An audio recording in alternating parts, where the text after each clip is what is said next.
Hello, this is a guy who likes fanfiction and is too lazy to read, so here is the Moon's Tears in audio form. Check the description for the links to the author. Chapter 56, Exandria. X. Ichigo shifted slightly where he leaned back against Zanjitsu's broad chest, serenity listing on the breeze that ruffled his locks and wrapped around the sideways buildings of his inner world, glimmering in the lightly overcast sunlight as clouds passed lazily overhead. Shiro sprawled over Ichigo's legs in a mess of curled limbs was purring, a rumbling sound that filled the air in a faint humming lull, as Zanjitsu stroked slow fingers through Ichigo's hair. The three parts of the same soul basked in the relative peace of Ichigo's soul, taking the time to simply be in each other's presence after the hectic last few weeks and the endless turmoil of war that always seeped beneath the surface of Ichigo's carefully constructed mask. Slowly, almost idly, Ichigo's gaze slid over his inner world, the water lapping at the heels of the buildings like the gentle ever-extending ripples of a lake, and the greenery that blossomed and overcame the many cracks in the exterior of the mammoth skyscrapers. It was pleasant to see the world that had so heavily been rain-swept for a near-endless amount of years, close to something peaceful, though still lingering with the last dredges of the war. Ichigo knew his two spirits enjoyed the change of weather as well. Ichigo. The Quincy portion of the young Shinigami's powers rumbled, deep voice resounding through the cascade of buildings and falling around them as the syllables of his name lilted on the air. Humming in reply, Ichigo tipped his head back to glance into the yellow visor of his older Zanpakuto spirit, and to the crystal blue eyes sparkling behind the glasses. The old man was gazing at him with an immense fondness and pride, even as a furrow of thought made itself known creasing the brows behind the yellow visor. What are you planning for the countless invasions that will soon dawn upon Soul Society? The spirit asked softly, gently as if to cushion a blow, hesitant to interrupt the tranquility, but following their sense of duty. Ichigo cringed faintly, wanting to continue basking in the silence and warmth, but sighed knowingly even as Shiro lifted his head, acrid gold eyes glowing. The hollow spirit chortled and asked with a touch of mocking and sardonic humor, "Do ya even remember who came first?" The bounce. Ichigo responded with a huff, easily recalling the first invasion, as it was much like the pebble that trickled a landslide. Shifting his legs minutely and displacing the spirit curled over them, who fixed Ichigo with a heat-less venomous glare before resettling. Ichigo gave the spirit a reproachful look before settling once more. Zanjitsu tugged lightly on Ichigo's hair, half admonishing even with the amused smile dancing over the older being's lips, as he succeeded in bringing Ichigo's attention once more to the older spirit's question. The young captain sighed and ran a hand over his face before responding, "Urahara will probably let us know when the bounce start acting up, as with probably everything else in the mortal world, remind me to brief him, so we'll just have to wait for that to occur. But once it does, we can make sure they can't touch Ishida, the twins, Masake, or Ryukin, and hopefully save the female who aided Ishida. Then there's the captain. Am I right?" Ichigo paused and tilted his head to check with Zanjitsu, who held a bemused expression at Ichigo's inability to remember names, even as he nodded, leaving him to continue. "And there's the princess and the whole ninja executioners tied in with that, but with the Shiba clan still esteemed and all that, we can probably shelter her there while we deal with the captain with father issues. Though I suppose he won't be a captain in this timeline any? And we don't really need any lieutenants of the like, so." The orange-haired Shinigami trailed off unsure, a shrug of his shoulders betraying his lack of idea on the matter. Shiro shifted to glance at the two but said nothing, even as Zanjitsu behind Ichigo hummed and replied, "It is likely he will try to proposition for some position of high diplomacy or honor, perhaps a false pretense such as an emissary of the Spirit King. Or perhaps he will seek to disrupt the fragile peace between the two worlds that the end of the war has brought." "Through the Espada?" Ichigo questioned wearily, half considering the suggestion with an expression of consternation, even as Zanjitsu conceded with a nod. Shiro huffed and fixed Zanjitsu and Ichigo with a disbelieving stare as if questioning their sanity. He commented, "He's not strong enough to control any of them, not the survivors, which is as it should be. I doubt he would be able to manipulate them. Haribal is smarter than that. The only thing he could get his Zanpakuto on would be the Jillians or maybe a few fraction from Baragon, and that would be business as usual." The words lingered in the air for a moment and received a general air of agreement, the logic well-founded even as the orange-haired Shinigami idly placed a visit to Hueco Mundo on his near-endless list of things to do, before Ichigo, half-amused half-genuinely curious, asked, "Do you really think he would try to be an emissary of Kami?" Zanjitsu only flashed a smile, scarily reminiscent of the predatory teeth-filled grin of the Quincy King, before it was gone the next second and Ichigo's heart resumed its regular rhythm within his chest. The somewhat quiet air lingered for a moment as Ichigo continued to recall the past with some fondness before a thick sadness soured it and a frown marred Ichigo's features. Emotions battled across his eyes in flashes as he sat in the suddenly heavy silence, words bitter on his lips. He stated, "After that was Muramasa." A general thrum of sadness and a myriad of other emotions, ranging from anger to hope, surged through Ichigo's inner world in a bright flux of Reisu, causing the clouds overhead to darken and rumble ominously even as they continued to drift about calm and docile. Shiro growled a deep sound that betrayed the Hollow's irritation with the deranged Zanpakuto spirit, even as Zanjitsu's arm tightened around Ichigo's chest in a protective hold. Ichigo's lips curved slightly into a barely there smile at the protectiveness of his spirits, as his Reisu reached out to wrap around the two who had guided his sword ever since he had awakened his Zanpakuto. "We should kill him immediately, then we don't have to deal with his mind warping," the hollow-like spirit suggested, double tone raspy and filled with rage as it warbled about them. Zanjitsu behind Ichigo was quiet, though the Shinigami could sense the older spirit's silent agreement with Shiro's idea. A part of Ichigo felt the same, the part of him that had suffered when the Zanpakuto used his power to control Zanjitsu, and they had been forced to fight, wielder against Zanpakuto.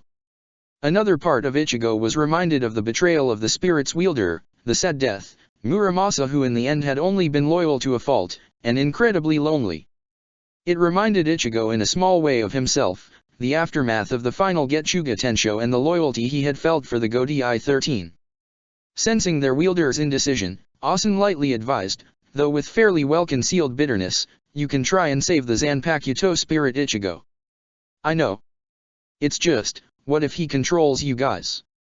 Ichigo responded, heatedly, concern wrapping its way around his heart as he bolted up in a moment of restlessness, before falling back against Zanjitsu's chest with a quiet exhale. Shiro scoffed at the statement, but Ichigo could see a fear in the spirit's eyes, one that lingered with all of them as the skies grew overcast and the air crackled with ozone. "Then he will control us, and you will break his control. But we are not so weak as we once were, we are united in a different bond than perhaps Muramasa can comprehend," Asen said, voice lingering with warm emotions and the familiar promise and riddles that saturated all of the Quincy spirit's words.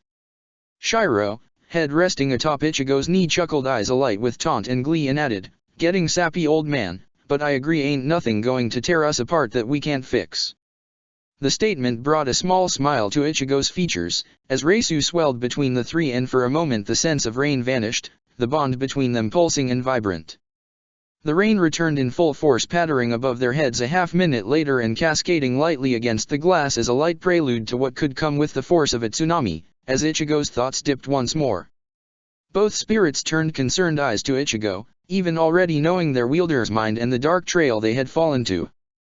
Ichigo shifted aside a shudder and responded, timid and hesitant, "What if he breaks our Bankai again?" It was a tremulous question, drawing forth images of battle, and the resounding emptiness that had shattered and swelled at the start of the Blood War, echoing events only 3 months prior. The spirits shared a glance over Ichigo's head, communicating wordlessly, before their Reisu rose encircling Ichigo in promise. Shiro growled, "Nothing is going to tear us apart, King, not some Quincy bastard, not some megalomaniac, not even Kami. Indeed, Ichigo, your vast reserves of power will prevent such an event from occurring, and we will be reforged if fate proves to have once more a cruel sense of humor." Zanjitsu reaffirmed as Ichigo shuddered but nodded, drawing on the comfort of his spirits as he controlled his breathing and banished the clouds hovering menacingly around them. The sky was still gray, and the sunlight was faint, but Ichigo settled once more into a calm state with the aid of his spirits. After what felt like an eternity spent in silence, and as Ichigo pulled himself back together, Zanjitsu wordlessly passed Ichigo a sake cup, the clear liquid glinting in the light reflecting off the skyscrapers. The Shinigami nodded his thanks and shot the bitter liquid down, enjoying the burn and the resilience of life it flourished as it warmed his insides. After a minute, Ichigo passed the refilled cup to Shiro, who pouted at the liquid but shot it down anyways with a bitter curl of his lips. Of all the things, Shiro had never developed a taste for alcohol. Some of it was perhaps instinct, but the rest was the pure incomparable strangeness of Ichigo's soul. Not that Ichigo had ever been a fan of alcohol until Shunsui badgered it into him. "What will you do about Gunjo?" the man who kidnapped the twins and brought them to hell? Zanjitsu asked, drawing Ichigo's attention towards a new purpose, a new direction and back onto the previously unfinished conversation. The young Shinigami scrubbed a hand over his features once more, something dark flashing deeply in his features and cracking about the air before it passed, and he considered it for a moment before replying, I don't think he will attack the twins, they've shown no sign of having hollow powers. He likely won't even attempt to break out. The only reason he tried in the original timeline is because of the battle against Ulquiorra where I died. Without that, there is no one possessing hollow powers strong enough that has been seen. Shinji. Shiro suggested with a half-growl and a moo of concern hidden beneath it all. Ichigo furrowed his brow at the comment, mind drawing back to what the blonde had relayed of his battle against Grimmjow, which had been told with a rakish Cheshire grin and blazing eyes. I don't think he rose from the dead, but I'll keep an eye out on the blonde. If Gunjo does decide to target Shinji as his jailbreaker, I'll just stop him and inform Shinji, maybe alert the Hellguards about their escapee. Zanjitsu nodded against the back of Ichigo's head and Shiro rumbled in agreement, the hollow spirit more than happy to dish vengeance to the spirit who had tricked their wielder and injured their family. What about the girl you had the hots for, Senna? And those freaky Rungokai twins? Shiro drawled questioningly where he stared up at Ichigo with bright wide eyes, like a cat peering out from the inky night.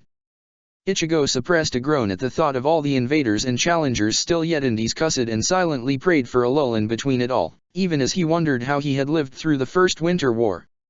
Zanjitsu chuckled, the sound reverberating through Ichigo's chest and filling him with warmth as the older spirit replied to the unconscious thought, through pure will and determination Ichigo. The hollow spirit giggled at the statement and the redundancy of it all, knowing it had been, above all else, an amalgamation of things, Ichigo's bloodline, his learning curve, and as Zanjitsu had stated his willpower. Taking a moment to cement his thoughts, Ichigo thought back to the two questions he had been distracted from. Half-irritated Ichigo sat up and reached over to swat the bleached copy over the head for the comment. Shiro hissed at Ichigo with narrowed eyes before he pouted, knowing it was a well-deserved hit for the comment about crushes, and settled down once more as Ichigo did the same. If Senna appears, I'll talk to Kisuke, and tell him what Senna is. If we can deal with Ganryu preemptively, then there will be no need to alert the Shinigami of her presence. The kids from Rungokai, we'll just have to make sure that an eye is kept on them. It will be less likely for anything to happen with the shift in Rungokai, but it's still possible, and if it does still happen we can leave a recorder reminding ourselves of Rukia in case of an emergency. Ichigo spoke softly, slowly putting together the rough foundations of a plan as they always attempted to do now, even if it was more than likely many of the plans would fall apart with a single whistle of the wind. Zanjitsu nodded and kindly did not mention the incident with Toshiro that would also soon draw close. Soul Society had changed, and it would be likely that Ichigo would be able to convince the Suteiko and the captains to avoid prosecuting the youth, especially as he was only, temporarily, a lieutenant. The Fullbringers. The name was stated with a venomous hiss as Ichigo tensed in Zanjitsu's grip at the name Shiro had spat out. Restlessly Ichigo's hand drifted to the pommel of Zanjitsu's sealed form as he took a calming breath and announced, he won't make his move for a bit. It's likely he knows the twins have Shinigami powers, or he will if he meets Chad. But we'll arrange an accident for Tsukishima as soon as possible, the rest will be easier to manage, especially if we alert Soul Society to it, then the twins won't need to be involved. Ichigo's voice was decisive, the cold steel of a general reinforcing every word as Ichigo's cold eyes surveyed the distance in thought. Shiro hummed at the idea, content with the plan and taking out Tsukishima, one who had caused great pain to their wielder. What if the twins do become involved, for an unspecified reason, perhaps to train with Chad and train their hollow spirit, which will not have manifested like yours Ichigo as they never experienced the shadowed shaft. Soul Society may take notice of their powerful souls. Zanjitsu spoke gently, baritone lingering with the protective warmth that extended faintly to Ichigo's family, always the voice of reason between the three. Ichigo wanted to shake away the words. The idea of the twins even experiencing a fraction of what Ichigo had experienced while fighting with Zanjitsu, and while the memories were almost equally weighted by the good, no teen needed to grow old so fast, but forced himself to look at the whole picture. If that does happen we need to have Kisuke alert us as soon as possible. Ishine or Masaka could probably talk to the twins and Chad. Maybe offer hollow training ourselves? But if Seoul society did find out about them, we try to keep it as hush as possible. The Suteiko won't likely search into their background, because he already knows it. The only thing we would need to maintain is that we persist in keeping as little contact with the mortal world as possible. If the twins are trained, then there is no need to interact with them till they have entered the afterlife. Ichigo stated decidedly, even as a weariness filled his eyes at the thought of all the planning and complex enemies they would face, and the entanglement of his family. Zanjitsu hummed Reisu, wrapping around the young Shinigami and pulling aside such thoughts as the plan was easily agreed upon as a rough base, Shiro rumbling softly in agreement. The quiet once more filled the air as Zanjitsu continued to idly run a hand through Ichigo's bright orange locks, and Shiro purred like a content cat sprawled over Ichigo's legs. The young captain leaned back and closed his eyes at the faint thrumming peace of the moment, absorbing the ambient warmth and sense of safety for a single second of eternity. Cracking an eye open as a thought occurred, Ichigo peered up at Asen, who was studying the buildings towering around them, and the greenery decorating it, with a faraway eye, one that remembered. The refined spirit glanced down into Ichigo's eyes, feeling the presence of his wielder's attention as the captain asked, "Did you feel it in Hueco Mundo?" The older spirit blinked in mute surprise before a serious expression stole over his normally stoic features, and Zanjitsu nodded, eyes crinkling and dark, even as Shiro growled like a cat with its hair bristled. It was almost familiar, but... Ichigo trailed off, unsure on how to continue. Zanjitsu hummed in reassurance, Reisu surging around Ichigo and brushing aside the unspoken fears and worry with a soft presence. Shiro's ochre eyes, like looking into the sun with their intensity, connected with Ichigo's own, and the spirit said, "Don't worry, King, we'll handle whatever comes our way. No hesitations or you'll die." Ichigo tipped his head back and laughed freely at the hollow spirit parroting the words Zanjitsu had first spoken that first meeting, and continued to speak whenever a motivational speech was required. It had almost become something of a mantra, one that resounded and wrapped around the core of Ichigo's personality. The three settled once more into a companionable silence, and Ichigo let his eyes drift shut, basking in the sensations of his inner world. The caress of the breeze as it sung where it wrapped around the inverted buildings, the rustle of nature perfuming the air with the scent of rain and life, and the presence of his Zanpakuto wrapped around him, Reisu flowing between the three in an endless cycle. "Oi, King, Sleeping Beauty is waking up." Shiro's raspy voice interrupted Ichigo's semi-meditation and pulled the captain from the quiet with a few blinks to awaken his senses. Ichigo glanced once back at Zanjitsu, the two sharing a nod before Ichigo glanced to his hollow spirit and grinned, disappearing from his inner world in vaporous trails of wispy black. Ichigo blinked rapidly as the almost fluorescent light of the fourth pierced his eyelids and illuminated his surroundings, a familiar cot, similar wood paneling to all the walls of the fourth, and an open window letting in cool air. Shifting in the uncomfortable plastic seat, Ichigo uncrossed his legs and tucked Zanjitsu back into its sheath, and finally allowed his eyes to trail to Byakuya. The Kukaki noble was still clinging to the last dredges of sleep, eyes closed and expression soft. All the cold ice of the Kukaki exterior and hard-worn stresses melted away in the face of sleep. It wasn't always peaceful sleep, for either of them, but being in the presence of each other seemed to help soften the blows of the night, hence Ichigo's continuous presence in the fourth. The ebony of Byakuya's hair seemed stark in the overbearing white of the division and against the pale cream sheets, almost strange with the lack of the kenseikin holding the long strands in place. The captain shifted on the cot, and the medical gown shifted with the movement, revealing the bandages still wrapping his torso to Ichigo's careful study. The older captain's wound was almost completely healed, more a thin line of inflamed skin, rather than the critical wound it had once been. It was likely Anohana would free the captain of the sixth today, which Ichigo was more than excited about. The fourth, while a place of healing, was never Ichigo's desired place of residence, but as any good partner should, Ichigo had spent more than a few hours at Byakuya's bed. Rukia had also come a few times, limping through the doorway with her still bad left leg, and the almost permanently white-tipped fingertips. She had worn that careful concealing expression that did little to hide the depths of her emotions as she stared at her brother before collapsing beside Ichigo. Byakuya's Reisu reached out around the room as silver eyes revealed themselves with a flicker, and lazily slid over to study Ichigo as the captain woke from his slumber. Eyes still hazed with sleep glowed with an inherent warmth where they locked onto Ichigo's own. "Afternoon, Captain Kukaki." Ichigo greeted with a warm grin that morphed into a smirk at the eye roll he received for the greeting, even as Byakuya responded with an indulgent smile, "Good afternoon, Captain Shiba." The two held eye contact for a moment more before splitting off into soft laughter that filled the room with warmth. After regaining his breath, Byakuya shifted on the cot, sliding carefully up into a seated position. The captain barely managed to hide the wince the movement provided. "How are you feeling, Byakuya?" Ichigo asked, honest concern lining his voice as he carefully continued to study his partner, noting the light purple under his eyes, and the thin veneer of sickness that still clung to him.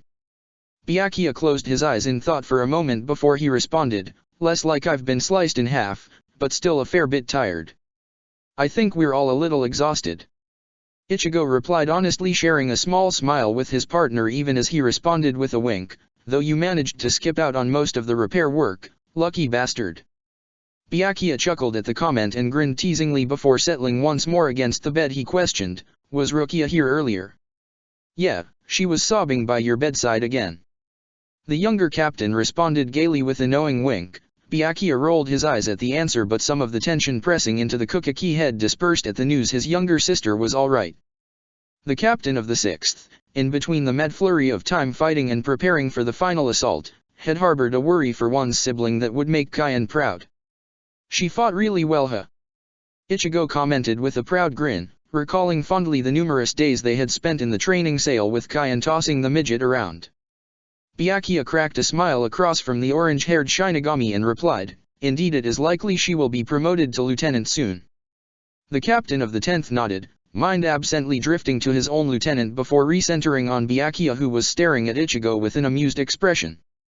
Ichigo huffed and reached over to lightly swat his partner over the head, even as Byakuya dodged the attempt, and the two shared a quiet laugh. The pair settled comfortably with each other in the silence, listening to the quiet hum of background noise that made up the 4th, the soft white noise of technology, the gentle shuffle of paper, and the warm reisu that was like rays of sun after a rainstorm that saturated the air. After a minute, with the gentle nudge of Shiro, Ichigo scrubbed a hand over his features and idly ran his other hand over Byakuya's own, drawing the attention of the Kukaki. Byakuya studied Ichigo with ever-piercing eyes, ones that had always seemed to divine everything from Ichigo before he could even say it, glimpsing a fraction of what Ichigo was going to say. "The peace is not going to last," Ichigo stated solemnly, glancing away for a moment, desiring to say that the war had finished, that the peace would linger for at least a century before the Quincy made themselves known.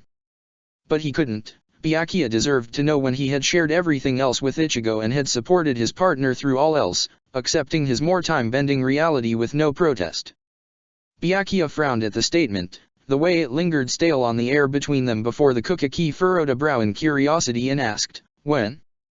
"The war only officially ended a week ago." Ichigo mirrored Byakuya's frown at the response, agreeing with the unhidden demand that they should deserve a break from the invasion attempt. Reluctantly, Ichigo sighed and directed his attention away from his own petulant whining to Zanjitsu's approval and focused on the question that was still hanging upon the air. It could be any time now. The ending of the war has left a vacuum for challengers to attempt to usurp the Godi 13. The orange-haired captain responded with a note of exhaustion bleeding through his voice even as Ichigo grasped Zanjitsu's hilt with careful fingers. Byakuya winced at the words as if they were swords driven through his chest, even as he studied Ichigo closely. "And you dealt with all of these invasions in your own timeline?" The captain of the 6th asked cautiously, voice lined with weariness and support. Ichigo nodded, lips slipping into a frown as he replied, "Yes, but during the Winter War." Byakuya didn't succeed in hiding a grimace at the words, likely trying to imagine fighting a full-blown war, with other factions opposing you at any given moment. Byakuya's hand settled over Ichigo's in a silent gesture of support even as he asked, "How many?" "About 7 different invading forces, or incidents," Ichigo replied with a sigh and a shrug, as if to display the helplessness of the situation, before he drifted into silence for quiet retrospective moment. Gaze studying Byakuya, he spoke slowly, "However, one of the situations will probably affect you more so." Ichigo received an elegantly arched brow at the elusive wording, one that demanded Ichigo drop the subtly and state whatever needed to be stated. Better a band-aid ripped off, than a slow dragging sensation. "It's about Kukaki Koga, and his Zanpakuto Muramasa." Byakuya stiffened, aura suddenly cold at the mention of the disgrace to the Kukaki clan, even if the reaction was tempered by Byakuya's more liberal thinking compared to the other nobles. Steel-gray eyes slowly dragged over Ichigo, pulling at every inch of his will, as if searching for the truth in his words, even already knowing their verity. With a surrendered exhale, Byakuya's head dipped as he quietly asked, "How?" Koga was locked away by the Suteiko. His Zanpakuto escaped capture and fled to Hueco Mundo, where he devoured the hollows, seeking to sustain himself and his power. In my timeline, he hatched a plot to use the spirits of our Zanpakuto, which he could control, to halt us as he found the location of Koga's prison and released the Kukaki. Muramasa was misguided, loyal to a fault, and when Koga was free, he stabbed the spirit. It ended with you fighting Koga, and I dealt with Muramasa. Ichigo told his partner slowly, gaze distant as he stared past Byakuya and at the far wall, echoes of the battle sounding through the air, and the acrid taint of Muramasa's corrupted spirit almost present upon his senses before Ichigo shook away the faint traces and refocused on Byakuya as Zanjutsu washed away the lingering sensations. Byakuya was staring at his hands bunched into fists on the pale cream blankets, stark in contrast to the monochrome color.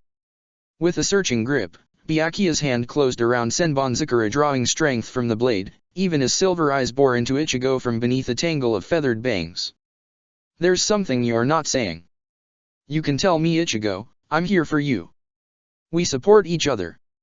The captain of the 6th stated, a mix of chiding and accusing with concern and reassurance hiding away beneath it all. Ichigo brushed a hand over his arms at the accusation, mind remembering the feel of fighting Byakuya once a lifetime ago before he looked into his partner's eyes and responded, "To deal with Koga, you pretended to convert to Muramasa's side. But you were actually holding up the honor of your clan, or trying to, by dealing with the blemish of the Kukaki clan personally."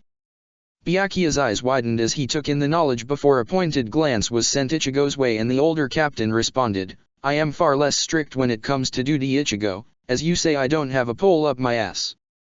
The comment brought forth a huff of laughter as Ichigo slumped minutely in the plastic chair, regarding Byakuya with unhidden fondness. The captain of the 6th studied Ichigo for a moment before he spoke quietly, voice heavy with conviction, as if pulling the whole of the universe behind his words and locking it into place. "Whatever happens, future, past, present, we'll get through it together."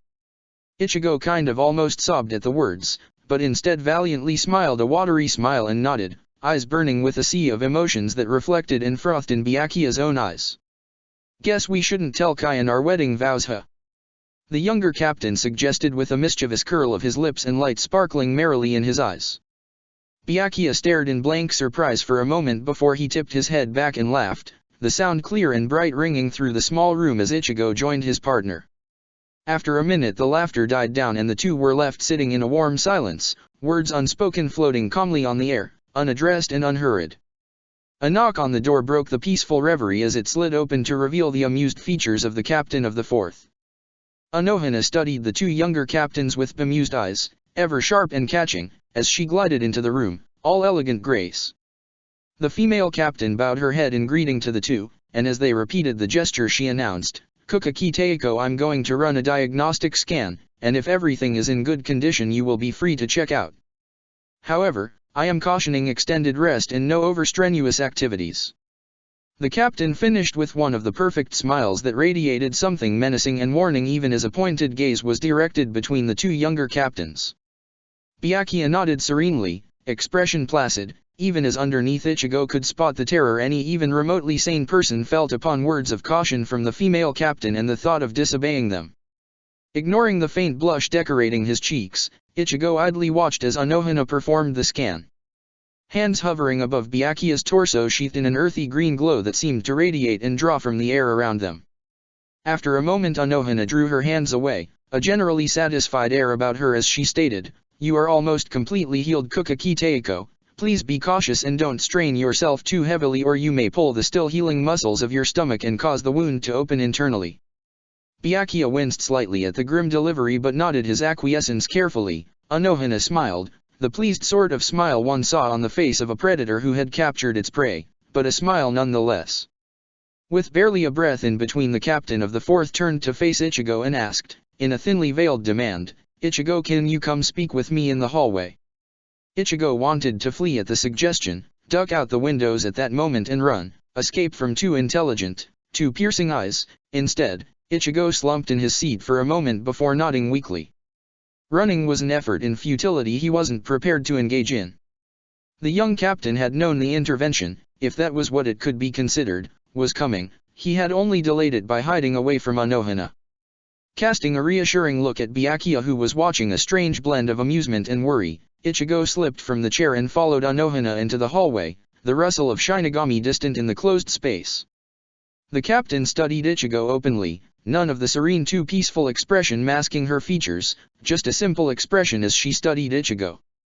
"You need to talk about the war," she stated simply in the tense silence that stretched like beaded ropes between the two of them, no asking why Ichigo hadn't appeared to speak to her, or any other thousands of questions. Simple, blunt, and to the point, Ichigo appreciated it even as he wanted to shy away from any thought of it whatsoever and bask in the idea of peace that resounded throughout his soul. "Just because you feel better now, doesn't mean you should stop therapy till it starts again, Ichigo," Anohana advised as the silence continued to stretch, motherly concern and affection filling her tone as she continued to study Ichigo. The orange-haired Shinigami nodded and replied, "I know, it's just easy to enjoy the fragile peace while it lasts." Ichigo didn't point out the double-edged sword of his words, only watching Anohana's brow crinkle. The ancient captain's mind wrapped around his words carefully even as she let the silence drift, encouraging Ichigo to speak once more. "It's just, there's going to be more invasions soon, and I don't want to have to talk about the war now when I know it will be needed more when those start," Ichigo said, grappling with his words as he clenched a fist over Zanjitsu's hilt. Anohana took the admission with her usual flawless serenity, nodding even as swift eyes quickened at the idea of a fight, well hidden as it was. "How long?" Anohana asked carefully, eyes boring into Ichigo as if to help guide him to his own solution. Ichigo shrugged and responded, "It could happen any time now, the power vacuum is there, all that's left is to rise up and take it. Then you can come to therapy until someone invades," Anohana suggested with positive mirth listing into her voice as she smiled at Ichigo, eyes twinkling. The younger captain rolled his eyes but nodded in agreement with an exhale of defeat. The female captain nodded, obviously pleased, and Ichigo conceded that the therapy wasn't actually the equivalent to torture, it was good for him, had helped Ichigo to become a better person. Sometimes he still just wanted to avoid talking about all the things that made up his fractured and mending soul. The two captains turned simultaneously as the soft flutter of wings, like a brush of the breeze against one's ear, filled the air and two Jigokuko drifted into the corridor, elegant forms like glowing gemstones as one alighted on Ichigo's outstretched finger. "All captains and lieutenants please report to Sokioku Hill, the Suteiko has gone missing," Kojiro's calm timbre announced in a strict manner, that belayed some of the lieutenants' hidden worry as Ichigo absorbed the message with wide eyes, the inkling of a suspicious burrowing its way into his skull and tapping at his nerves in a staccato rhythm. Byakuya stepped into the hallway as Anohana glanced up from the Jigokuko. Shiakusho and Haori settled firmly over his shoulders, though the Kenseikin were still absent. They took an insane amount of time to thread through Byakuya's hair. Anohana stared down the captain of the 6th for a moment, Healer's eyes roving over his stance and eyes before she nodded once, warning still absorbed into every line of her features. Sharing a consecutive nod of agreement between the three captains, they left the small corridor in a flurry of shunpo, moving across the vast reaches of the Godei 13 and Soul Society towards the Sokioku, towering above the rest of the world as the early evening painted the hill in hues of burnt russet and gold. The three captains landed with a rush of dust about their feet, as Ichigo slipped closer to Byakuya, supporting his slightly swaying form invisibly as the captains and lieutenants already gathered turned to face the newcomers. Toshiro slid over to stand a half-step behind Ichigo after a moment, features in their usual cold and serious expression even as Band-Aid peeked out of the collar of the lieutenant's collar. Kojiro stood in front of the small group of gathered lieutenants and captains, grave expressions decorating his features, and worry creasing his brow. Ichigo shifted uncomfortably as Byakuya beside Ichigo shot him a concerned look. Before the lieutenant could announce anything, or organize a search party, a figure appeared a fair distance away behind the lieutenant. Long trailing white cloak with fur, unsettling ochre eyes, and who could forget the terrifying stuff of nightmares, long claw-like nails. Muramasa studied them all with cold apathetic eyes as if only seeing the pawns in a far grander game. Beside Ichigo, Byakuya stiffened as his gaze landed on the Zanpakuto sheath at the spirit's side. And under Ichigo's breath, as his suspicions were confirmed, and Zanjitsu bristled, the captain of the 10th could only release a quiet, "Fuck." X. Chapter 57, Pariston. X. Muramasa, situated against the hues of evening decorating the skies in deep everlasting blues and a curtain of stars, studied the gathered Shinigami with something close to an apathetic expression, though beneath it all was a hint of disdain and furthermore a loathing seething fury.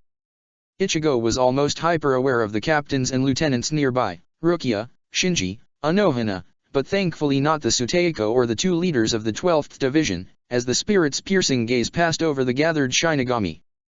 Carefully and with well-found concern, Ichigo observed Kojiro passed out by Kensei's feet. The silver-haired Shinigami was keeping a careful eye on the lieutenant even as he studied the spirit in front of them with obvious worry. Muramasa's cool gaze swept over the Shinigami, and after another moment of lingering silence with an elegant flick of his wrist, the Zanpakuto spirit drew the katana sheathed at his side and stated, "I am Muramasa, and the Shinigami, who presume to deliver the act of justice shall receive their just payment for their treatment of justice's scales. The slavery of the Zanpakuto shall stand no longer. I, a freed spirit, will provide salvation." At those words, enacting declaration of war, Komamura, a lieutenant in the current timeline due to the Vizard remaining in Soul Society, stepped forward drawing the attention of Muramasa as the large guardian released his Zanpakuto with a great flurry of Reisu and noble words that sent the dust coating the hill into a sandstorm around them.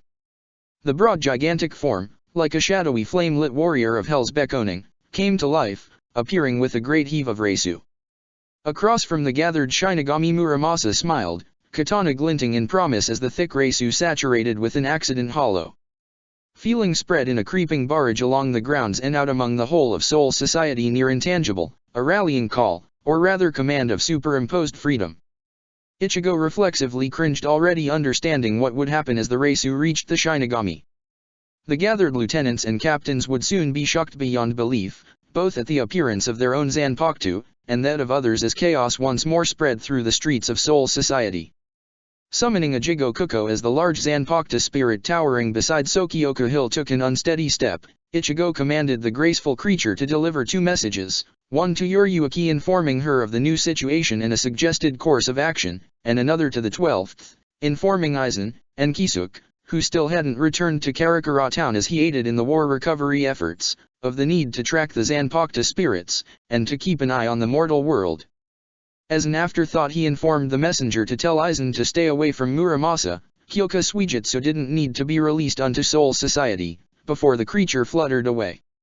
Damage control somewhat completed of the best management possible, Ichigo watched with wide eyes, having never seen the early events of the Zanpakuto revolution the first time around, as Komamura's Bankai turned and swung its cleaving blade against its wielder. Shock rippled through the gathered Shinigami, as the wielder and Zanpakuto spirit clashed against one another with a blow heavy enough to rock the ground and ring like a ceremonial gong throughout Soul Society. As the others drew their Zanpakuto in a crash, like waves upon the shore, of steel against sheath, and uncertainty danced upon the air. Byakuya turned to Ichigo, Senbonzakura hanging unsheathed in his hands as on Ichigo's left Anohana watched with understanding and concerned eyes. The captain of the 6th studied Ichigo with cool comprehending eyes, something of horror flashing and flickering like a dying candle in silver eyes as his partner nodded once, promise and everything unsaid there as well, before turning to face Muramasa.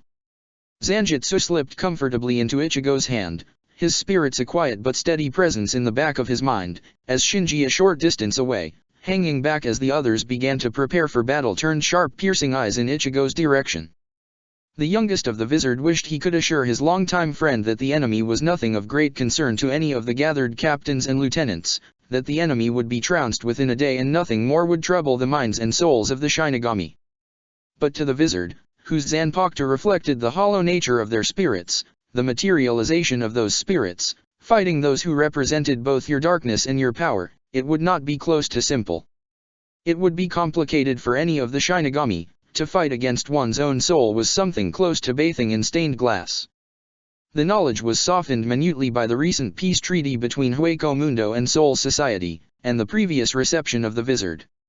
Espada were soon to become semi-common on the endlessly winding streets of the afterlife, and this was in part preparation, and a test of the tolerance that had developed over the years. Shinji nodded once in understanding, some of Sakanda flashing golden in his eyes as he turned to face Muramasa, the first of the lieutenants and captains beginning to step forward as Reisu filled the air like a great herd of elephants. Shock once more rippled through the crowd as those who attempted to draw on their Shikai at the obvious threat the enemy posed were unable to command their Zanpakuto. The blades remained still in their hands as spirits shimmered into existence near their wielders, turning to face Muramasa as if a devoted crowd before a preacher. They received wordless instructions, before fleeing to spread chaos among the streets, leaving their wielders stunned and confused. As the shock and panic of the moment rose in ever-growing tandem, Ichigo with a breath of concentration pulled himself together and turned to face Muramasa, who had watched everything with careful calculating eyes, and something else lingering deep beneath it all. The Reisu of the spirit, acrid with the taste of hollow and bitter with loneliness, filled the air as Zanjutsu was flicked expertly in Ichigo's hands, and he stepped forward, drawing the attention of all gathered. He questioned, "Why are you doing this?" The spirit hesitated a moment at the question, emotions flickering across the pale weary features, before the spirit's eyes narrowed and he responded as if a priest preaching gospel said 1,000 times before, yet still held together with faith, "The Zanpakuto deserve to be free from the slavery of the Shinigami. I have come to set the Zanpakuto spirits free." It was said with clear and honest conviction, as if the spirit truly believed the words and the ideology behind them, even as it all served as a thin veneer of cover for the spirit's true objective.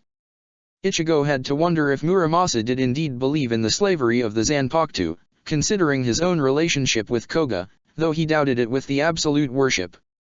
Shaking aside the trail of thought, he couldn't contemplate the captain of the 10th, refocused on Muramasa and responded, "The Zanpakuto are not slaves to the Shinigami, it is a partnership, codependency at its finest. And that is not the only reason you are here." Muramasa took a wary step back at Ichigo's words, expression flickering to something close to shock before it was twisted by a thick anger, and the katana in the spirit's hand flicked and caught the starlight in a split second of warning before the spirit was charging forward. Ichigo let Zanjutsu easily swing forward to catch the brunt of Muramasa's blade against his own, the two straining against one another with a flash of sparks and the grinding of metal against metal as Muramasa peered at Ichigo with enraged lost eyes. The orange-haired Shinigami immersed himself in Zanjutsu's presence as Muramasa sprung away, the feel of his Reisu leeching, trying to lock onto Zanjutsu like oil against Ichigo's skin as he caught the blade once more against Zanjutsu's.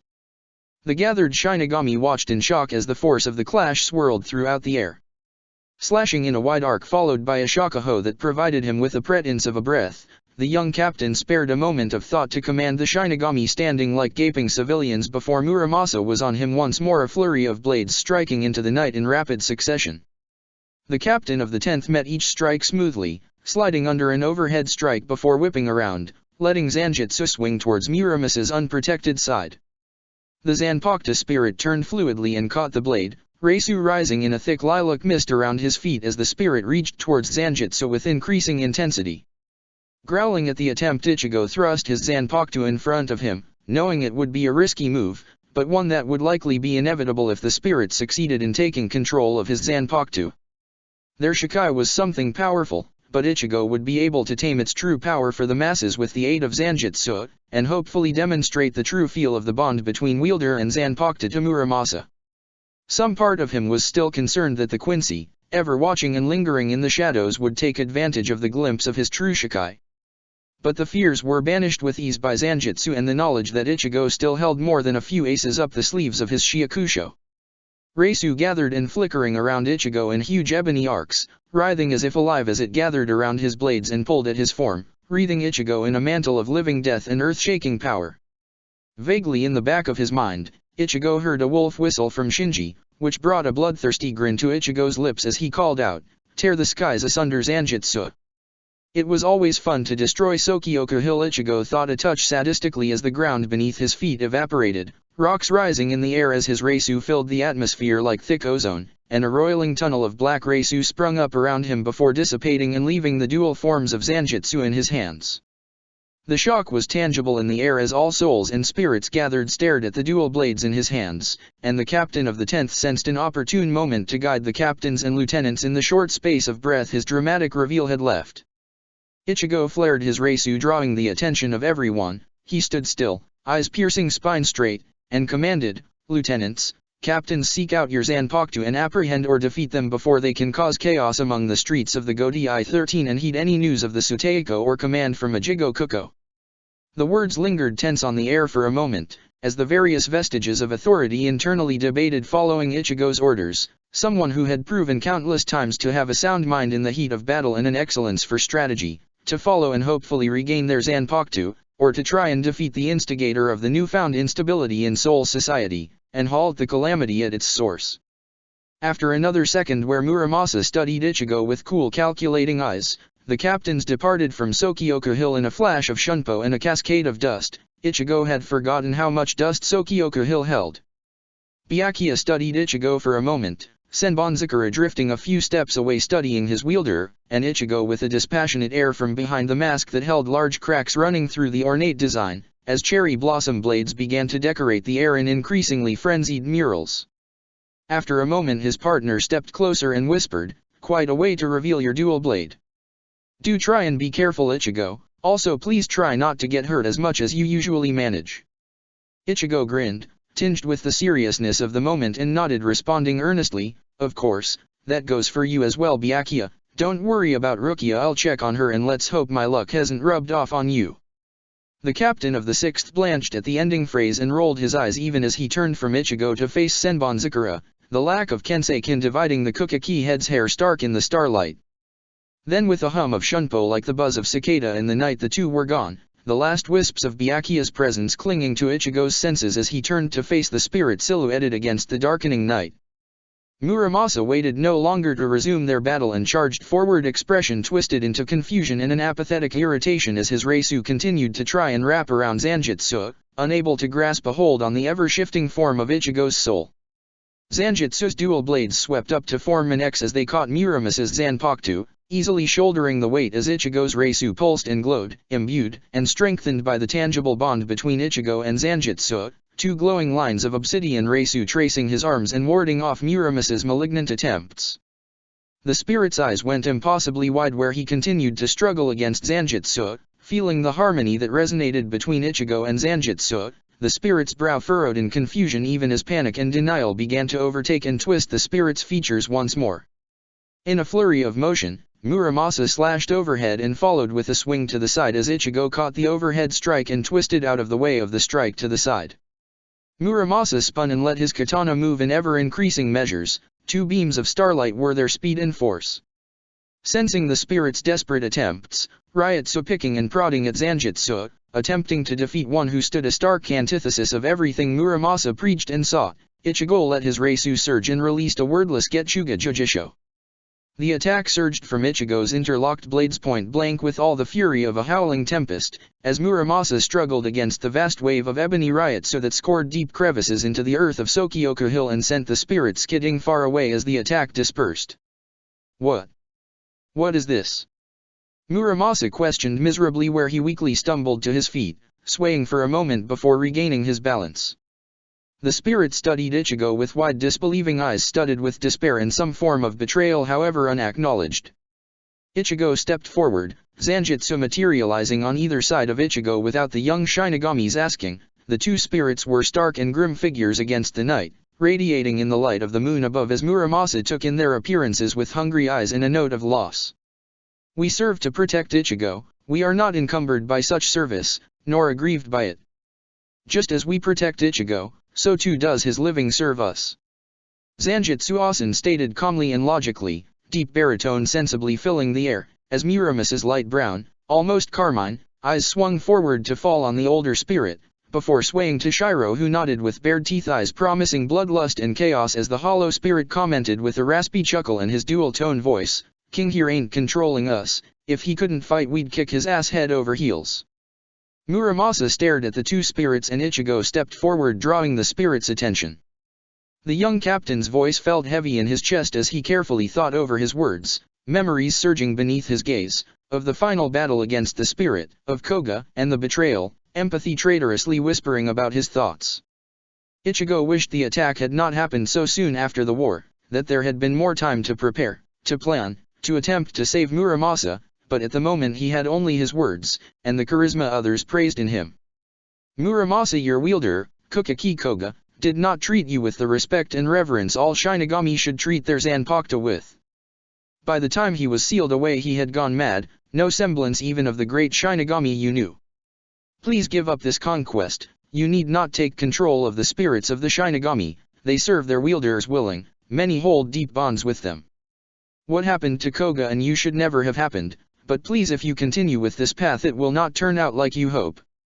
That madness still remains, and he will not see you, will not welcome you. If you surrender now, we will spare you, you will be able to walk free among soul society.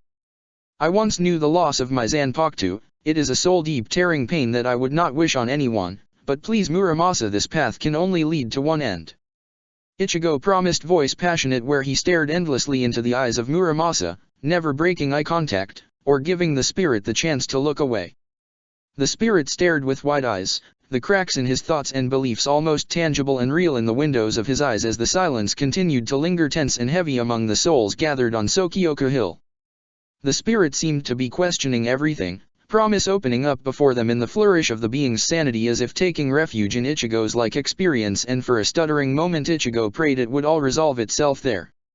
After a second though Muramasa's Reisu rose and twisted like an acid eating at itself and all it touched as it surged towards them. A great broken rage curled over the spirit's features and he yelled with a voice insane and distorted by the hollows he had consumed, "You lie! My master will not betray me, he will welcome me into his arms. You lie, it is all lies, lies, endless lies."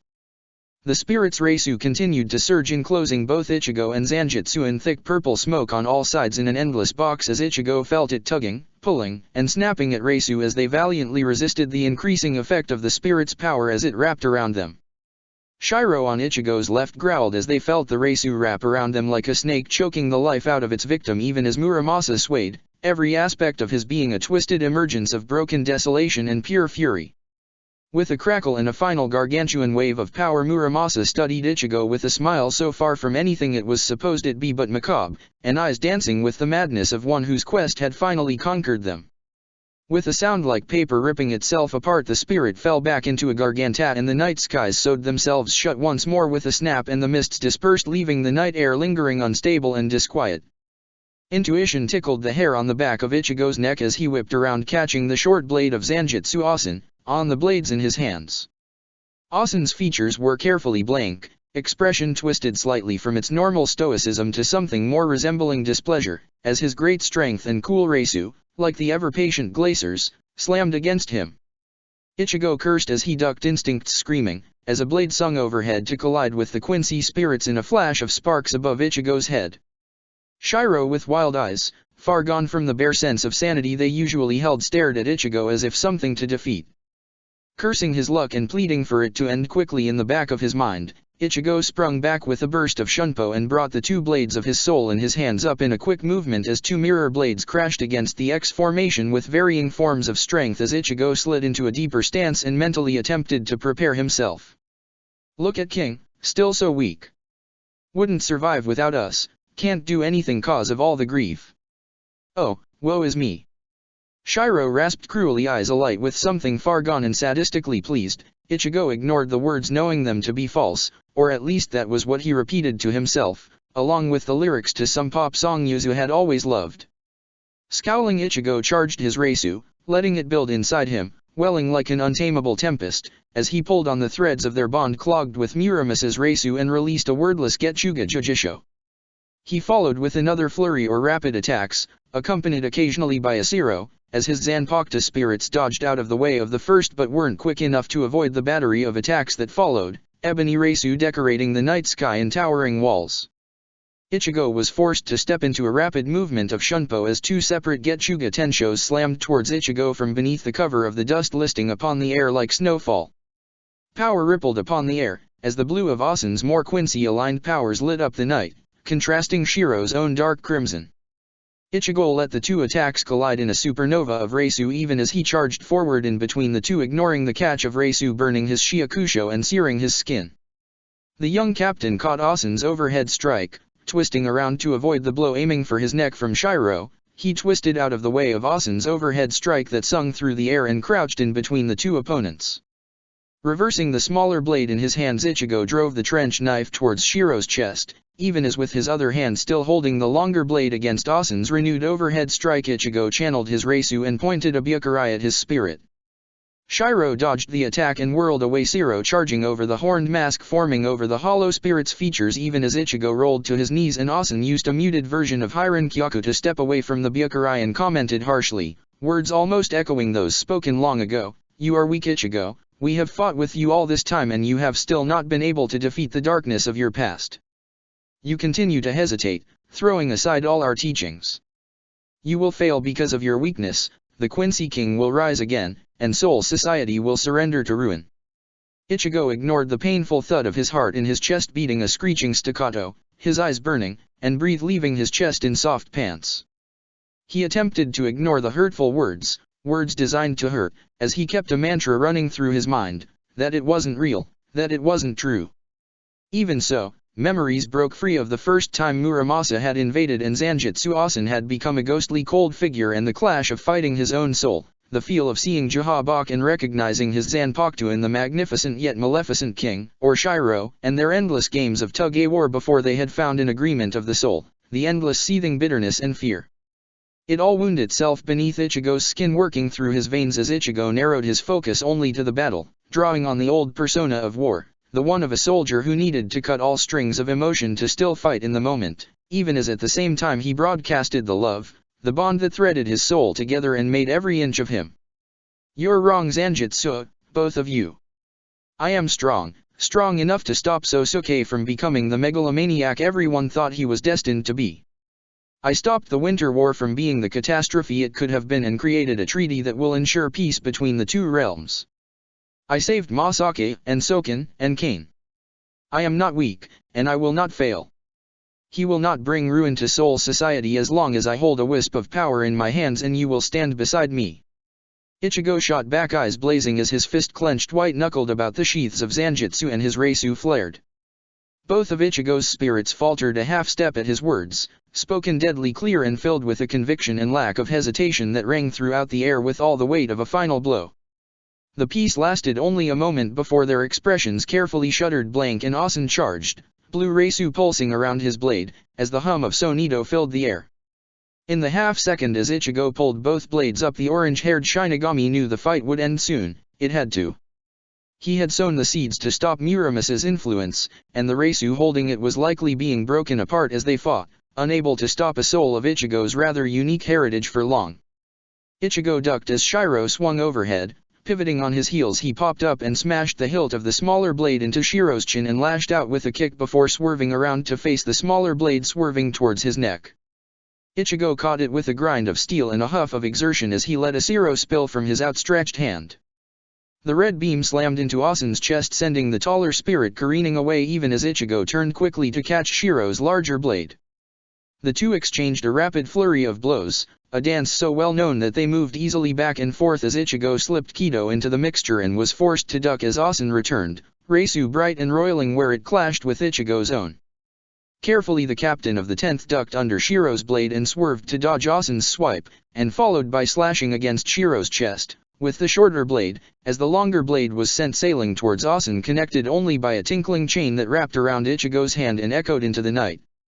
Carefully Ichigo ducked and swerved between his two opponents, always half aware that he was fighting his own spirits as moves he knew as well as his own heartbeat were thrown at him, followed by attacks he had learned years before.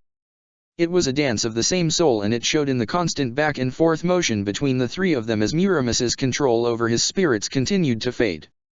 Skirting back at the force of two Getsuga Tenshos as they slammed into Ichigo's chest, the young captain stood panting as he studied his two spirits across from him, staring at Ichigo with a hint of their usual emotions settled but still buried in their eyes.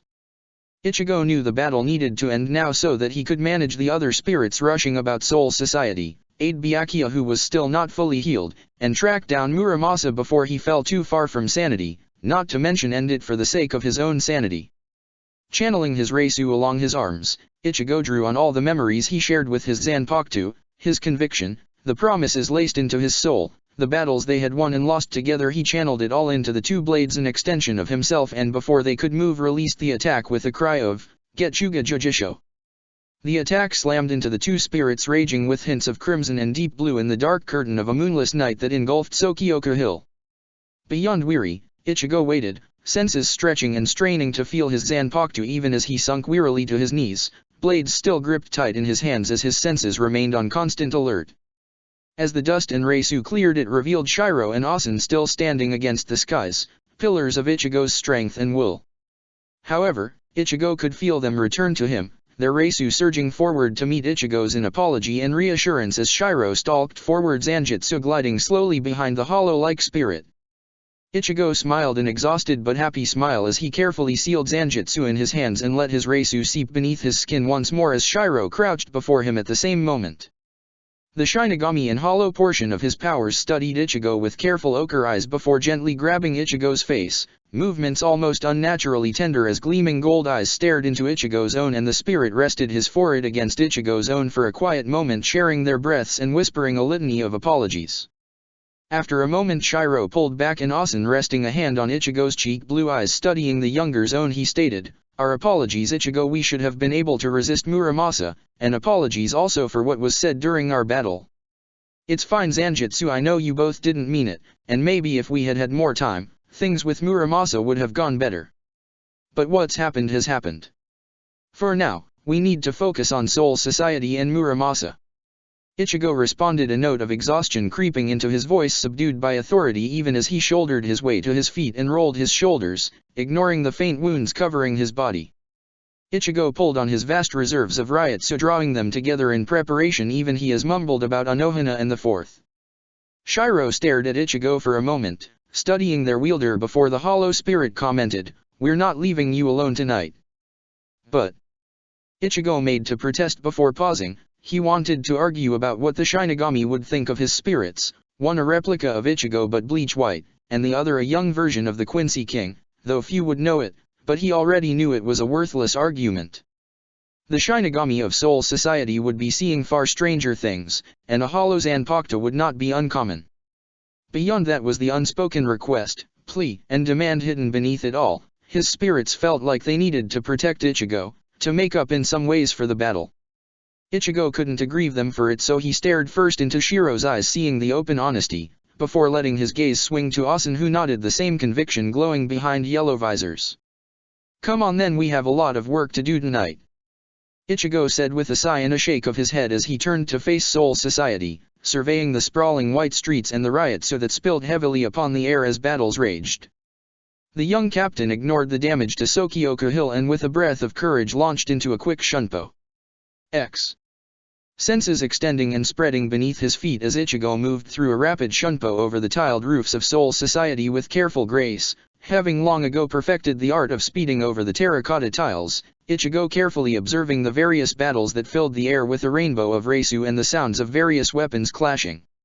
Faltering slightly as a familiar icy presence cascaded upon the air like an avalanche before falling deathly silent, Ichigo paused and glanced at his feet, a frown furrowing his brow as he recalled his promise to Byakuya and the knowledge that Rukia would not likely have returned to the mortal realm to retreat from Sode no Shirayuki. It was unlikely she had even had the chance to return under Anohana's careful watch. It was likely then that Rukia had remained in Soul Society and continued to fight her Zanpakuto spirit without the short intervention Ichigo had provided. The captain of the 10th had little worry about one of his favorite midget lieutenants. They had spent more than a few lazy afternoons training the Kukakier, and she had improved exponentially. But of course, like the older brother he was, there was a little concern. Regardless, Ichigo dropped to the ground and kept a careful ear out for any nearby fighting as he quickly made his way to the 13th Division entrance, where the air shivered like a tree experiencing the deep winter and misted his breath. Zanjutsu Shiro peered around the entrance, all owl or cat-like, eyes cautious and wary even as the spirit had something close to a bloodthirsty grin dancing across his features. He probably wanted to fight Sode no Shirayuki if the female spirit was still conscious. Ichigo had half a mind to fetch a leash for the hollow spirit if only to stop Shiro from rampaging about and seeking out whichever fight suited his fancy. "Oi King, I heard that. Remember, we ain't leaving ya." Shiro chided, ochre eyes staring firmly into Ichigo's own with all the conviction and promise of 1,000 lifetimes. Ichigo conceded with a gentle nod and the tips of a smile. With a breath and a thumbs up from Shiro, Ichigo shifted the Zanpakuto sheathed at his hip and entered the 13th Division gardens. Ice covered near every surface in a glittering blanket, slowly melting in the otherwise temperate air of Soul Society and leaving great puddles of water to decorate the ground like sparkling doorways to another dimension. In the center of the garden Rukia was unconscious, a small figure of ebony like a raven amongst the snow. Sode no Shirayuki laid opposite her a fallen angel. Both were still almost unnaturally so, as if sculptures of ice carved into reality. As he moved closer, Ichigo's slight fears were displaced as he saw the gentle rise and fall of Rukia's chest, signifying life. Zanjutsu Asen nodded wordlessly at Ichigo, already of an understanding of the need to check on the other Zanpakuto spirit. The old man glided across the grounds with ever-present elegance, and Shiro kept watch. Crouching next to the smaller Shinigami, Ichigo's hand reached out for the young woman's pulse and found it fluttery but there and skin cool to the touch. Carefully he observed her body, looking for noticeable wounds. There was a myriad of cuts littering Rukia's skin, blood only barely beginning to well up, but otherwise, it seemed the last attack Rukia had unleashed had near drained her of all her Reisu and left the young lieutenant exhausted. Shifting into a more comfortable position, Ichigo carefully lifted the young woman into his arms, watching her expression to observe if the movement jostled any unseen wounds. Sharing a glance with Asen, followed by Shiro who brought up the rear guard, the three quickly exited the 13th Division and in a blur of Shunpo made their way to the 4th Division. The 4th was a cacophony of noise and Reisu even from outside, and Ichigo desperately wanted to flee, knock, and leave Rukia on the doorstep as he recalled the many med bays and the dying Shinigami who had reached for his hands and wailed at the air in front of them. Shaking aside such thoughts, Ichigo took a breath of courage, received a raised brow from Shiro, and a hum of assurance from Zanjutsu, and pushed the doors open. The outside of the division was a mere facade to the utter madhouse the 4th had fantastically devolved into, a reflection of the usual pandemonium of any invasion.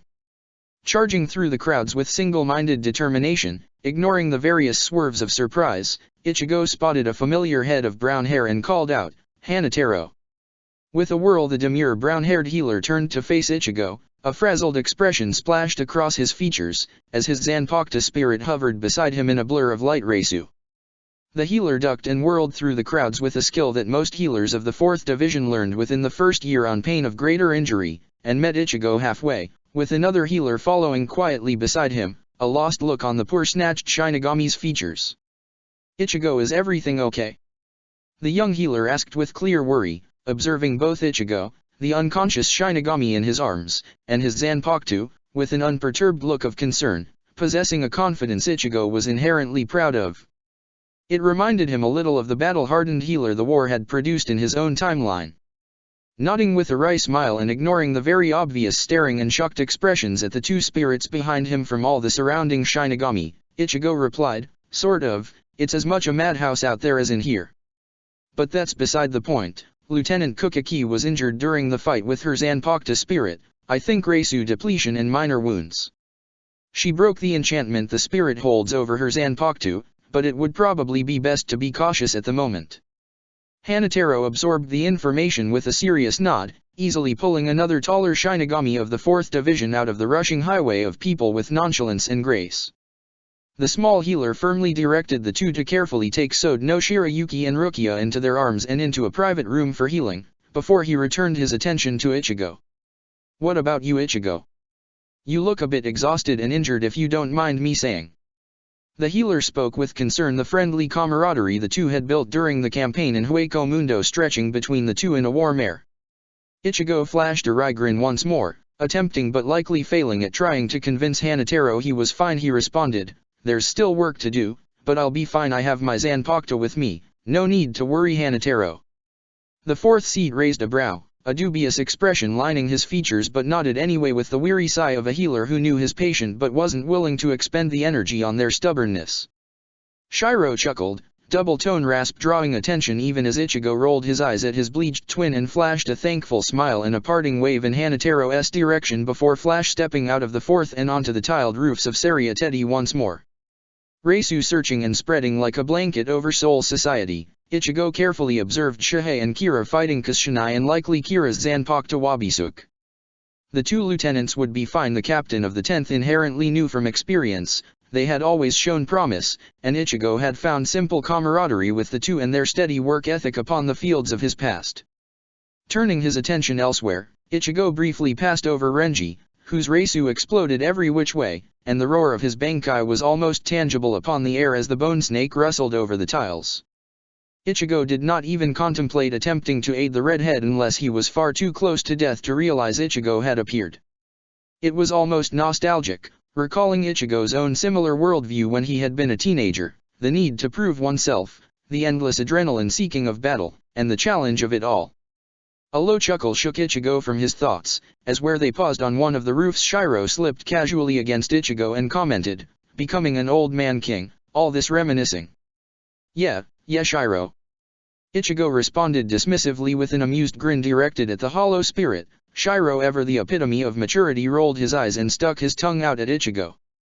The captain of the 10th would have responded in like manner until Zanjitsu Asen raised a brow, eyes disapproving behind the golden visors even as they lit with poorly concealed amusement and fondness at their antics. "Focus, Ichigo, can you sense Hirako-san?" It would probably help to ask his assistance at the moment. The Quincy portion of Ichigo's powers suggested, drawing seriousness to the moment as they refocused on the invasion at hand. Ichigo nodded as his senses landed on the blonde captain, and the hollow Reisu saturating the air around the captain of the 5th. With a nod to his spirits, Ichigo picked his feet up once more and stepped off the roof, Reisu solidifying beneath his feet as he made his way to the 5th Division. The 5th, while always far from any semblance of sanity, or peace when Hiyori was visiting, was surprisingly quiet for the chaos surrounding Soul Society. Ichigo supposed it was because Hinamori was off with Rangiku, and of a saner mind, and that most of the division Shinigami had probably dealt with their spirits surprisingly quickly when Shinji released his Shikai. Neither spirit nor Shinigami would survive long in the inverted world in a fight. When Ichigo entered the division, it was to the general bustle of Shinigami, some rushing about in and out of the division, others staring at materialized Zanpakuto spirits, in particular, Zanjitsu, with a dazed sort of expression. Some stared at their captain with wide, almost odd eyes and maybe a bit frightened, and Ichigo wondered what the blonde had done to deserve the fearful hero worship. Shinji was in the center of it all, leaning cozily against a pillar with nonchalance as Sakanda purred by his feet, taking the form of a large elegant sphinx cat with a spine of bone and glowing eyes, though Ichigo suspected that was not the only form the spirit could take. "Oichi!" Shinji greeted with a touch of exuberance and a lazy wave. Sakanda raised her head, piercing gold eyes settling on Ichigo. She nodded once, conveying 1,000 meaning all in the simple gesture before she settled once more over her wielder's legs. Ichigo waved in greeting and stalked over to the blonde, his two spirits gliding ethereally behind him. The blonde glanced up at Ichigo, before his gaze swerved to the two spirits and he greeted each with a respectful nod. "Zanjitsu decide to accompany you?" The blonde questioned with curiosity decorating his features, having met the spirits before. It left the orange-haired Shinigami wondering how the other captains and lieutenants who had never seen the spirits would react. Ichigo's smile was teasing and sharp as he replied, "Something like that." "Was Muramasa able to gain control over your or the other wizard's spirits?" Shinji nodded his head with a brilliant Cheshire grin and responded, "Nah, not so much, took a few minutes max for most of us, only one who struggled a bit was Hiyori, and that's cause they're both so volatile. Reckon it's cause we're so connected, and the hollow part ran interference. Most of 'em decided to stay materialized anyway for fun." Ichigo nodded, carefully absorbing the information. It was likely if Muramasa made a great effort to control the wizard spirits he would be able to manage a greater degree of control. But the passing breeze of his Reisu he had launched at the captains and lieutenants gathered on Sokioku Hill wouldn't have been close to strong enough to counteract the strong-willed wizard and their Zanpakuto. It was also likely if they had stayed for an extended period of time their control would have suffered to a greater extent, but they hadn't, and Ichigo was more than thankful there wasn't a bunch of fight-happy, hollow-wielding Zanpakuto running around. "So, any reason ya came to visit, or are ya just mother henning as usual, Ichiberry?" Shinji questioned with a sly wink as the rumbling sound of Sakanda purring filled the air with the spirit's amusement. Shiro scoffed knowingly even as Ichigo leveled his friend with a glare and a disapproving glance before he could respond. Asen stepped forward to rest by Ichigo's shoulder and quietly reminded, "Do not forget Byakuya, Ichigo." The captain of the 10th nodded his head and gathered himself with a breath before he returned his attention to the blonde, who was watching the three of them with amused serious eyes. Shrugging aside any comment about his spirits and their own protectiveness, Ichigo responded, "As much as you all love to believe I am a mother hen, that is not what I am here for. I need you to prepare to go and speak with Kisuke, ask him to monitor activity in the living world. Additionally, I will need you to alert Haribal-san that a large congregation of hollows, including Minos, will likely appear there if we are unable to subdue Muramasa before then. An emergency captain's meeting will likely be called soon and you will probably lead an expedition to Los Noches.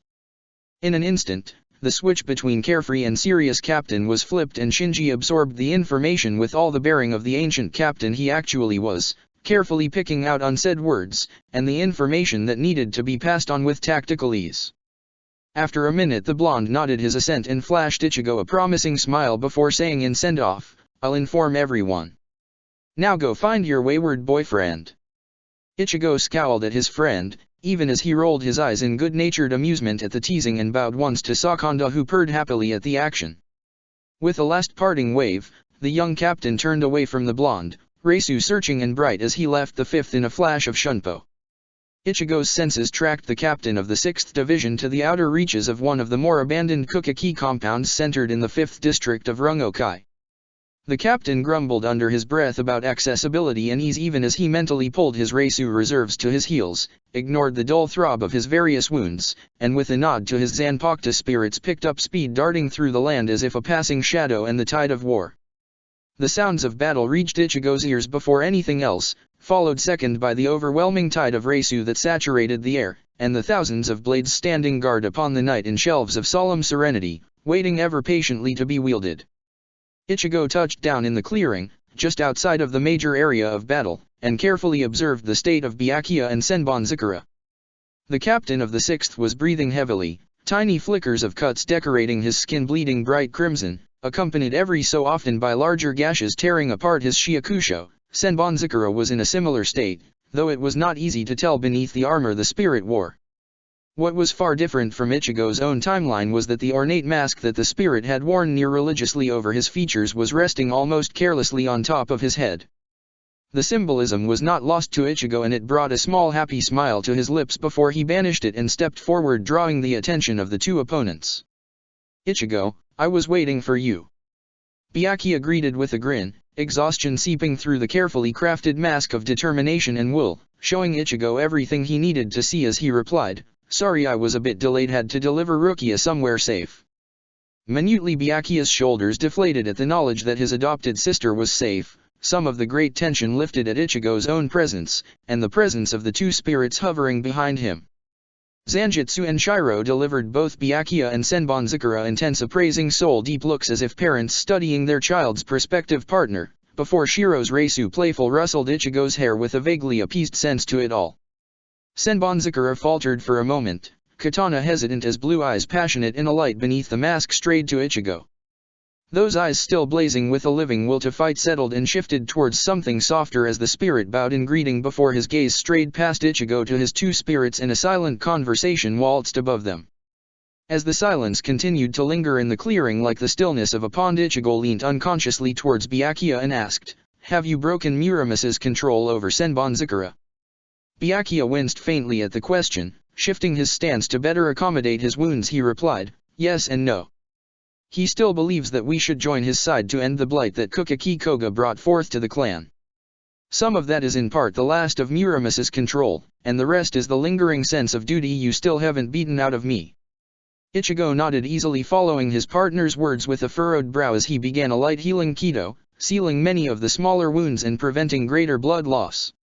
Byakuya smiled gratefully at the gesture even as Senbonzakura shifted, the invisible conversation finished, katana whispering dangerously so and breaking the tender moment to leave the harsh reality of battle.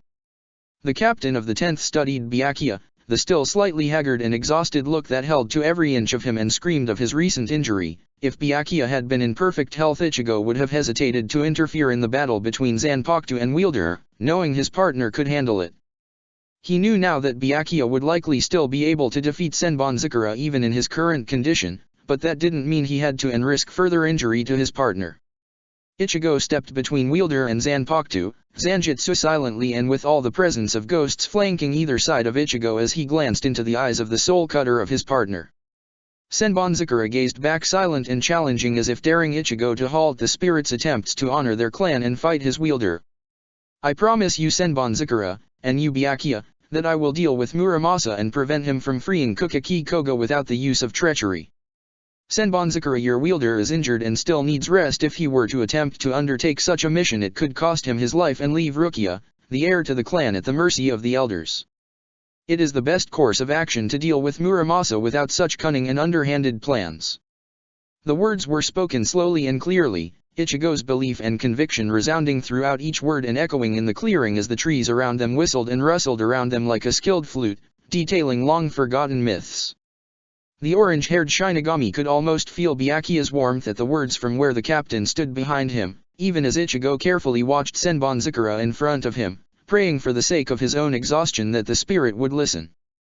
Each word had been carefully chosen to try and convince the spirit, but if Muramasa's control still held like seeping roots, then no words would truly sway the spirit.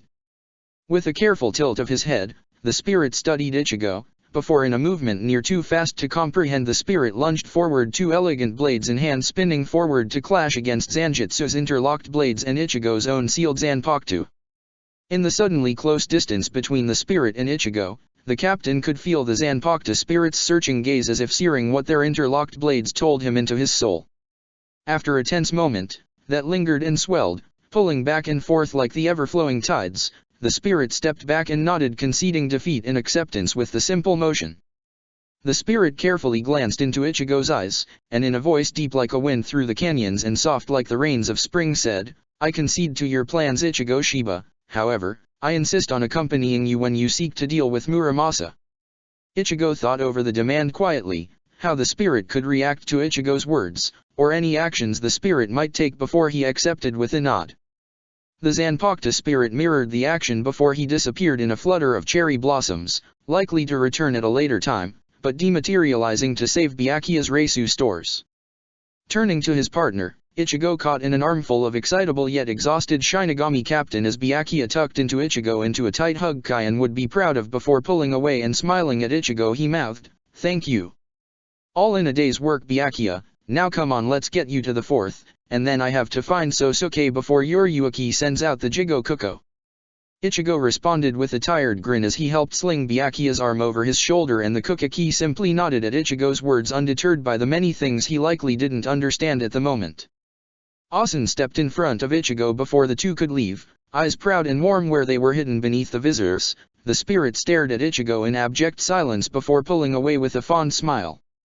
With a nod to Shiro, who grinned and mumbled about seeing Anohana, Ichigo, carefully supporting Byakuya, left the clearing, the glowing presence of Soul Society close on the horizon as the dawn began to touch the skies with its early rays of light, and his spirits followed behind him. X. Chapter 58, Athasagorophobia. X. Ichigo swept into the room with all the cold bearing of noble seriousness lining his features, even as the still visible signs of battle decorated his body. Immediately after entering the ornate halls, Ichigo wanted to back out at the chaos that seemed to saturate every corner and tile of the room. It wasn't such chaos as swords flying and Reisu exploding like a classical overture, but it was the sort of chaos that paraded about with incessant chatter, yelling, and seeping tension. And that was to ignore the very real stone-cold moment before chaos erupted once more as Ichigo swept into the captain's meeting, Zanjitsu flanking either side of him. Some of their reactions were beyond amusing to Ichigo, as Yukitake stopped where he was talking to Shunsui to stare wordlessly at Ichigo, and Renji stared in shocked surprise, mouth opening and closing like a flabbergasted fish, leaving Ichigo to contemplate Rukia's reaction with something close to a cackle resounding throughout his mind. Renji and Rukia had never failed in their over-the-top reactions, especially when coupled together. Though it was unfair to say such, because Ichigo was often full of absolutely crazy surprises, they quite literally ran through his veins. Other spectators of Ichigo's arrival were taking amusement in it all, such as Shinji, who watched everyone else's reactions with a sadistic grin and mirth flashing like lightning in his eyes. Some studied Ichigo with newfound perception. Anohana was gazing at Ichigo as if having finally received the final piece to an intricate unsolvable puzzle, and there was also Tashiro's appraising look, mirrored by Hirin Meru guarding the young lieutenant's back with a frosty glare at anyone who was a half-step too close. If anything, Zanjitsu stepped closer at the attention to their wielder as Ichigo glided forward, pulling their collective eyes with him like a wedding train. The quiet that had descended for a precious fraction of a second at Ichigo's appearance, reappeared with the descending force of a tsunami as one captain or lieutenant after another clamored about the two spirits standing behind Ichigo as he glided beside Kisuke, who had the decency to be quiet while fiddling with 3 different devices at once. Benihime, a silent pale specter of red, greeted Ichigo with a familiar wide smile before returning her attention to her wielder, lightly tapping him on the shoulder or whispering in his ears.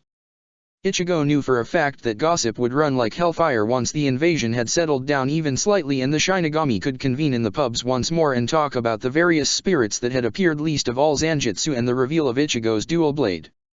It left a slight humor of amusement bubbling beneath his skin as he thought of some of the plausible absurd rumors, such as Ichigo having killed a secret twin, and that was why one of his Zanpakuto mirrored his own image. Honestly, the Shinigami were endlessly creative when it came to anything close to gossip. Running a tired palm over his features to pull his attention to the matter at hand, Ichigo drew in a deep breath and instinctively glanced at the line of captains opposite him, searching for a familiar presence, unaware only to stop himself with another muted sigh. Byakuya was in the tender hands of the fourth to recover, in peace, from the exhaustion and injuries he had suffered. Ichigo also had a gurney marked for himself in the fourth, but had only rested the minimum time it had taken to wrap or heal the worst of his wounds before the emergency captain's meeting had been called by Yoriyuki, who was standing near the head of the room, where the Suteiko usually stood in all his imposing glory. The captain of the second watched the gathered captains and lieutenants squabble and chatter with an expression that was half amusement, half irritation that the seriousness of the matter at hand had not washed over the masses. Likely sensing Ichigo's keen gaze with her stellar perception, Yoriyuki's golden eyes slid over to Ichigo, brightening a bit upon seeing the young captain. With a flirtatious grin, the head of the Shihoin clan waved to Zanjitsu behind the orange-haired Shinigami. Asen nodded respectfully in greeting, undeterred by the woman's wiles, while Shiro decided to continue his streak of maturity and grinned at the captain. Yoriyuki shook her head in amusement and flashed a wink at Ichigo, something asking of him in her gaze as the chaos continued to rise among them. Ichigo was half tempted to yell at Shunsui to assume command, because it was an inevitable factor that the drunkard would one day be the captain commander, and he would be damn great at it no matter what his self-doubts whispered. Ichigo had lived it, and even in peace, the man had an eye for the people behind the organization. But he was conversing in soft whispers with Jushiro in the corner, and Ichigo could hardly bring himself to march over and interrupt the two at the moment. However, if the noise level rose another decibel, Ichigo wasn't sure what drastic measures would appeal to the young captain. Kisuke beside Ichigo, after a persistent tug on the brim of his hat from Benihime, finally tore his eyes away from the devices in his hands, the deep bags under his eyes masking his appearance in the visage of a raccoon as the scientist blinked blearily at Ichigo for a moment before his gaze darted behind Ichigo. The blonde blinked once more, as if whether to test if the spirits were actually hovering behind Ichigo, before the insomniac shrugged and returned to his device, only after flashing Ichigo a nudging look, a wagging finger, and commenting, "You should get some rest, Ichigo." "All right, mother." Ichigo responded with a raised brow and a touch of fondness for the scientist's concern for him. Kisuke scoffed at Ichigo's reply, peeking up at the orange-haired Shinigami from beneath the sea of blonde bangs, and dramatically rolled his eyes at Ichigo even as he flashed a tired but ever enigmatic smile before returning his attention to the device now flashing in a myriad of red dots. Feeling the exhaustion settle firmly on his shoulders once more, Ichigo pulled himself together with thoughts that they would soon be able to rest, and Muramasa would be taken care of, one way or another. Which was not so much a comforting thought, Ichigo supposed. Zanjitsu Asen wordlessly drifted closer to Ichigo's shoulder and rested a gentle hand there, guiding warmth seeping from Ichigo's spirit and invigorating his will and energy as the spirit conceded his head to the front in suggestion, or half-order, with a gentle nod. Ichigo rolled his eyes at the wordless command, but knew if no one stepped up the chaos would continue to spread among the meeting room and nothing would be decided, and the invasion would continue in all of its greater chaos.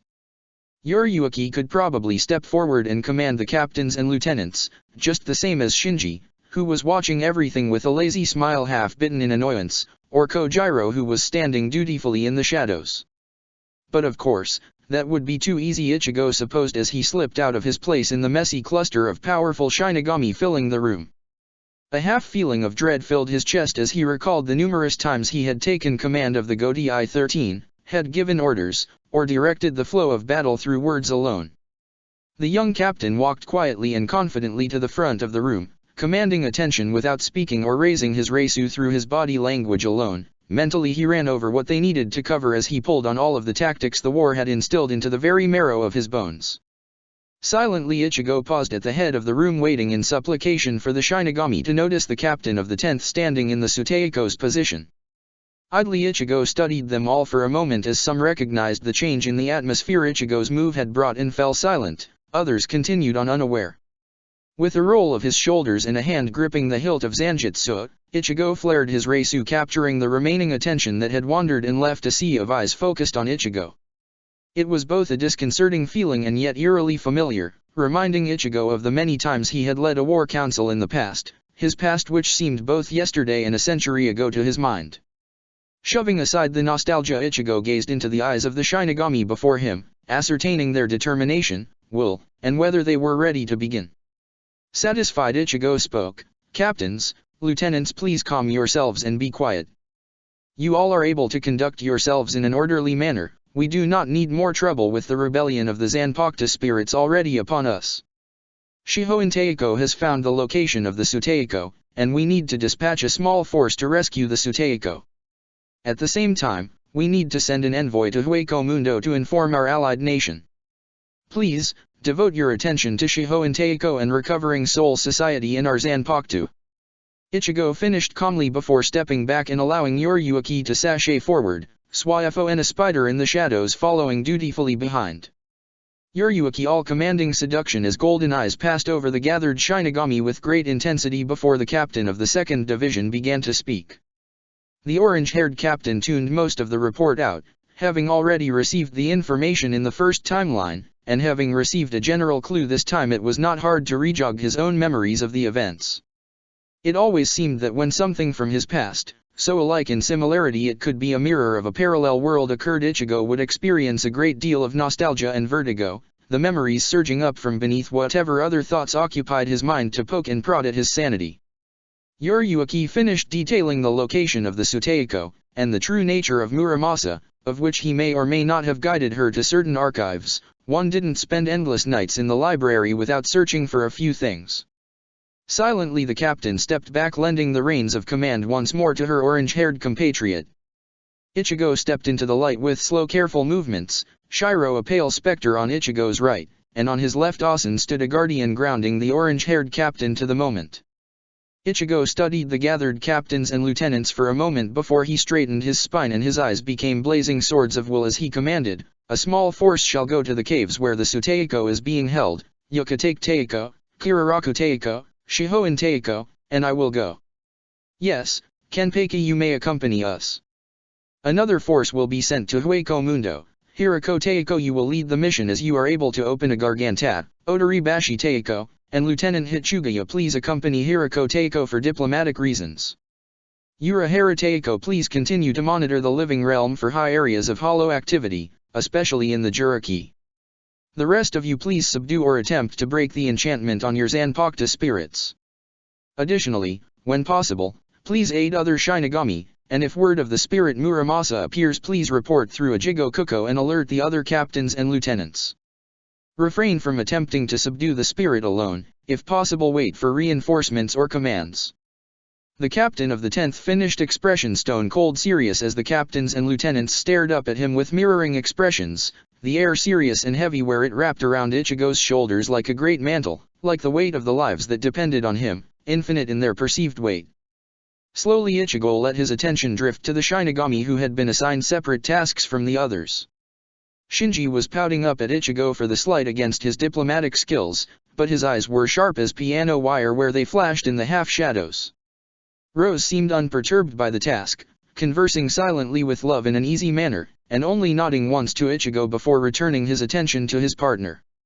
Toshiro as always was disgruntled by Ichigo's order, and the task he had been set, but there was some of the same steel in the lieutenant's eyes, a desire to prove himself capable of expectations. He was almost ready to be a captain and they both knew it, it lingered unspoken and unfettered.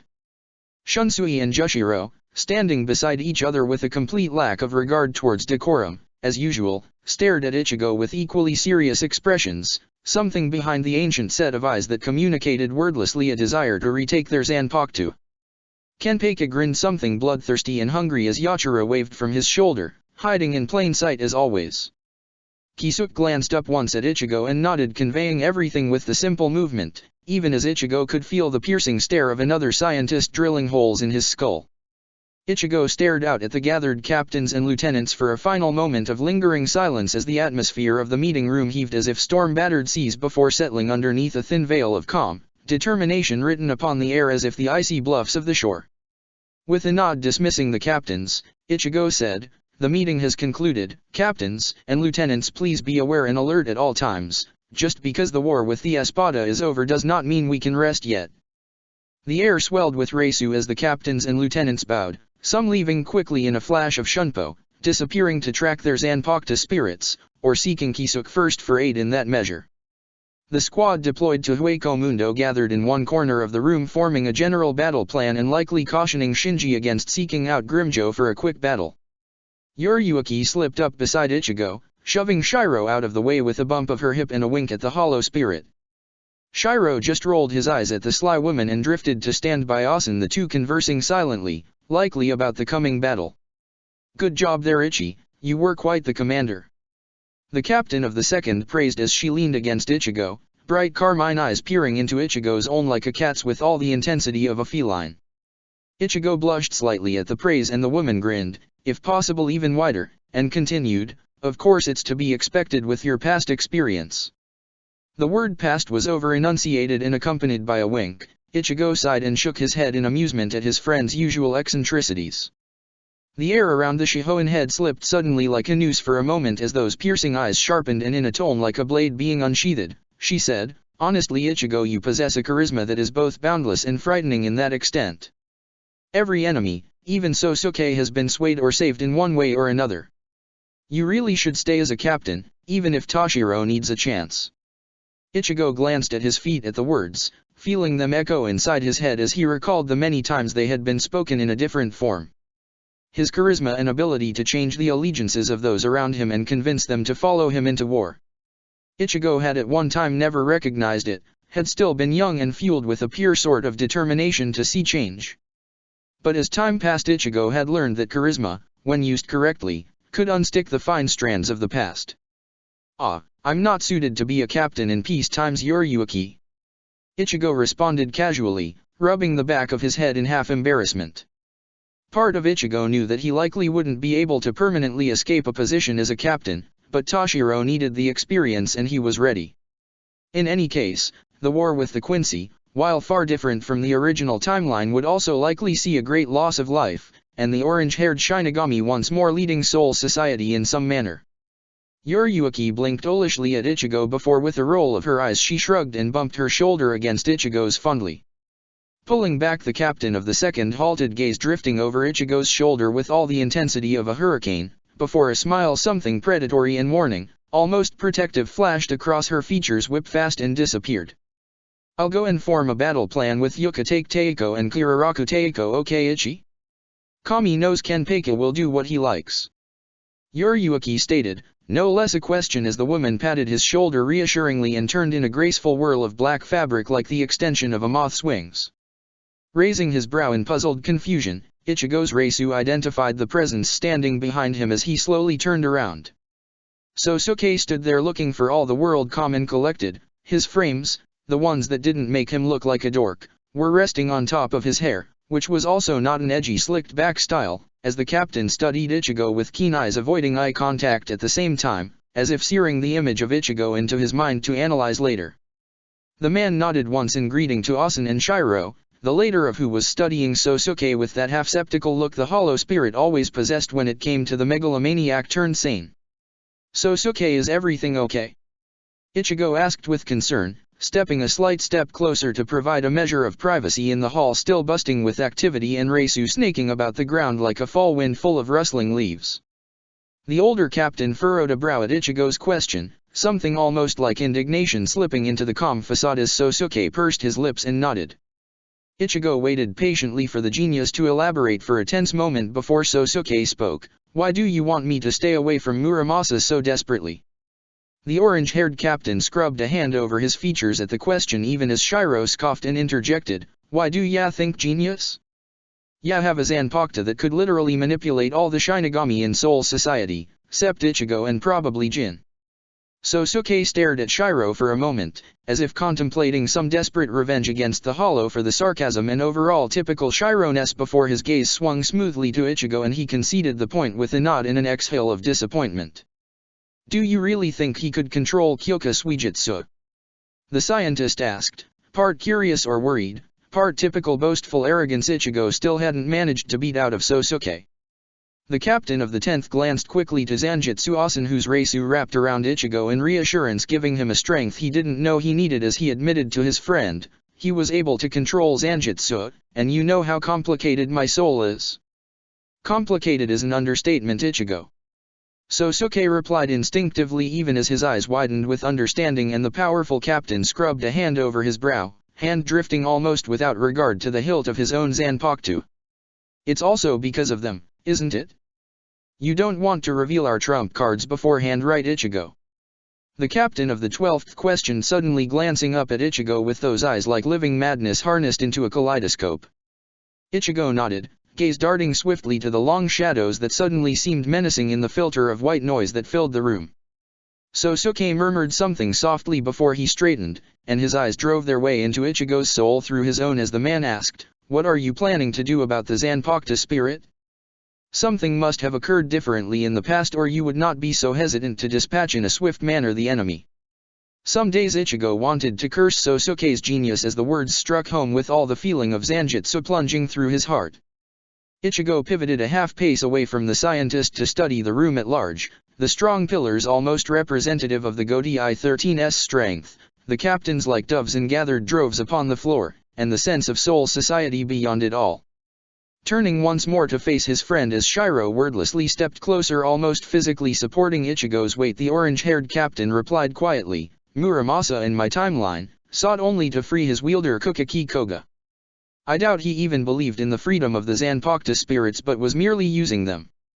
Muramasa's wielder was insane and had been locked away, as Yoriuki hinted at. He succeeded in freeing Koga, due in part to my aid, and that of Byakuya wishing to honor his clan. But the Shinigami was insane and betrayed Muramasa in an instant. We fought the spirit and I." Ichigo glanced away for a moment, lost in thought, before he continued, "He was so lonely and bitter at such loneliness, consumed by it all, until I defeated him." Ichigo let the silence linger at the statement, glancing over only once to catch Sosuke's shuttered yet curious expression, before he turned away again and commented, "I'm going to try and save him if I can, even if it's just letting the spirit live in one of the outskirts of Rungokai. And if I can't, then I will deliver him from the existence which plagues him now, so that hopefully he will find peace." The silence lingered intense and unsure between the two captains before Sosuke stepped up beside Ichigo, and in a quiet voice enduring some tender quality the scientist spoke, "I believe you will do what's best, Ichigo." It was as much support as one was bound to expect from Sosuke Aizen, so Ichigo conceded his gratitude with a nod and responded, "Thank you, Sosuke." The man glanced up once, brown eyes like the bark of an ancient tree having weathered the world, or like soil rich and everlasting, connecting with Ichigo's own, conveying 1,000 messages, words meant to be unspoken. Sosuke nodded and turned, sweeping towards Shinji, who was still being mauled by an over-enthusiastic Mashiro, while Kensei dutifully watched at the scientist's side. "Come, Ichigo, we need to speak with Yoriuki and the others as soon as possible." Asen cautioned gently, pulling Ichigo's attention from idle drifting. He nodded and stepped towards the small group still gathered in the corner. Jushiro was the first to notice Ichigo's approaching presence, happiness bursting across his features like spring at the sight of one of his favorite lieutenants. Asking the man to pick a favorite was near impossible, though they all knew Kaian probably held the spot. Yoriuki and Shunsui, in perfectly unsynchronized movement, turned to face Ichigo as he arrived, Zanjutsu following Ichigo in silent guard. Kenpeki, idly studying his blade, bared his teeth in a grin at Ichigo before falling back to whatever entertaining story Yachiro was whispering. "Ichi, you finally made it. I was wondering if you would ever escape Sosuke." Yoriuki joked as she gaily slung an arm around his shoulder in one moment and was leaning against a pillar in the next with a wink. Ichigo just shrugged in a vague "what can you do" manner, before he returned his attention to the two captains watching their interaction with fond, amused eyes. "Teiko, Yokotake-san, this is Zanjutsu," Ichigo stated, gesturing to the two spirits before he pointed at Asen and continued, this is Zanjitsu Asen, and my bleached double here is Zanjitsu Shiro. Mama Ichigo, haven't we told you to drop the suffixes already? Shunsui complained good-naturedly, earning a small apology from Ichigo before the man continued. Attention focused on the two spirits who studied the captains with whispering eyes. It is a pleasure to meet the Zanpakuto of Ichigo. Indeed, it was quite the surprise to see Ichigo's true Shikai, not to mention Zanjitsu in the figurative flesh.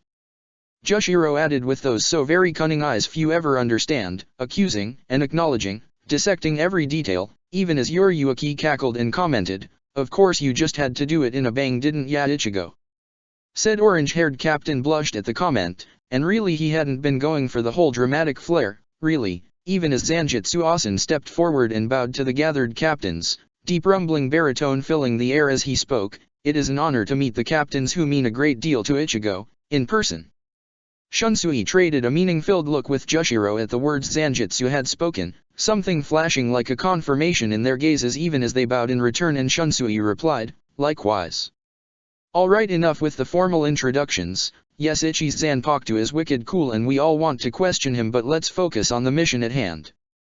Yuriyuki interjected with all the usual boundless energy she possessed, cleaving the somber respectful air in two in one fell sweep as all the gathered captains straightened imperceptibly, suddenly the epitome of battle ready. Yuriyuki nodded pleased and turned to Ichigo to update him on the plans already in development. She began, "I will lead us to the cave where the Suteiko is being held. Once there we will enter and make our way there. It is highly likely we will encounter rogue Zanpakuto spirits, and likely even Yukatake and Kirakus. So, we will adapt, as the situation requires." "Good."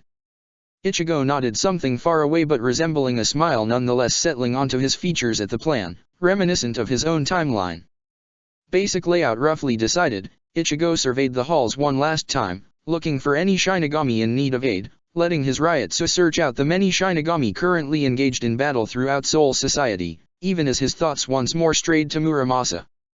He wanted to save the spirit, wanted to do so without ever invoking Kukaki Koga to the real world. The young captain had vague ideas, half-formed plans, and a desperate wish for more time. But a part of him had made peace with the knowledge that it was likely in the end Muramasa would only be released through death. Shaking himself from his thoughts with the aid of Zanjitsu, Ichigo shared a final look with the captains gathered about him before Yuriyuki stepped forward and disappeared in a wicked blur of Shunpo. The two older captains followed behind the captain of the second, accompanied by the tinkle of bells, and after a last-second glance, Ichigo also followed, stepping forward towards whatever the future held. The caves were cold, the kind of chill that seeps beneath one's skin and bathes your spine in chills. The sensation of eyes watching Ichigo's every step was amplified by his perceived loneliness, which was abetted slightly by the presence of Zanjitsu Asen ahead of Ichigo, a tall silhouette radiating calm, and Zanjitsu Shiro behind Ichigo watching everything with those eerie ochre eyes. The other Shinigami captains had all vanished as they passed through the caves to deal with the various Zanpakuto that were waylaying the captains. Ichigo was more than thankful Kenpei did not know Yachiro's true nature, as to fight a Zanpakuto of that magnitude would be something too frightening. It was strange, Ichigo thought, in a recurring manner, how some things always seemed drawn to a certain string of fate. Ichigo was certain that it wasn't likely Muramasa had set up some great scheme for Ichigo to break the Suteiko out of his self-imposed prison. He wasn't known as the brash, headstrong, impulsive teenager anymore. But still, the other captains had engaged the other Zanpakuto spirits, pushing for Ichigo to go on ahead. Jushiro had murmured something encouraging and entirely reasonable about the bond between Ichigo and his Zanpakuto as being likely the strongest in Soul Society. At the thought a warm thrum of reassurance washed over Ichigo, tingling with the feel of Asen's Reisu. In any manner, Ichigo was both dreading and anticipating the end of the confrontation waiting ahead of him. He had a vague collection of ideas that had been simmering at the back of his mind, buzzing like a storm of cicadas, clashing ideals and beliefs, all centering on how to deal with Muramasa. His soul was so very divided on whether to attempt to save the spirit or to end the misery before it began. If the spirit was saved, Ichigo would be able to guarantee the life of the spirit, at least something close to a peaceful life, but Muramasa would always live with the torment of losing his master, of the knowledge of his betrayal. It would be a half-life, one that Ichigo didn't want to force on any living thing, just as it had been forced on himself by desperate measures. Killing the spirit though was far too reminiscent of Ichigo's own time and echoed bitterly throughout his thoughts. He knew it would set the spirit at rest, but Ichigo wanted to give Muramasa a chance to see what the world was like without Kukaki Koga and live in the short relative peace before the Quincy War. Running a hand through his hair in indecision, Ichigo tightened his resolve imperceptibly, hand tightening on the hilt of Zanjitsu sealed at his side as his spirit's Reisu hummed warmly around Ichigo. The young captain halted slightly in his steps as a new presence made itself known, fluttering with an invisible breeze and the faint scent of cherry blossoms. Ichigo glanced at Senbonzakura calmly, noting the spirit's somewhat healed visage, and the likelihood that Byakuya would be more than fine in a few days. The elegant spirit studied Ichigo from behind the mask with carefully hidden eyes, radiating in their piercing intensity before the spirit nodded once sharply in greeting and gestured for Ichigo to continue. Shaking his head and murmuring about nobles, Ichigo continued forward. A light at the end of the cave system silently made itself known, glowing and shimmering like a far-off mirage of distant plains, and with it came the sense of Muramasa's Reisu, stretched unbearably thin and tainted with hollow Reisu. Beyond that was the presence of the Suteiko, subdued but there all the same a constant thrumming heat that seemed to run through the earth beneath Ichigo's feet as he continued forward unhurried, conviction placing every step in front of him. The mouth of the cave system opened onto a large open area, stalactites and stalagmites peeking out everywhere as reminiscent water gathered and glimmered in the light of the barrier the Suteiko calmly sat inside of. The old man was the first to notice Ichigo's presence. He raised one brow, old ancient eyes locking onto Ichigo's own and conveying a note of worry and concern for the young captain. Ichigo flashed the old man a smile of reassurance even as he turned to face Muramasa, the spirit, who had been studying the rock wall with something far away, turned to face Ichigo with a whirl of the elegant cloak settled over his shoulders. Silence lingered endlessly between the two opponents, running restlessly over Ichigo's shoulders as the spirit's eyes strayed past Ichigo to the two spirits standing there, living guardians and pillars of Ichigo's power. Beyond Zanjitsu was Senbonzakura, lingering in the shadows, content to watch rather than interfere, understanding of honor. Something sorrowful passed through the eyes matte in the yellowed grief where he studied the spirits as Muramasa's hand strayed to the katana strapped to his waist and Ichigo remained still. "Have you come to save the Suteiko, Shiba Ichigo, captain of the 10th Division?" Muramasa asked in a calm almost idle manner, voice like the drag of fabric over stone. Piercing eyes peered into Ichigo's own and the orange-haired Shinigami smiled in response, something lighting in his eyes in predatory warning. "No, I am here to stop you, Muramasa," Ichigo stated simply, Reisu rising around his form bathing it in a slight aura, as Muramasa narrowed his eyes at Ichigo. The young Shinigami wondered if the spirit would even attempt to fight Ichigo rather than flee. The abandoned spirit was not dull and knew tactics well enough to know that Ichigo was stronger than the spirit. Muramasa's eyes darted briefly, almost a passing second, over to the Suteiko before they returned to Ichigo, some of that madness at their interaction that had been tamed returning in full force as if incited by the challenge. With an elegant flourish, the spirit drew his katana, the metal glinting in the sparse light of the cave as if possessed. Pivoting in a half manner to face his Zanpakuto, Ichigo stared at the two spirits' eyes blazing. He asked, "Please support me through your blade Zanjitsu." "Aye, King." Shiro responded and Asen nodded in kind, adding, "Of course, Ichigo." The two spirits dematerialized in a soft scattering of Reisu and returned to Ichigo's blade. Muramasa watched everything with skeptical eyes, studying Ichigo as if he was a puzzle with pieces that never fit together in any manner plausible. With a hiss, Ichigo released Zanjitsu from its scabbard, the blade a comforting weight in Ichigo's hands as for a tense breath the two opponents studied each other. They clashed with the shriek of metal against metal, sparks flying, and Reisu flaring as they struggled against one another before Muramasa stepped away, blade swinging in a fluid, almost hypnotic manner before the spirit was sliding across the ground in rapid shunpo to clash with Ichigo. The orange-haired Shinigami ducked the overhead strike and slid into a lower stance as Zanjitsu flashed in a wide arc towards Muramasa's side. The spirit caught Zanjitsu on the edge of his katana, the two blades wavering between, inching closer towards Muramasa's side and into the open air for a second before Ichigo stepped back and let Zanjitsu set into a flurry of attacks.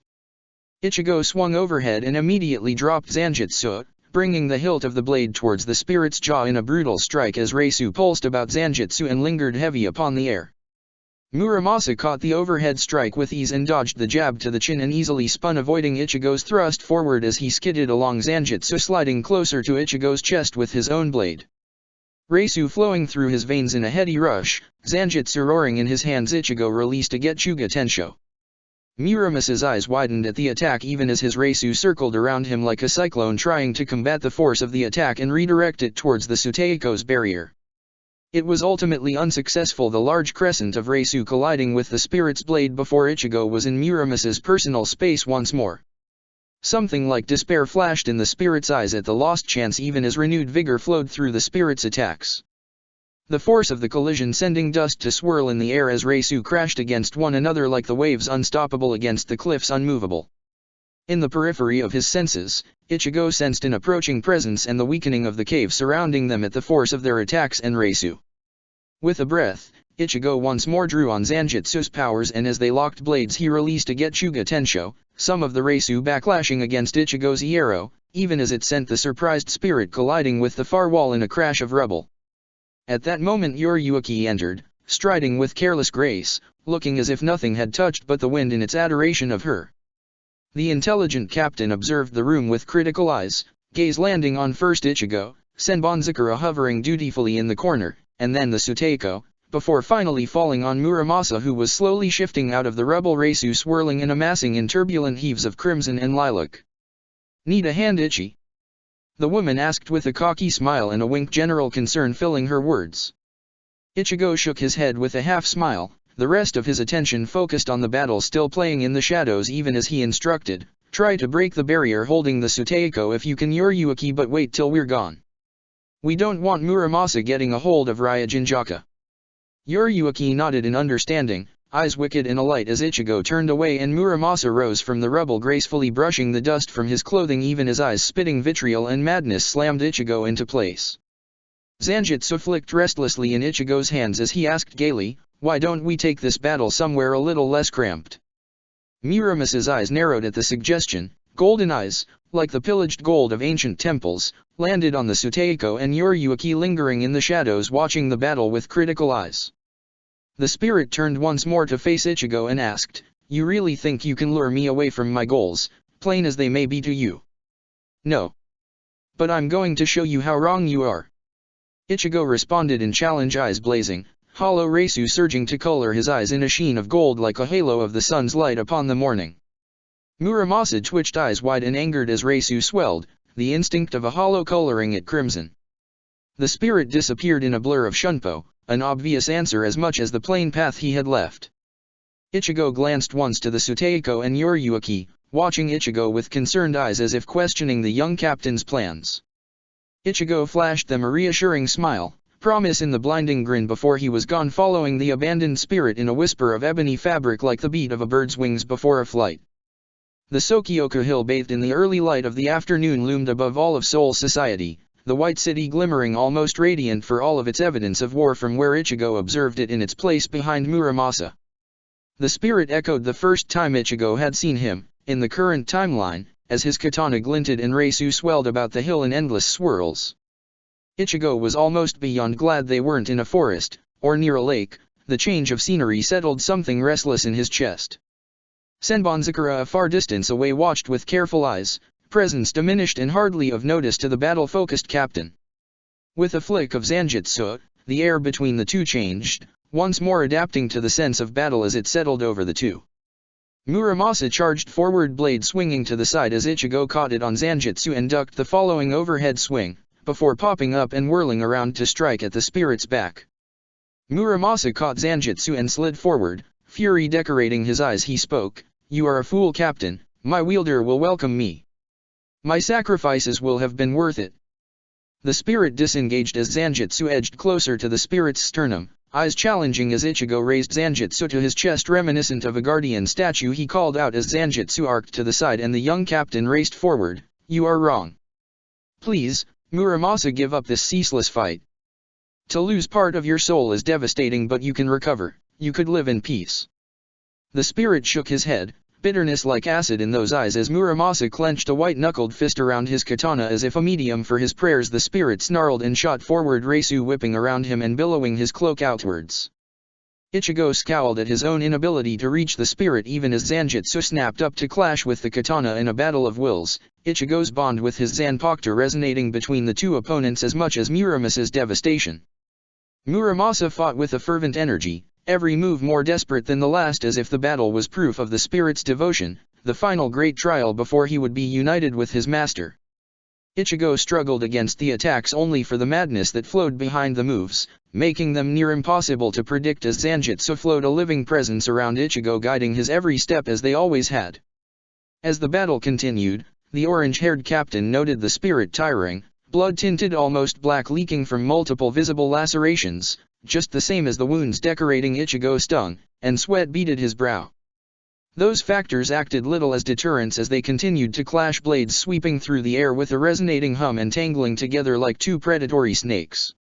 Over and over again, back and forth as Ichigo pushed the advantage and Muramasa countered with attacks that were pulled at the last second and twisted into something powerful. The moment the Suteiko was freed from his self-imposed barrier, it echoed throughout Soul Society, as if a summer wind from the south swept upon them. At the same time, a wordless command seemed to reach out for the Zanpakuto spirits still under Muramasa's control as the final act of their battle came into play.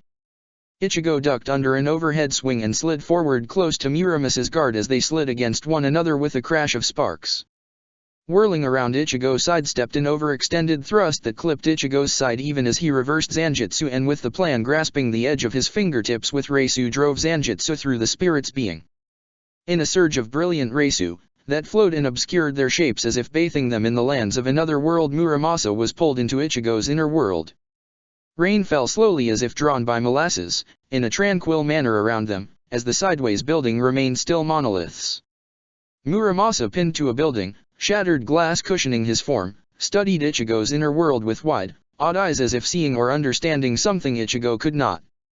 Finally, after what felt like a passing of eternities, the spirit looked at the katana impaled through his chest with an odd sort of apathy before his eyes drifted towards Ichigo's own, such swirling depths of emotions untamed in his inner world, free of the many masks however tiny he held for the sake of his friends. Wide eyes greeted Ichigo's own even as he drove Zanjutsu further through the being and whispered with heartsick determination, "If you will not believe me, then I will show you, Muramasa." With those words Ichigo recalled the memories, the first Zanpakuto rebellion, the chaos, Muramasa, and his cold indifference, fighting Zanjutsu, Kukaki Koga freed, and Muramasa's final moments. Swirling inside his chest and mind like a fever, the young captain inhaled and with a soft exhale channeled it all through Zanjutsu, letting the memories flow to the spirit but not forcing them, allowing Muramasa to make his own choice as to whether to glimpse the strange truth of the captain out of his time. Ichigo watched the Zanpakuto spirit in silence as he experienced Ichigo's memories, the thoughts and feelings associated with each, noting the moments when devastation crowned the noble being's features, far distant eyes flashing with turmoil. A warm palm settled suddenly on Ichigo's shoulder and he leaned slightly into the warm chest of Zanjutsu-Asen, who he knew was standing there supporting Ichigo, as Shiro crouched at the edge of the skyscraper chucking rocks at the water-churning bellow, reflecting Ichigo's worries and fears. Muramasa surfaced from the memories with tears streaming down his face, glistening in the rain that soaked them as the spirit stared at Ichigo as if he wanted to deny everything, as if to shout and scream that it wasn't true, even if everything else had already surrendered and accepted the truth. When one was a spirit of the souls of many, one learned to differentiate the truth among lies. It was also likely the spirit could sense the truth of Ichigo's soul, the Reisu that clashed against one another and settled into a strange balance. Even if Ichigo had found a way to absorb the spirit into his own inner world, it was not an environment for any not forged of Ichigo's soul. It was also far too true that Ichigo would never suit an illusion-type Zanpakuto, even one like Muramasa. A gentle hand reached up to settle on Ichigo's cheek as if to feel that the young Shinigami was real. The spirit stared once more into Ichigo's eyes, seeing far more now that the eyes a warm cocoa were not so blinded by the sunlight. It gladdened some part of Ichigo that he had been successful in curing, if only temporarily, the insanity in allowing the spirit to pull from the waves of drowning despair and loneliness for a breath. "I apologize, Ichigo," the spirit said slowly, 1,000 words lingering there. An apology for his disbelief of Ichigo's words, for his actions, for what had occurred in the original timeline. Before Ichigo could respond that the spirit held no need to apologize, the spirit continued, "And I'm sorry you had to live through such a future so terrible that you are here now. Fate is not kind to rest the weight of the world on the shoulders of one so young. The words shocked Ichigo as his eyes widened and his breath was stolen from his lungs. He stared in surprise at Muramasa even as the spirit smiled kindly, the expression washed warm and welcoming by the emotions that buoyed from the spirit's Reisu even as it was undercut with a current of pain and desolation. Before Ichigo could respond, a tug from the outside world pulled throughout his soul, and Muramasa's Reisu wavered, flickering like that of a flame facing the rain. Slowly the two were pulled from Ichigo's inner world, the sunlight of the afternoon shining around Ichigo, as he slowly lowered the spirit cradled in his arms to the ground, Zanjutsu still impaled in the spirit's chest. The Reisu around Muramasa was light once more as Ichigo flooded the spirit with Reisu, washing away the taint, even knowing any attempt to heal was futile and worthless. There was no longer any will to survive and live in peace, and Zanjutsu had sensed it from the first moment the blade had impaled the spirit's chest. "Promise me you will deal with my wielder. Make sure he can never hurt anyone again. Please promise me, Ichigo." Muramasa spoke in a soft whisper as if sensing his fading life force. Ichigo nodded, Reisu echoing his Reisu in great waves, sorrow at the outcome of the battle but also acceptance, like the acceptance he had found in the spirit.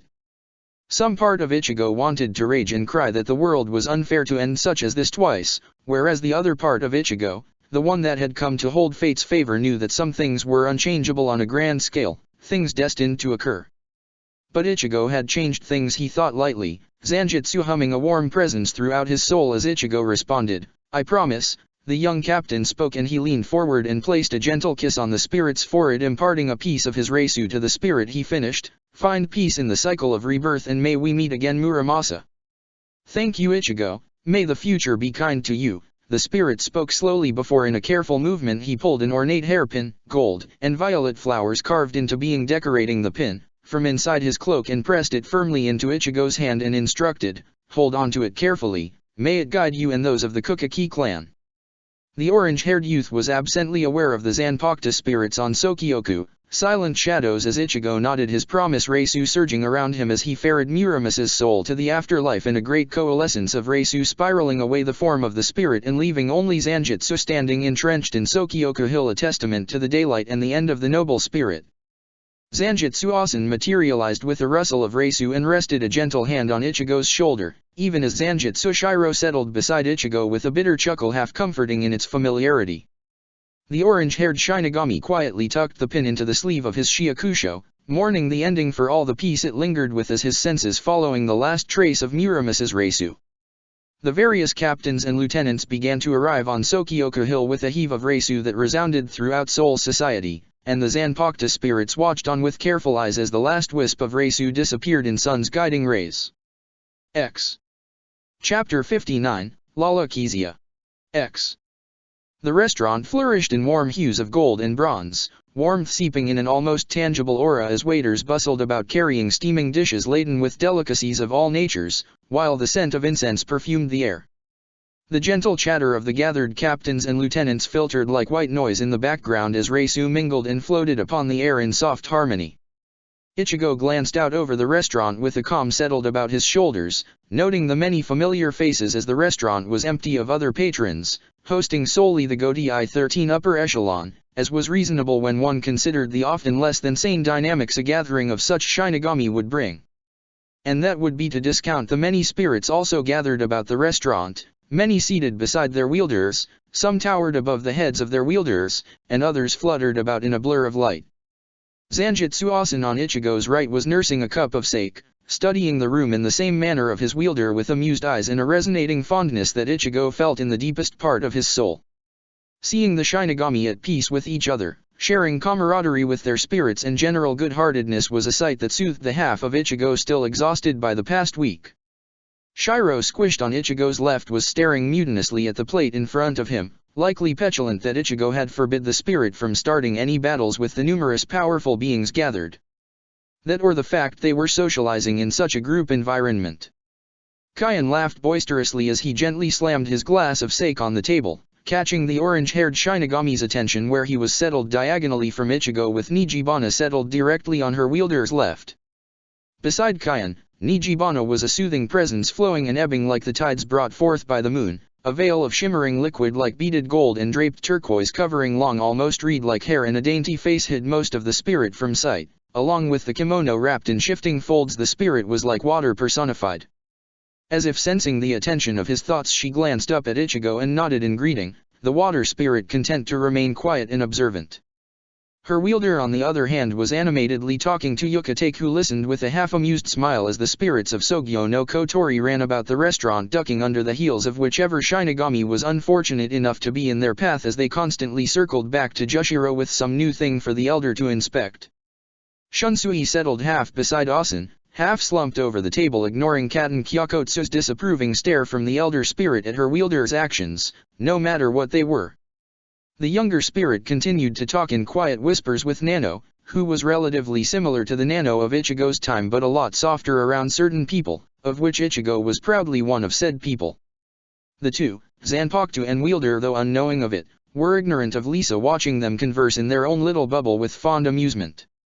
Ichigo jolted from his quiet observance as a hand waved in front of his eyes, accompanied a moment later by a bright Cheshire grin, and a curtain of blonde as Shinji leaned half across the table to get Ichigo's attention. The orange-haired Shinigami raised a half-amused brow at his friend for pulling his attention away from harmless musings as he first let a half-glare fall across his features, followed by an expectant expression exemplified through a raised brow. Something close to a wicked, promising grin flashed over the captain of the Fifth's features, and Ichigo wondered what he had done to incur the wizard's attention. In a voice, one that was all blatant curiosity with a bit of devilish mischievousness, the blonde was at heart a lover of causing chaos, and a wink the blonde asked, "So Ichigo, when did ya get a dual-wield Zanpakuto?" If it wouldn't be inappropriate in a restaurant, Ichigo would gladly reach across the table and strangle his friend, as the eyes of many of the captains and lieutenants gathered around them centered on Ichigo as if someone had declared some completely improbably thing. The question, which seemed impossibly loud, almost echoed about them. Shiro looked half close to acting on Ichigo's desires, even as raspy chuckles filled the air and the bleached spirit coughed out, "Ya screwed their king. Told ya secrets don't stay secrets." Ichigo fixed his Zanpakuto spirit with a baleful look. He didn't need his spirit to tell him that after all they had been through. Shiro only shrugged and returned his attention to the cup of sake Asen had wisely decided to give the hollow spirit. Kion, still in the middle of his exuberant description of his battle against Nijibana using only one leg and a lot of tactics, paused to turn to Ichigo, like a wolf setting its eyes on a tasty morsel at the question that still lingered on the air. A general look of curiosity surrounded Ichigo as the Shinigami recalled the few times Ichigo had released his Shikai to the eyes of the public, and it had indeed possessed only one blade. It had perhaps been a hasty decision to release his true Shikai on Sokioku Hill, one that paid homage to his own adolescent years, considering Ichigo had been going for the element of surprise in the past. But things had changed since he had been in the academy. It wasn't his power or his capability with Zanjutsu that had provided the quick-second confidence to go through with it all. It had been the family and friends Ichigo knew supported him, the return of his mental health to a state where constant paranoia and insomnia wasn't normal. His chest was warm at the thought, even as outwardly Ichigo maintained a bemused expression. "Indeed, Ichi, it would be interesting to know. Considering when I saw you in the academy tournament you had only a single blade Zanpakuto." Shunsui commented wryly with all the cunning of an old fox from where he had finally parted his head from the table, curly hair a mess about his face even as the devil resided mirthfully in his eyes. Katen Kyokotsu whacked her wielder upside the head at the comment even as she studied Ichigo with intrigued eyes, and Shunsui rubbed his injured skull. Joshiro, the picture of innocence beside Kion, smiled all benign and kind, tempered underneath by a backbone of the same kin of Shinji, and asked, "I seem to recall Shunsui mentioning his young lieutenant asking about wielding a dual blade a few times." The captain of the 8th nodded sagely in agreement with the words, and Ichigo decided that desperately banging his head against the table was not good for his health, so though tempted he refrained. Kion, studying Ichigo with a skeptical look, suggested with all the man of deep reasoning and logic, "Could it be that that was Ichigo's Bankai?" Shiro laughed at the suggestion as if the twin blades could ever amount to the true power of Zanjutsu. Even Asen shook his head in the negative. Unseeing of the two spirits' actions, Shinji jumped in. "Nah, Ichi's not the type to go all out unless he has to. He wouldn't skip Shikai for one enemy." The comment received a hum of agreement, and Ichigo wondered silently when his friends had come to know him so well, when they had come to know his habits. It set his heart about in his chest as if he was once more a teenager. In thought and nostalgia, Ichigo's eyes drifted briefly away from the table to search for a familiar presence before returning to expectant gazes. "You're all horrible," Ichigo responded with a shake of his head even as Asen studied his wielder with well-founded amusement. Shinji chuckled and continued to wear his shit-eating grin, likely having a clue as to how long Ichigo had known the true element of Zanjutsu but still deciding that every other Shinigami in the room needed to know that Ichigo was, as always, far from normal. At the still expectant glance from Shunsui and Jushiro, generally curious as the sole dual Zanpakuto wielders, other than Shihei, but he had scythes, Ichigo scrubbed a hand over his brow and contemplated speaking plainly. "Oh. I bet it was when Ichigo defeated that huge Minos Grande and all that Reisu was flying about like a huge storm." Kaien interjected excitedly, the rouge dusting his cheeks only adding to his exuberance as Nijibana laughed, a clear tinkling sound like water over river rocks at her wielder's actions. Ichigo shook his head at the guess and once more received a round of raised brows, as one of the spirits finally decided to add their input. Katen Kyokotsu silently commented, "It is strange that one's Zanpakuto would change Shikai. That has never occurred in our long history." Ichigo decided to flash the older female spirit a pleading look. Logic was not necessary for the conversation, nor the wisdom of spirits who had seen and experienced far more than most could comprehend. Thankfully only Shunsui and Jushiro noted the words with their usual sharpness, gazes flickering between Ichigo and his spirits in thought. If simply anyone were to figure out the nature of Ichigo's powers, it could be something catastrophic. "Surely you haven't gained it recently, Ichigo?" Anohana suggested kindly, all intrigued yet conceding healer, where she slipped into one of the open seats at the wide table with poise and elegance. Almost instantly certain captains or lieutenants who had escaped the female healer's tender mercy recently tensed at the captain of the Fourth's presence. Ichigo just smiled at the woman, ignoring the knowing gaze that demanded a talk at a later date, and respectfully greeted the spirit hovering like a shadow in soft folds of green behind Anohana with a nod. "You're correct, Anohana," Ichigo responded with a half-grin, refraining from continuing as unprompted Shiro butted in all pride and boasting, "Ichi wouldn't be nearly strong enough to wield us if he got our true form recently. At least your wielder actually uses their Shikai once in a while and isn't incredibly lazy, hardly able to lift his own blade." The older form of Katen Kyokotsu commented with a dismissive huff and a disapproving stare leveled at Shunsui where he was studying the room with a good-natured yet hiding smile from underneath his worn straw hat. The elder captain twitched and flailed at the accusation demanding how his Zanpakuto could speak to him such a manner with good-natured ribbing as Lisa nonchalantly agreed with the female Zanpakuto spirit in a deadpan. Ichi-ni-I. Tell us." Sogyo no Kotori demanded where they popped up beside Ichigo from under the table, one of the twins clambering over his lap to tug at the bright orange strands feathered about his neck, the other having a staring contest with Shiro. Jushiro laughed at the actions of his spirits and made a vague go-forth gesture to Ichigo as the other Shinigami watched on in amusement. Most knew Ichigo was an absolute sucker for kids. Rolling his eyes, Ichigo carefully dismantled the twins' tight grip in his hair and pulled out a thin silver enameled pin he had nicked from Kyokaku earlier in the day and presented it to the young boy. Sogyo no Kotori cheered and scattered across the bench to display the treasure even as Ichigo shared a brief glance with Asen, conversation playing unspoken.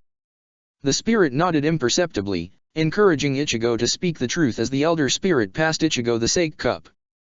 Taking a shot for courage, Ichigo faced the collective Shinigami and rubbing the back of his head in half abashment the young captain responded, "I've sort of had the dual blades the whole time." The answer received a few wide eyes, some suspicious glares, a murmur of, "Only you, Ichigo," and even outright shock combined with disbelief. Shiro cackled at their expressions and commented gaily, "King ain't a weakling, he just had to keep a pretense else certain people would keep an eye on him."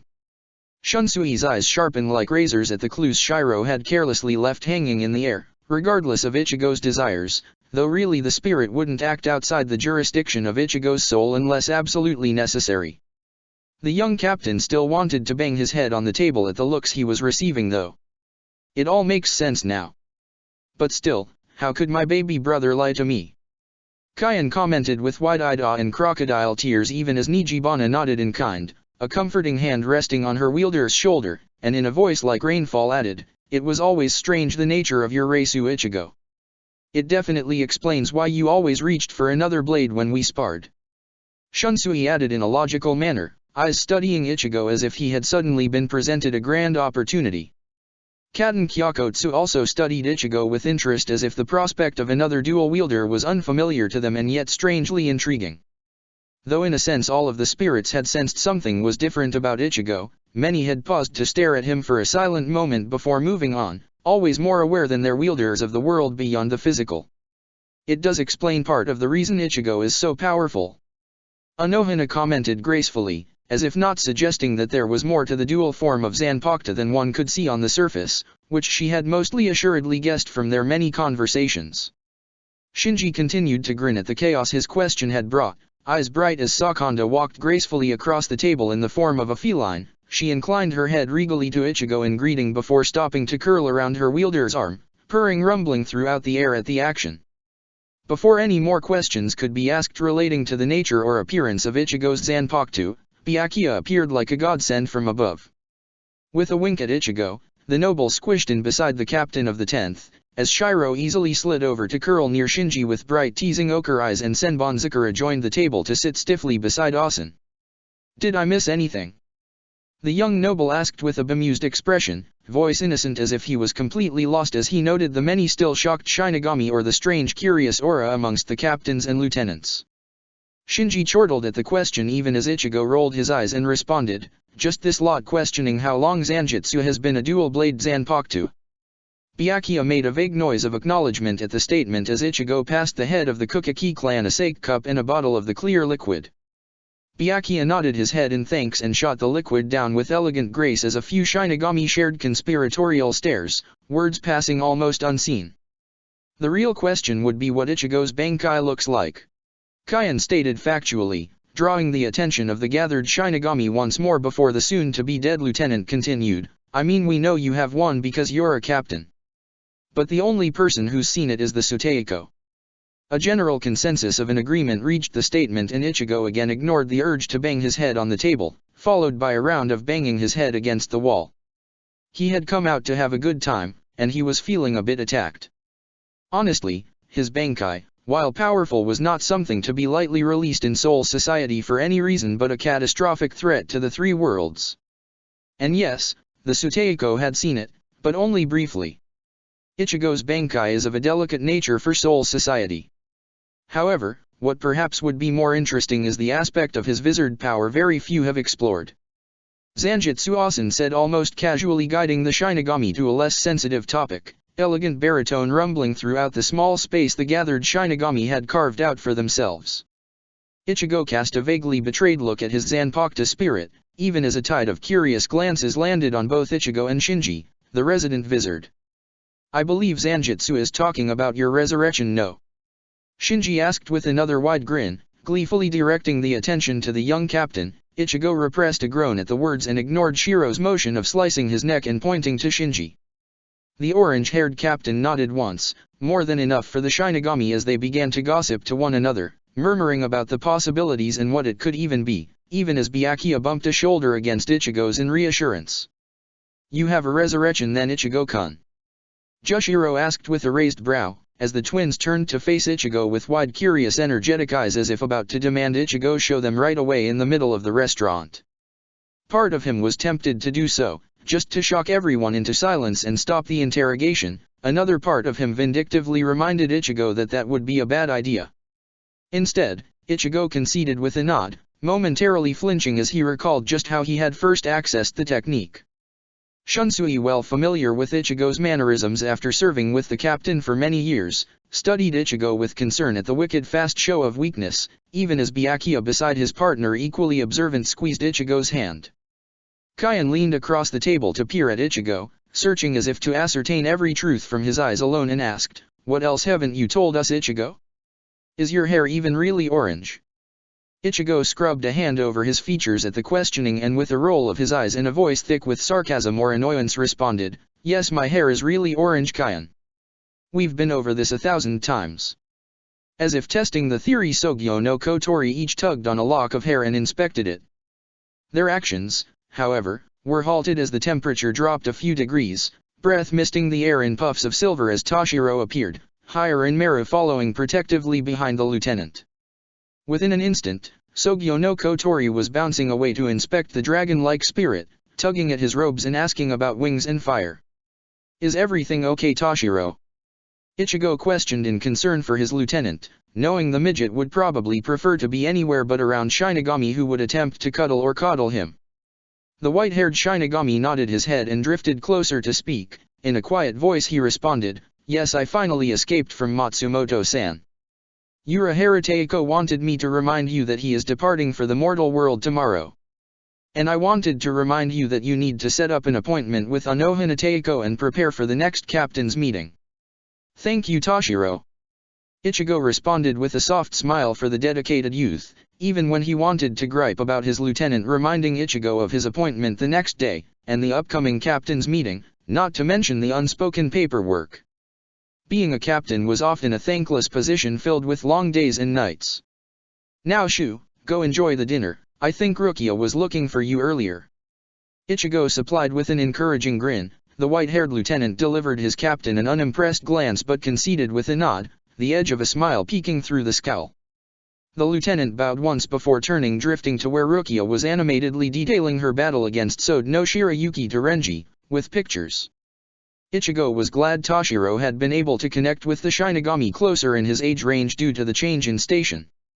He was still dutiful and serious, but Rukia, in much the same reflection, had managed to crack some of the ice, and Hinamori had done the rest. Returning his attention to the table, Ichigo gleefully noted that the conversation had moved away from Ichigo's rather unique Zanpakuto. Shinji and Kyan were arguing about whose Zanpakuto would be the most difficult to fight, the frequent argument being an inverted world where left is right, vs a full freaking ocean. Shunsui, Jushiro, and Anohana were idly discussing the many repairs still in progress throughout Seoul society, and the state of Rungokai as many of the lower division's Shinigami aided the citizens into adjusting in the aftermath of the war.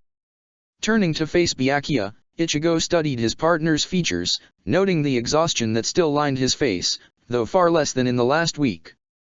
After Muramasa had been killed, Seoul society had taken a collective breath of relief, one that at the same time seemed to be held as if waiting for the other shoe to drop. And Ichigo knew it would, but he now had no clue as to who could attack next. It left a furrow in his brow as he contemplated once more how the timeline continued to change in minute and serious ways.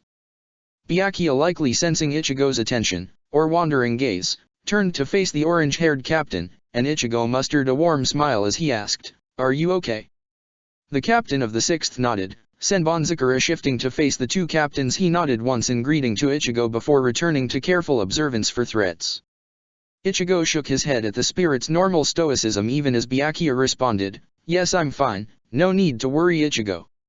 Ichigo smiled at the answer, pausing in the middle of formulating his response as he noticed a flash of green accompanied by a whisper of Reisu in the distance as Kisuke shifted in obvious movement where he was chatting with Sosuke and Jin. Bright Athena gray eyes flashed as the former captain, but still sort of a captain, nodded his head in suggestion to the doorway. Ichigo responded with a careful nod before he glanced at Byakuya, who only grinned in slight amusement at the silent play of politics and asked, "Would you like to get a bit of fresh air?" The captain of the 6th grinned in acquiescence, eyes lighting like a summer field of grain with mirth. Byakuya carefully rose to his feet, and Ichigo followed after another moment, trading a reassuring gaze with Shunsui, who only grinned with a suggestive note and winked before returning to the conversation as Zanjitsu and Senbonzakura followed behind their wielders. The afternoon was chilly but pleasant, bathed in the soft hues of fall and the fading sunlight dyeing street corners golden, fabrics rich russet orange and gentle blues dressed the skies. With a mischievous wink, Ichigo pulled out a small box tucked into the folds of his shiakusho. Byakuya raised a brow but said nothing as Ichigo lit the cancer stick and stuck in his mouth with a whimsical sort of look to his eyes. "You know, I've heard those are supposed to kill you," Byakuya stated nonchalantly as he reclined against one of the walls of the restaurant. Ichigo shrugged haplessly in response, knowing and yet at the same time honoring his father. Shiro chuckled at the comment even as Ichigo responded, "It makes me look cool." The young captain of the 6th raised a brow and made a whimy face as if questioning his decision to embark on a mission to try and understand Ichigo's sanity even as the door slid open beside them. Kisuke stepped into the sunlight with a sway and mildly adjusted the hat resting proudly atop his head as he turned his attention to the two captains. Benihime behind her Wilder drifted to stand beside Zanjitsu, crimson eyes studying the scene with varying shades of interest. Ichi-kun and Byakuya, did Toshiro inform you that I'm returning to the mortal world tomorrow? Kisuke greeted with a flare of dramatics and a grin. Ichigo nodded at the question and in greeting even as Byakuya rolled his eyes at the scientist and his antics. Running a hand over Zanjitsu's hilt, Ichigo let his attention drift to slightly more serious manners, thoughts drifting towards the future. He carefully spoke, Kisuke, I need you to keep an eye out on activity in the mortal world. There might appear creatures that you are somewhat familiar with, they eat souls. Or there might also be weird souls that aren't souls. If they do appear, please alert me as soon as possible and do try and keep the twins away. Expecting more invasions, Ichigo? Kisuke questioned even as he nodded solemnly to the request, pulling out a device and tapping rapidly as gray eyes peered intently at Ichigo. The orange-haired Shinigami scrubbed a hand over his features at the question, as Shiro cackled, and responded, unfortunately yes. I think there's still about 7 incidents of varying situations. Both Byakuya and Kisuke blinked in silent shock at the answer. The Kokaki noble took a silent step closer to Ichigo to provide support as Ichigo casually dragged at the cigarette, letting the smoke billow and wallow about the air. Kisuke fiddled with his hands for a moment, studying Ichigo with half fondness to his eyes. He asked, what do you believe will happen next? At this point, who knows, I can only warn you of the potential threats now. Ichigo admitted with a weary sigh, as Asen's presence reached out to wrap around Ichigo in a comforting manner. Kisuke nodded, seriousness engraved upon his features as the weight of the future bore down upon them all in ever-increasing intensity. The Quincy were drawing closer, leaving Ichigo reeling at the thought of how much time he had spent in the past, how it had so completely become his life, and the strange thought of what would happen afterwards, after the great mission to protect and save the balance was finished. Muramasa was in some ways a symbol of it all beginning to end, as much as the Winter War. But Ichigo wanted that peace, clung to it like a lifeline as much as the rapids of war eddied around him. Part of Ichigo was unsatisfied with the end of the Zanpakuto spirit, one who had deserved better, yet was also comforted by the truth and finality of death.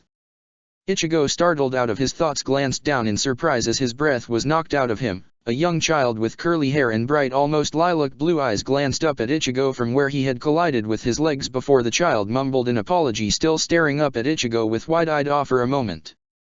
Ichigo smiled at the child and watched as the brat grinned back and with a parting wave turned to run, joining his friends as they raced through the streets. A contemplative frown settled over Ichigo as he watched the child disappear into the distance before he realigned his attention with the 2 captains before him, dismissing baseless theories. Shall we rejoin the others? The young captain suggested with fake grandeur. Byakuya snorted at the imitation even as Kisuke laughed short and crisp and replied, perhaps, but first you can tell us what your Bankai is actually like. Not happening, I'm saving it for the right person. Ichigo responded with a teasing lilt, winking at Byakuya even as Shiro chuckled and Asen hummed in agreement. Kisuke pouted and sighed reluctantly but accepted the answer and with a flourish of his hat and a wink stepped inside the restaurant. Ichigo took a last drag on his cigarette before letting the butt fall to the ground. He stamped it out and studied the streets of Rungokai and the feel of Seoul society surrounding him. Byakuya beside Ichigo studied the same sight, the two absorbing the moment in silence before Byakuya commented, come, we best return before Kaien and Rukia decide to spread rumors. Again.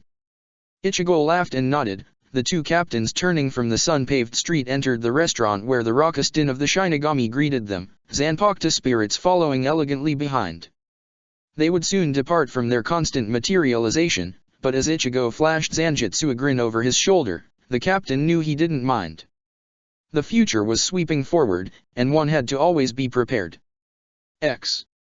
Rukia was sitting at Toshiro's desk when Ichigo entered, dutifully filling out paperwork and humming some happy song or the like, probably something she picked up in her brief intermission in the mortal world. Scrubbing a hand over his brow, Ichigo nonchalantly ignored the midget lieutenant, the sight not wholly uncommon. The lieutenant had arrived one day, a stack of paperwork under one arm, and the other holding the door open. Toshiro had been out training the division Shinigami at Ichigo's request. The young Kokaki had stared into Ichigo's eyes with all the set and determination of a bull, and he had stared back expectantly, waiting for an explanation of some kind. He would even accept that the lieutenant had decided Ichigo was too lazy and she was to remedy that, or that she had arrived to drag him to a meeting he had forgotten about. Kiriraku Teiko is visiting Yuka take Teiko. Rukia had stated with a deadpan, and Ichigo had nodded near instantly accepting the unspoken reason with a gentle smile. He was well experienced with the two elder captains' multiple visits. Since then Rukia had appeared at random, sometimes when Toshiro was in the office, but more often not. Pacing to his desk, Ichigo nodded in greeting to the young Shinigami, and with a dismal glance at the paperwork, far less than it could have been at least, thanks to the many secretaries of sorts they had hired, sat down. Rukia glanced up from her paperwork and nodded in greeting, a small warm smile dancing across her features before she carefully took note of Ichigo's appearance and in a voice weary with resignation asked, "What happened to you, Ichigo?" The orange-haired captain glanced down at his Shiakusho in careful observation, noting the many tears in the simple fabric, and the few cuts he still hadn't managed to bandage with an apathetic eye, mindful of how certain overbearingly caring Shinigami would see it.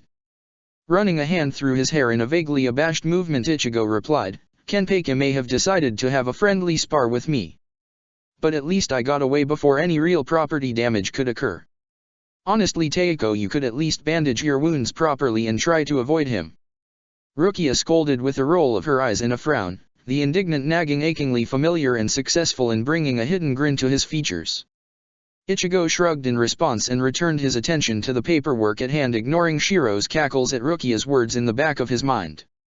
Silence settled comfortably over the airy office, large windows reflecting light upon the warm wood, casting everything in soft hues of summer. The peace and quiet was suddenly brutally and utterly disturbed by a shrill incessant beeping. Ichigo jolted out of the reverie he had settled into while signing paperwork and fumbled about his Shiakusho as the beeping continued. With an exclamation of relief, Ichigo pulled out a small device, very similar to a cell phone, except able to handle trans-dimensional calls. Rukia watched Ichigo with wide wary eyes as he flicked the lid back and pressed the accept message button. In an instant the small blue screen flickered, filtering between white static and a mishmash of techno-colors for a moment before settling on a clear image of Kisuk, or rather Kisuk's eyes. With a chuckle at Ichigo's surprised exclamation, the scientist pulled the device away and studied Ichigo with gleaming eyes, both serious and overexcited like a boy presenting a new toy to his friends. "Ah, Ichi-chan, just the Shinigami I was looking for." Kisuk's greeting was with one of those irritatingly blank, yet so conniving smiles. Ichigo rolled his eyes at his friend's antics but murmured a soft hello in greeting as manners dictated before he raised a brow, obvious curiosity filtering through his veins as Rukia slid to stand beside him. Ever nosy, she peered at the device with wide eyes. "Is there something I can help you with, Kisuk?" Ichigo asked with an expectant tone as he carefully watched the scientist's features for any sign of trouble, some cautious worry clawing at his thoughts in supplication, wonderings of the mortal world. Kisuk pouted at the question and demanded, "Can I not call my favorite orange-haired Shinigami out of the blue?" "No," said orange-haired Shinigami replied in a deadpan delivery, earning a deeper pout from the blonde who fixed Ichigo with betrayed eyes.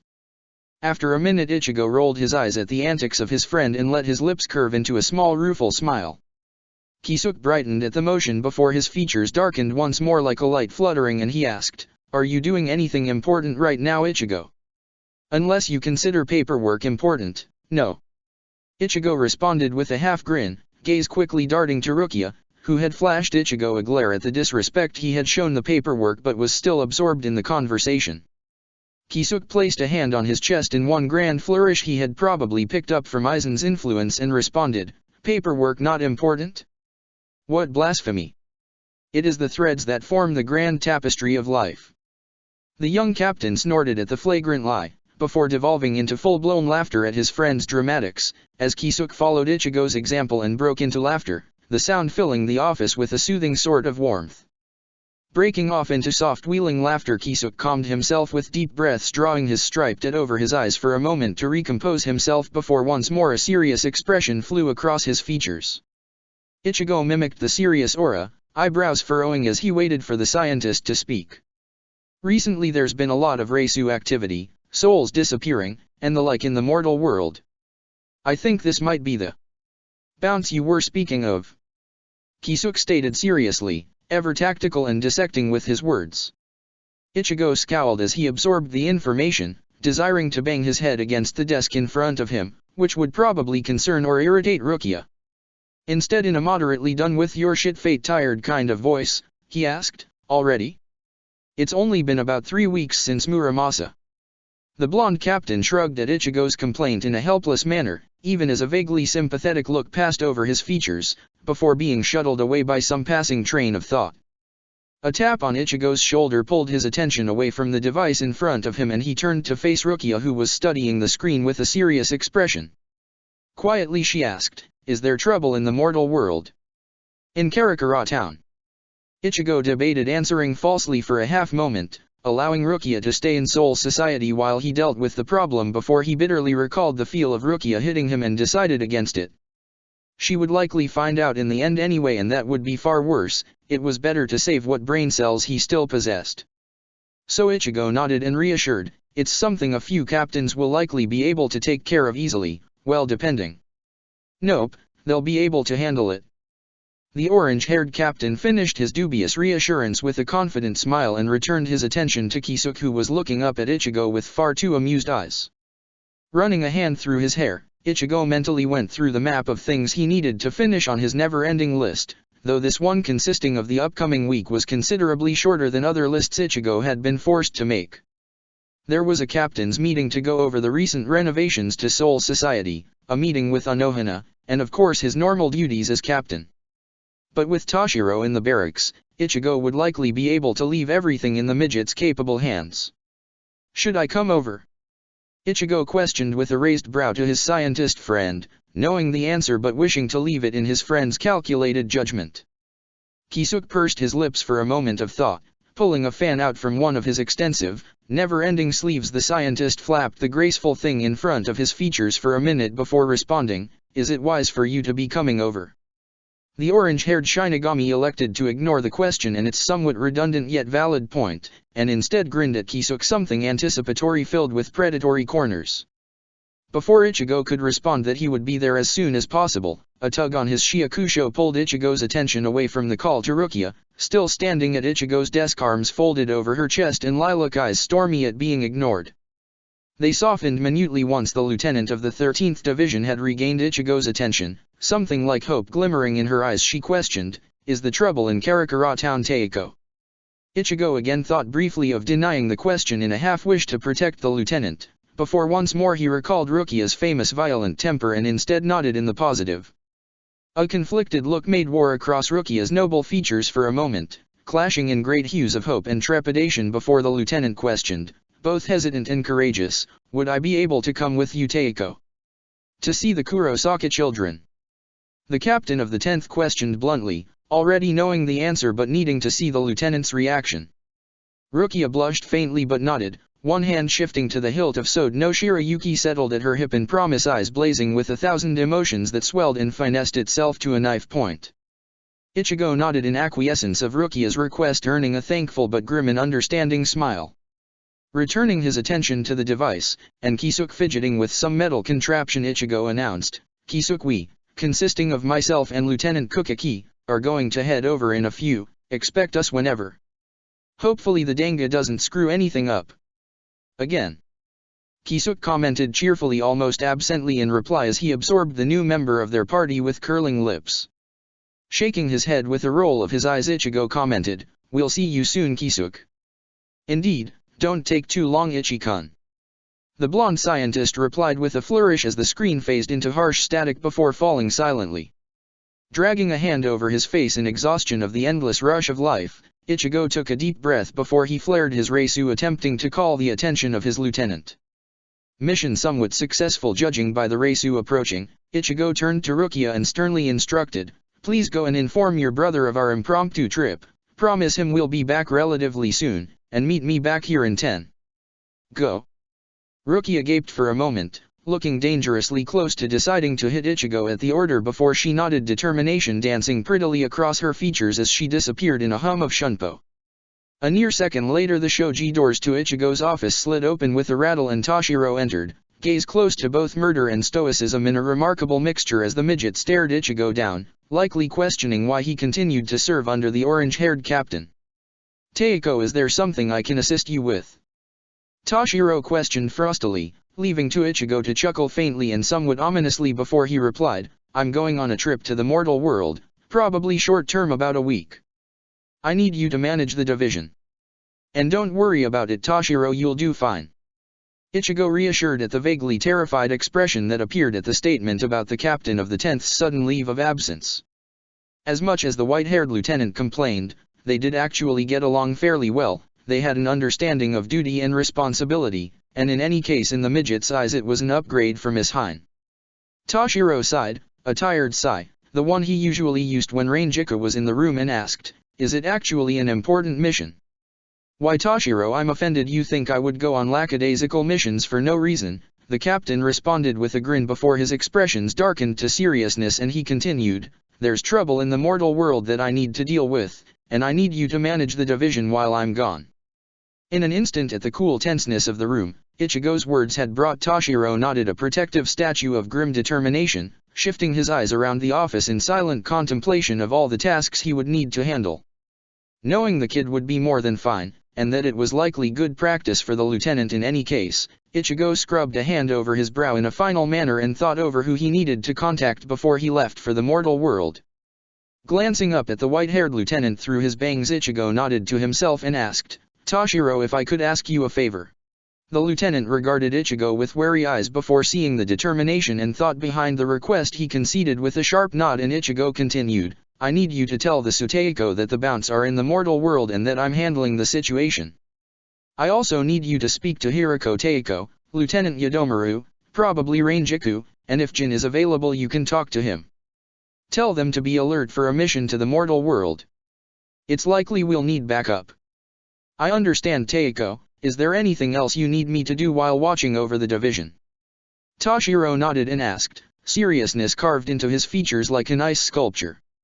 Ichigo shook his head as he moved aside from the desk and shook his limbs out for a moment before pacing forward to stand beside the lieutenant. He instructed, "Just keep doing as you are doing, Toshiro, maybe try and relax a little. Everything will work out fine." Smiling, Ichigo reached over and ruffled the white-haired Shinigami's hair, ignoring the annoyed swat, accompanied by a small, very well-hidden grin at the action. Winking at his lieutenant, the captain of the 10th exited the office and made his way to the courtyard. Rukia was standing in the entryway, sunlight playing with her hair and making it gleam like raven feathers as wary, cautious eyes searched out Ichigo before landing on him with a spark of excitement hidden behind the facade of stoicism. Waving in greeting, Ichigo approached the young lieutenant and when he was within hearing distance asked, "Are you ready, Rukia?"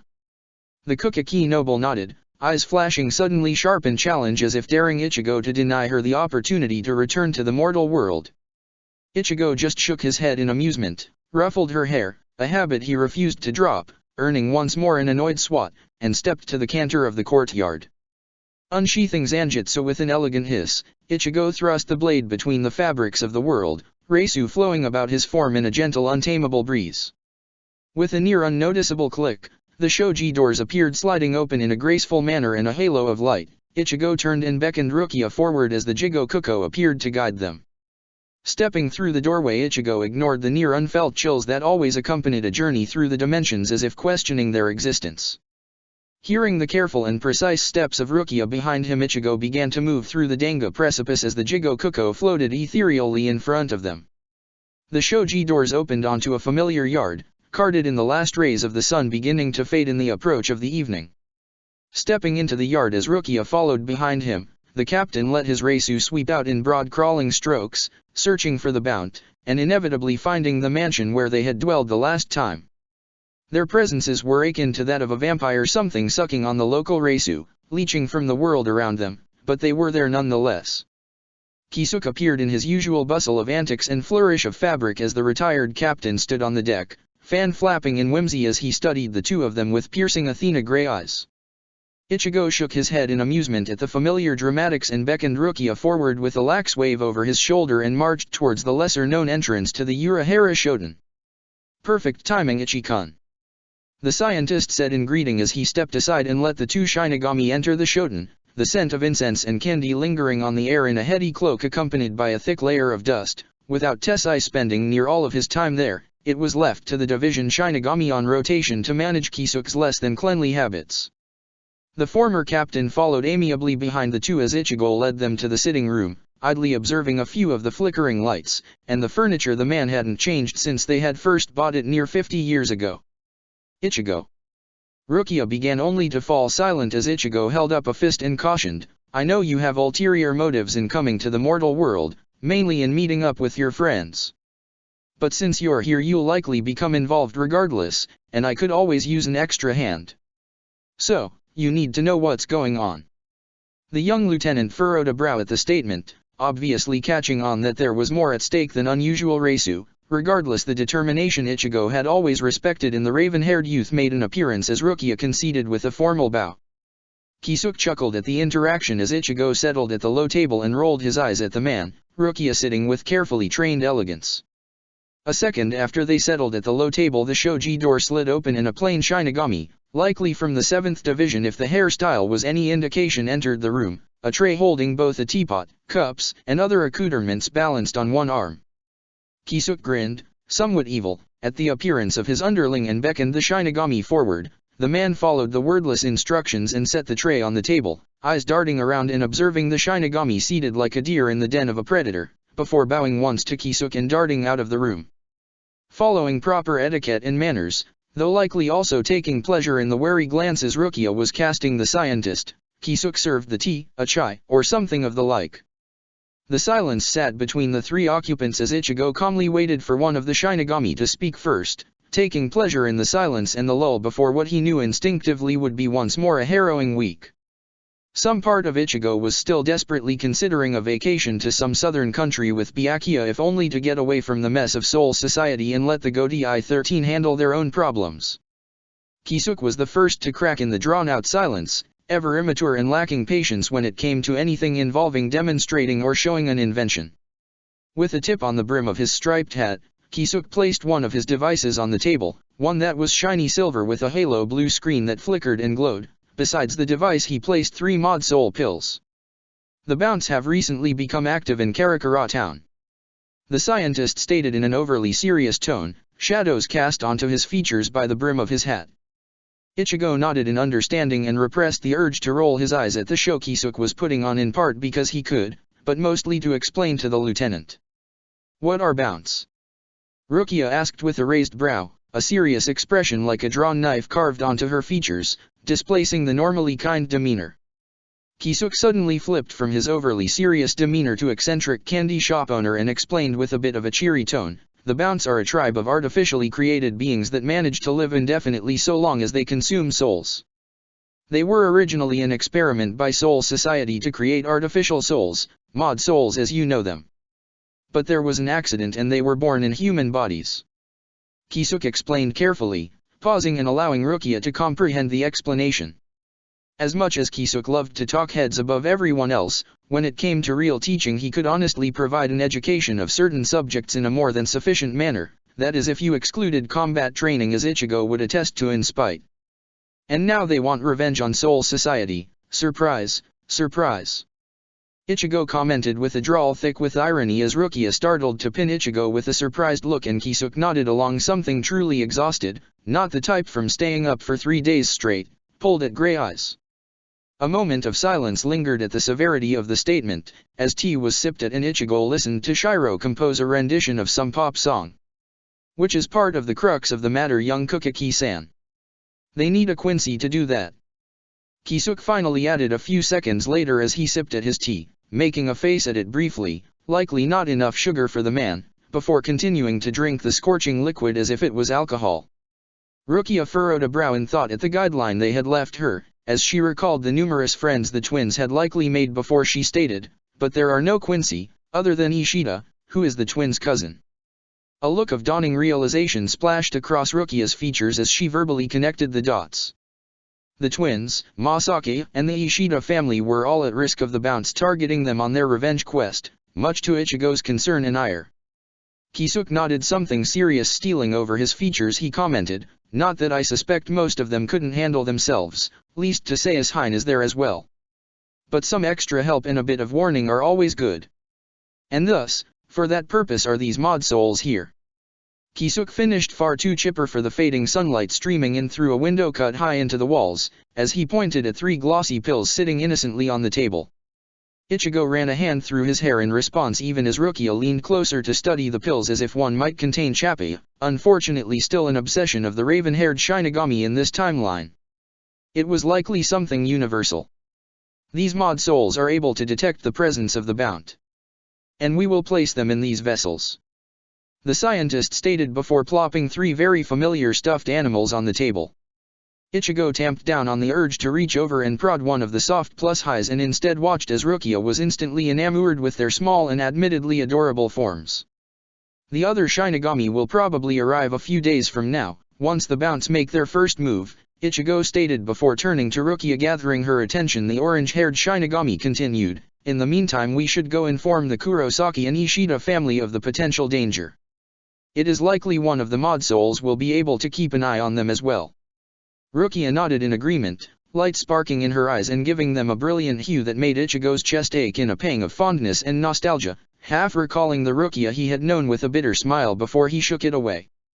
Kisuke looked up from where he was carefully placing the mod souls into the still stuffed characters and beamed at Ichigo for the suggestion, even as the concern lingering told Ichigo the scientist had caught Ichigo's expression.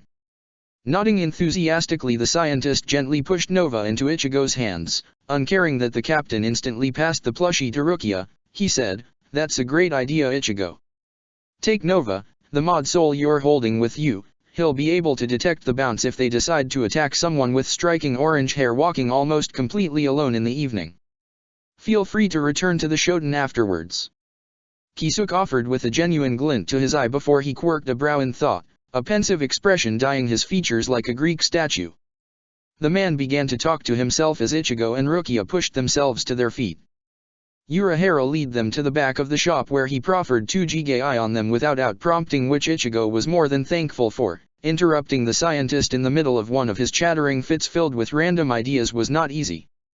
Then the scientist was pushing the 2 to the doorway, not necessarily rude, just preoccupied, hands fiddling with the device that had rested on the table. He murmured faintly about being able to track the Bounts through it, and how they should stay cautious before the shoji doors slammed shut behind them with a cheerful wave and call of good luck.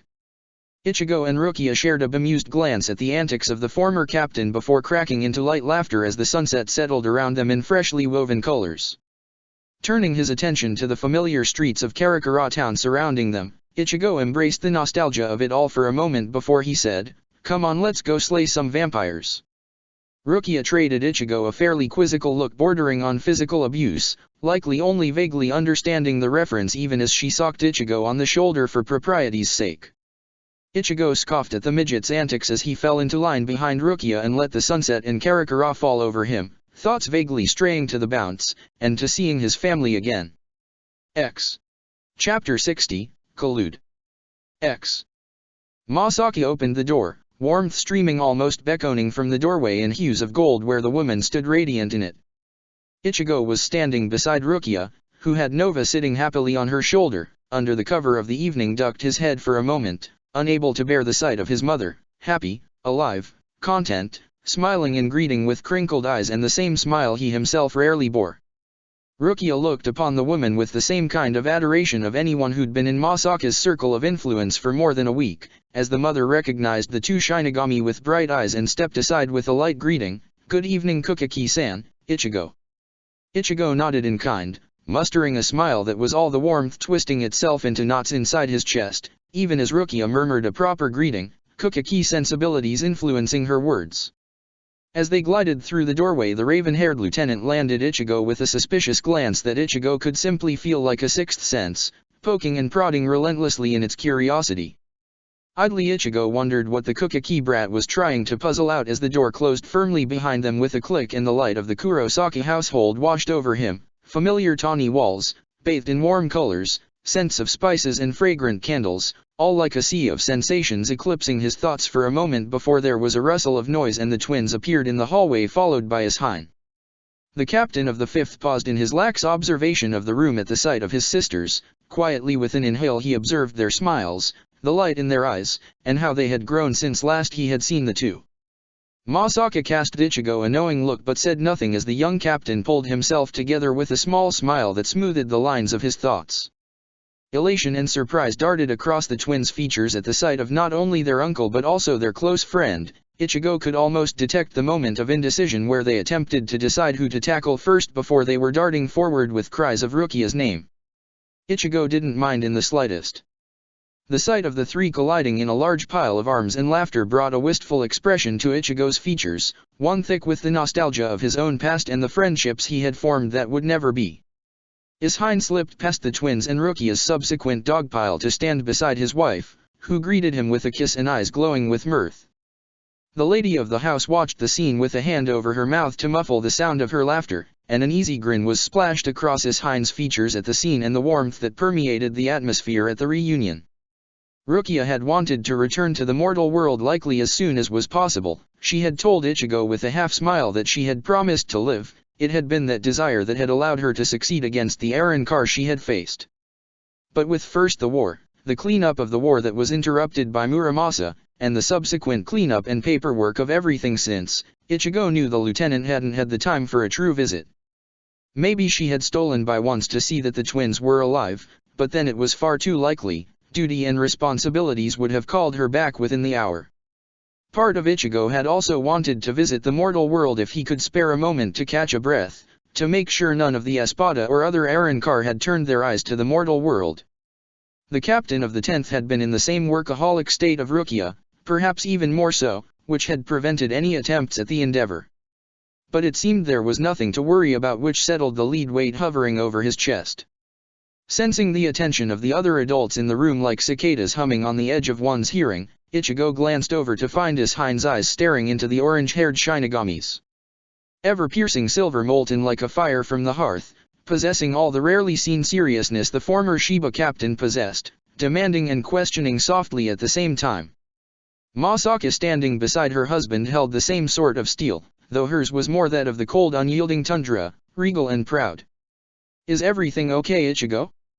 We heard about the war with Hueco Mundo, and that Soul Society was victorious, but not much else so far." Ishine spoke quietly, conscious of the twins and Rukia still conversing in fervent muted whispers in the other corner of the entry hall, the very air about the three exuberant and bright as they reconciled.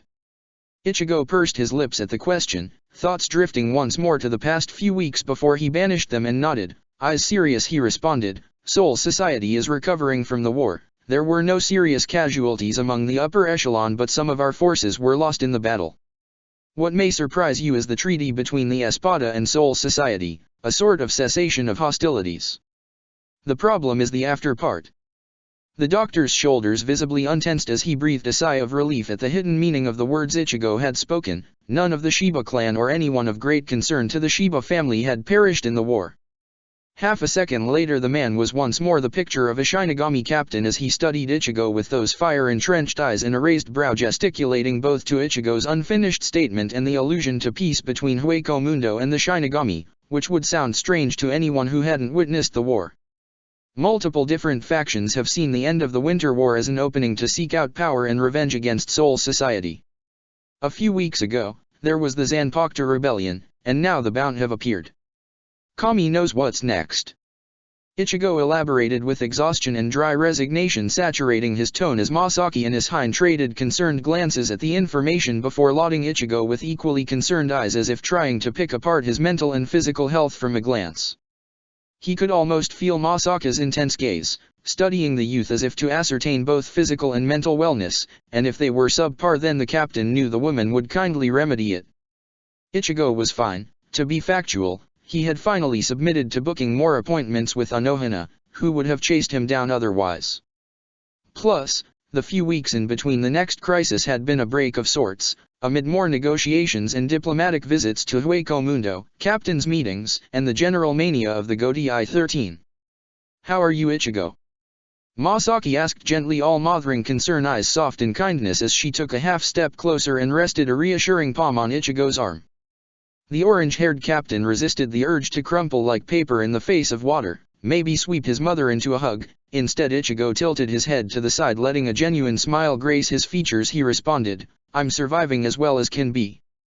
The young Quincy looked like she wanted to argue about surviving as opposed to living, and that she also likely wanted to steer him to the kitchen and feed him with copious amounts of food, which Ichigo would never oppose to, considering the woman's almost Kami-like skills in the kitchen. Ishine at the same time was studying Ichigo with sharp eyes, like carved flint, concern for his clan, his family in Soul Society, and for Ichigo making a home there. "Should we be worried, Ichigo?" the retired captain asked, hand innocuously straying for an invisible blade, one that the man would likely still have difficulty manifesting. Ichigo nodded, Reisu thick with reassurance as his eyes swept around the room before landing on Nova, watching the three girls talk with a vaguely content expression on the plushie's features before he returned his attention to the adults. I'll explain everything in depth when the twins are done reuniting with Rukia. But don't worry, your family will be safe no matter what. Ichigo promised, sincerity lining his voice as the adults opposite him sharpened like steel into seriousness at the mention of a threat and responded to the placation with accepting nods. At the verbal mention of the twins, 3 sets of eyes landed on the adults still ensconced by the doorway, and before Ichigo could even have a moment to prepare for attack, the twins were launching themselves at him with a cry of, "Ichi and I." Ichigo caught the two with a grunt. They had grown so large from the tiny babes he had first held in his arms, awestruck, and swung them around to their obvious delight if the giggles and chirping laughter were any indications. Rukia stood still like a stone, struck silent in the background, bafflement and shock written like a summer's day on the Kukaki's face, though she didn't gape, that would be impolite. Setting the twins on the ground, Ichigo took a step back to observe them with a critical eye, dramatically stroking his chin in fake contemplation. They had grown so old to Ichigo's eyes, it seemed like both yesterday, in his own timeline and the new one, that Ichigo had been aiding Yuzu in the kitchen or Karen with soccer. With Masaki in the corner, Yuzu's resemblance to her mother was striking, and Karen was much the same with Ishine, though she lacked the often foolish manner the man acted in. "So how are my favorite pair of twins?" Ichigo asked with a grin, silently vindictively enjoying Rukia's continued shock at their interaction. He supposed that the twins must not have told their friend that their older brother was the captain of the 10th Division in Soul Society. Yuzu grinned at Ichigo, a smile equal parts mischief and honest warmth, even as Karen rolled her eyes and responded with snark, "We're the only pair of twins you know, Ichi and I." Shiro chuckled at the response, some lingering irony resonating through his mind even as Ichigo conceded his defeat with the typical sign of surrender and a wave of his hands. Glancing once to Masaki and Ishine for confirmation with a raised brow and a pointed look, Ichigo received a wink and asked, "So what's this I hear about some daring teenagers awakening their Shinigami powers?" Ishine behind Ichigo choked, whether on the fact Ichigo knew, or had missed the silent case Ichigo would likely never know, and Masaki laughed high and tinkling with a knowing smile placed upon her glowing features. Both Ichigo ignored to watch the pride beam across Karen's features, forging them in great fires, and Yuzu's features became tinted with wary exuberance as they nodded. "I suspect in no time you'll have your Shikai. And then we can duel," Ichigo stated matter-of-factly with a knowing wink when Yuzu and Karen traded secretive glances that really hid nothing, tainted with a hint of fear at the mention of a duel with Ichigo. The movement hid nothing from the orange-haired Shinigami, who knew that with the teens' different past, being raised with the truth of the spiritual world, trained in their Quincy powers, it was far more than likely they had their Shikai. Ichigo grinned once when both were looking at him once more, a promising shark-toothed grin that said there would indeed be a spar when there was time. "Wait, Ichigo, you know the twins?" Rukia demanded cautiously, where she had broken free of her stupor, studying Ichigo with those piercing, demanding lilac eyes, as if offended she had never realized.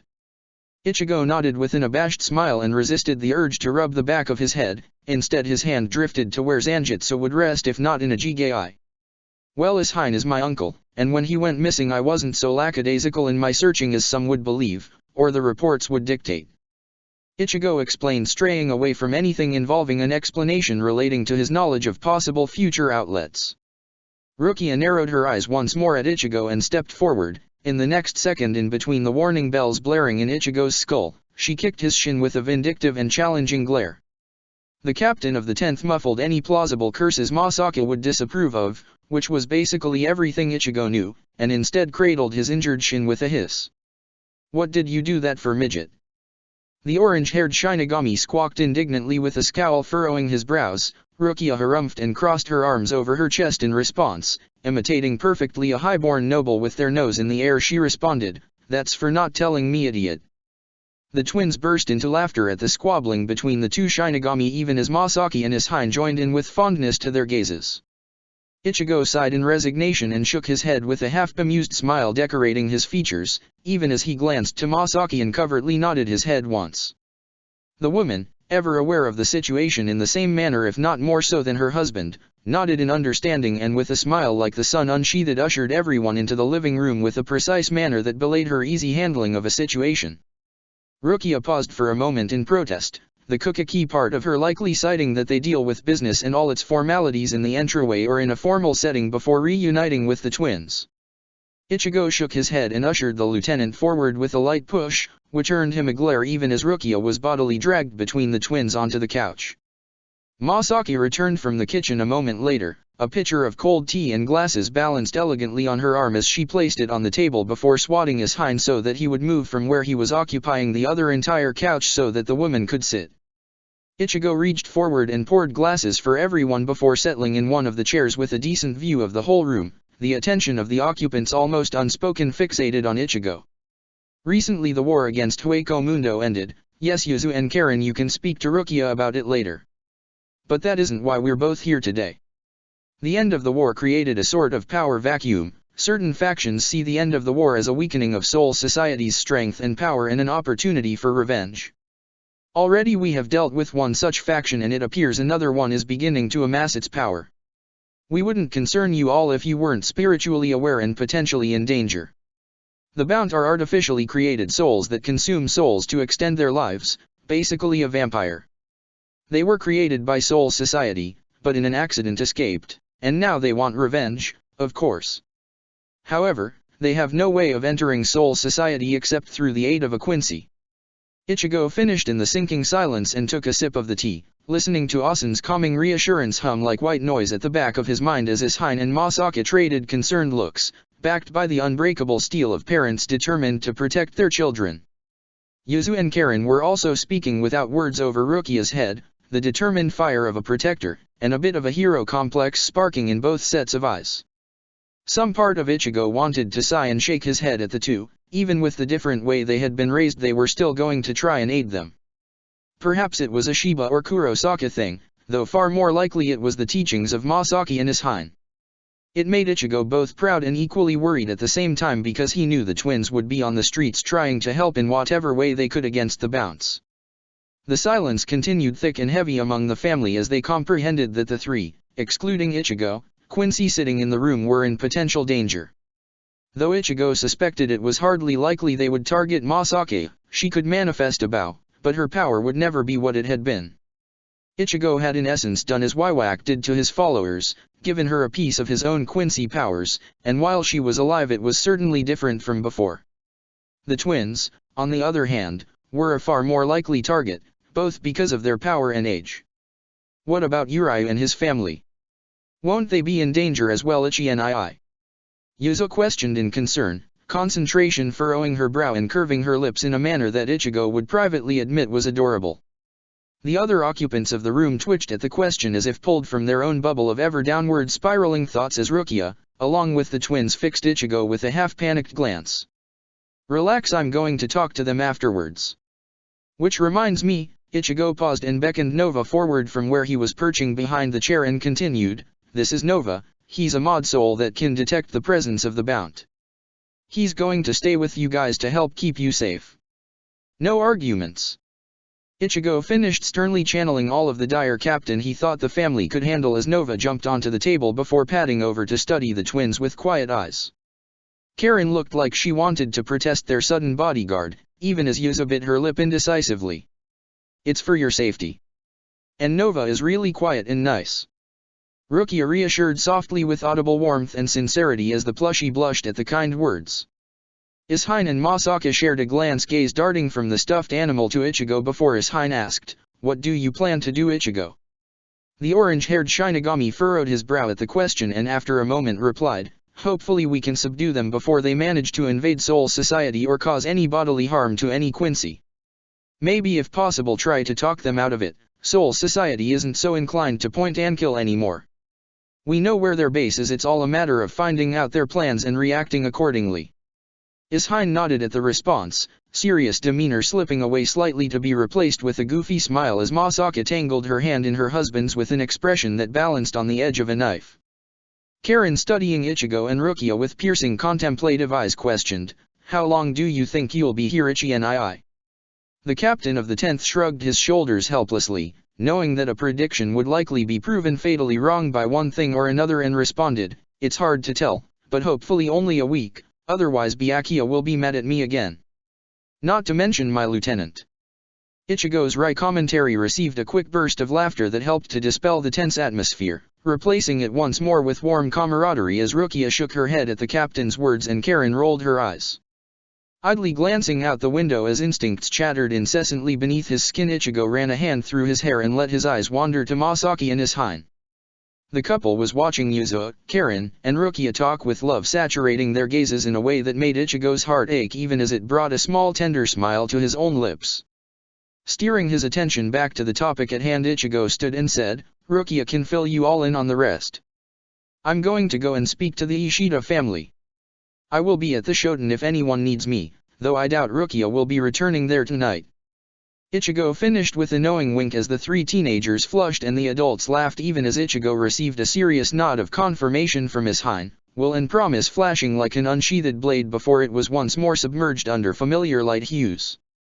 Masaki glanced over at the three adolescents squished into the couch cushions, the teens once in a while amidst the talking catching Masaki's eyes with a pleading look. "I see what you mean, Ichigo. Are you sure you don't want to stay for dinner?"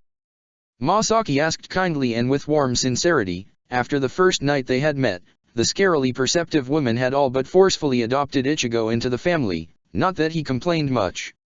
It was like he radiated some sort of distressed bird signal, at least so it seemed with all the worrying and nagging adults in his life.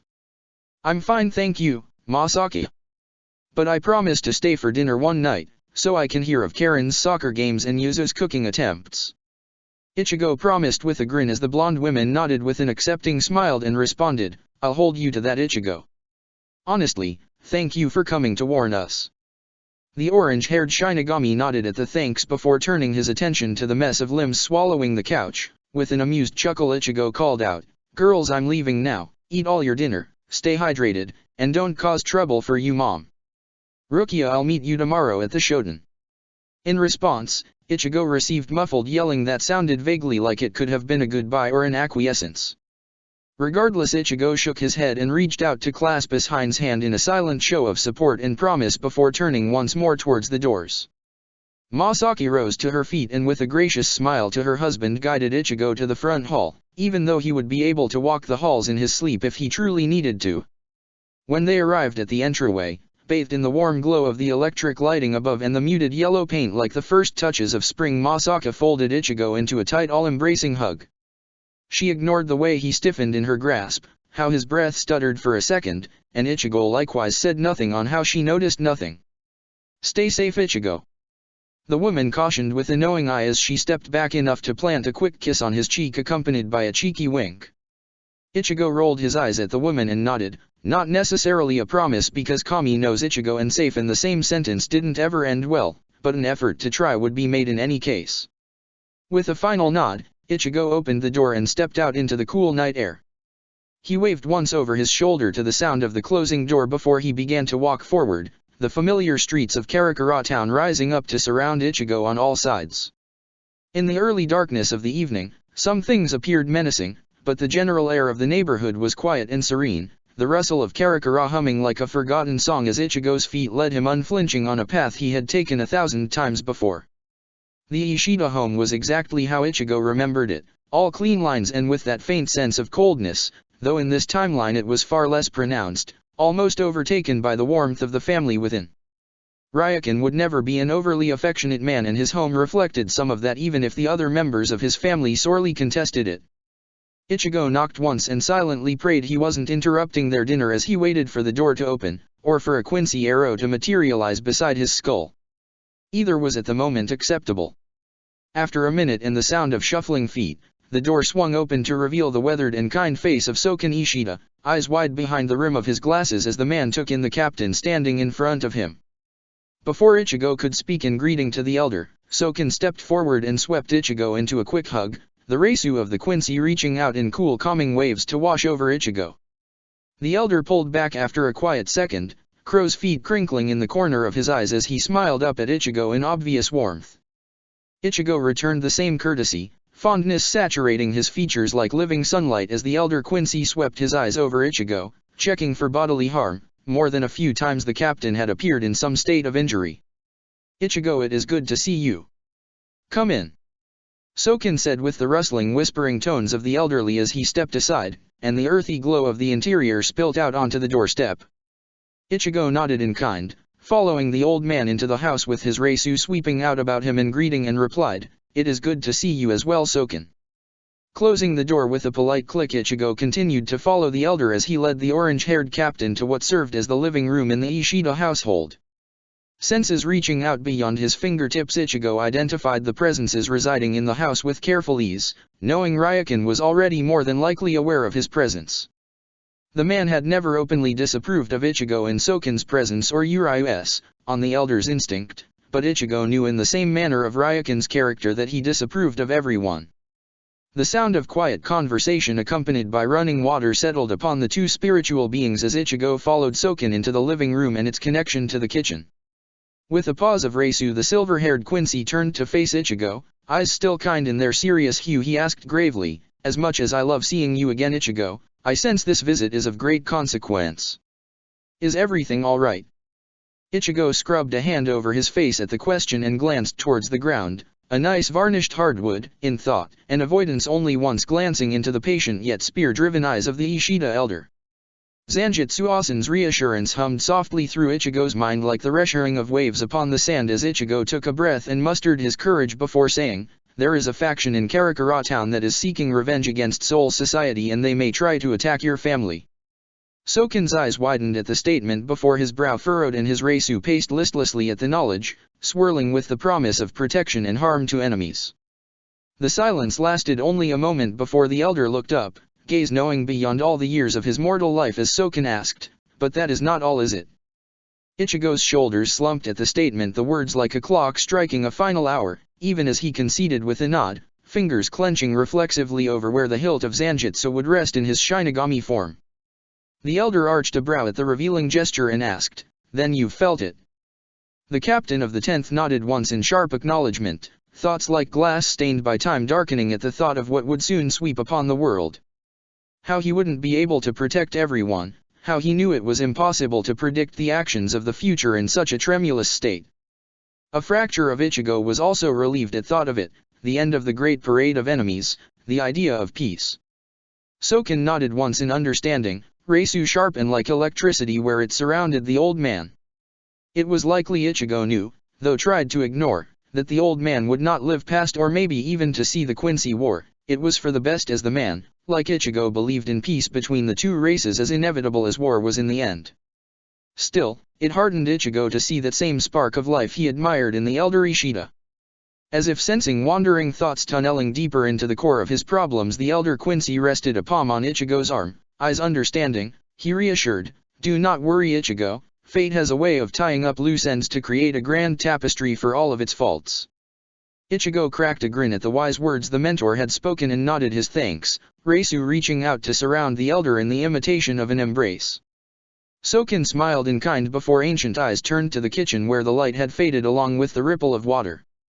Uriu and Connie stepped out from the kitchen in unison, the mother and son bent together like intertwined trees, speaking in soft hushed whispers and knowing winks as the young Quincy gestured faintly with his hands, livelier than the young man Ichigo had known but still of the same foundation. Soken coughed once loud and obvious to gather their attention, and Ichigo watched with a wide smile as Uriu's eyes lit up when they spotted Ichigo, and Connie smiled kindly in greeting. The young Quincy strode forward and once more Ichigo received a hug. He was receiving a lot of hugs, as the high school student winked at Ichigo before pulling back to smile warmly. Ichigo mirrored the action, studying the happiness and life residing behind the thin glasses, and asked fondly, "So how is my favorite Ishida doing?" Soken faked a hurt expression at the question in the background, and Connie raised a hand to wipe away crocodile tears even as Ishida laughed, the sound bright and airy, and replied, "Far better than you, Ichigo-ji, from what I've been hearing of Soul Society."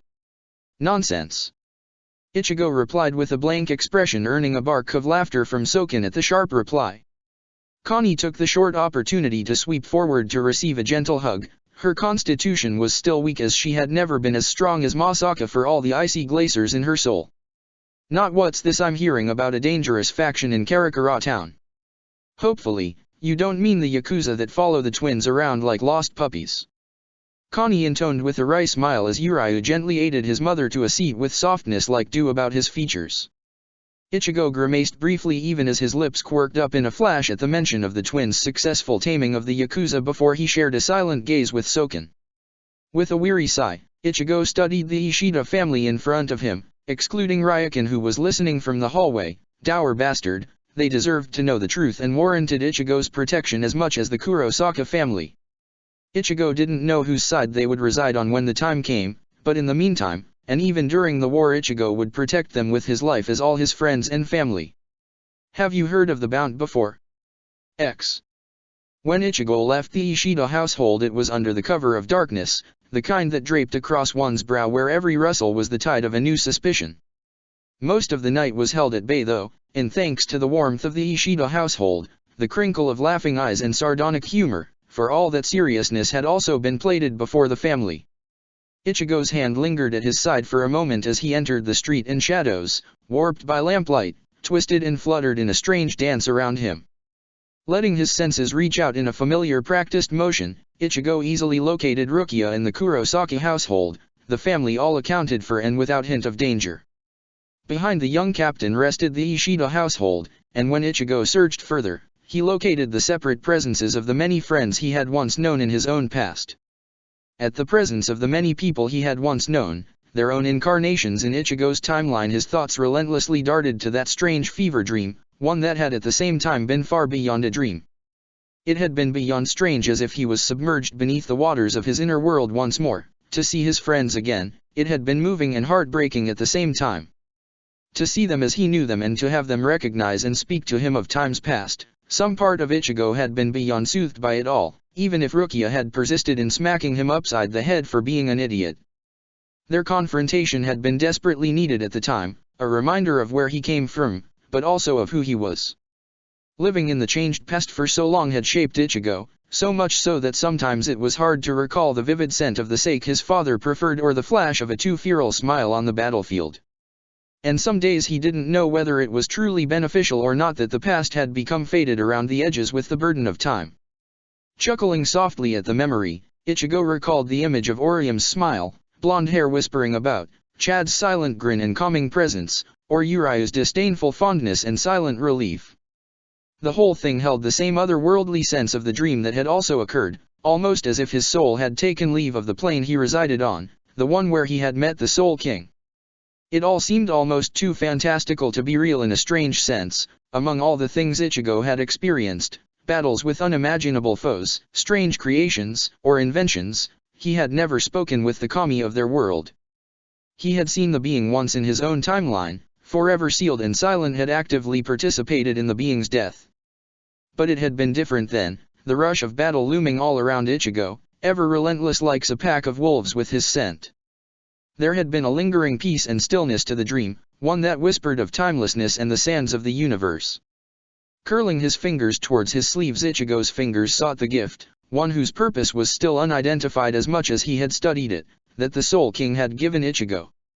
He paused in rueful realization that he was still in a Jigai, the sensation-minute discomfort squeezing his frame, and shook his head in amusement in acknowledgement of his own obliviousness. He wondered if perhaps it would play a part in the coming future, or if it was simply a promise of something else. Curiously he let his thoughts stray wandering once more to the ancient pages he had discovered in the old antique shop, hidden behind intricate locks and knowing eyes.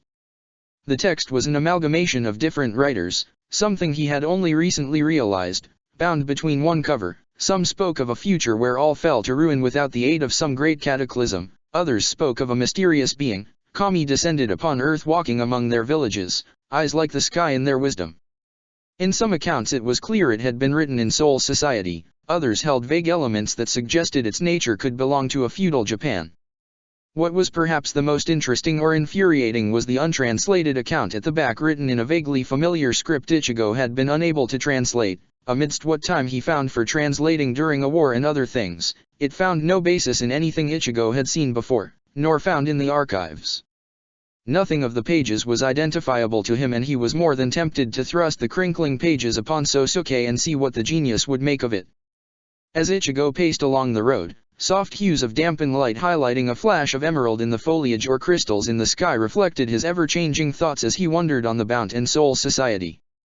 So Suke had probably already found the missing information in the systems, likely only noticing it recently because of the upheaval of war, and the Vizard incident before his ascension to captaincy. Still, it left thoughts of the Shinigami who had become disillusioned with Soul Society stirring his thoughts. Ichi-Nose was his name if Ichigo recalled correctly. Things had happened in much the same manner in the 11th Division when Kenpeka killed the former captain, but Ichigo wondered if the Shinigami had still become disillusioned with the changed Soul Society. There was also the matter of the female Bount, the one who had become disillusioned with Kiriya's plans. If he could save any of them, Ichigo would attempt to do so, if only to repay the actions of Soul Society. But that all depended on the Bount's actions. He was no puppet master to predict every step of some invisible chessboard or one to attempt to manipulate a person's free will. Though he did pray the twins would refrain from revealing themselves or their Quincy nature if possible. Hesitating in his step as Ichigo's Reisu alighted on a hostile presence, one he knew belonged to a Bount, for invisible it was among the flow and life of Karakura, Ichigo paused and let his eyes sweep surroundings, taking in the familiar sprawling skyscrapers of Karakura his feet had unconsciously led him through on his mindless ramblings. The sound of a struggle made itself known as Ichigo's eyes landed on an alleyway illuminated only barely by a flickering street lamp which caught on the edges of thick brown tresses, and another body pressed against a wall.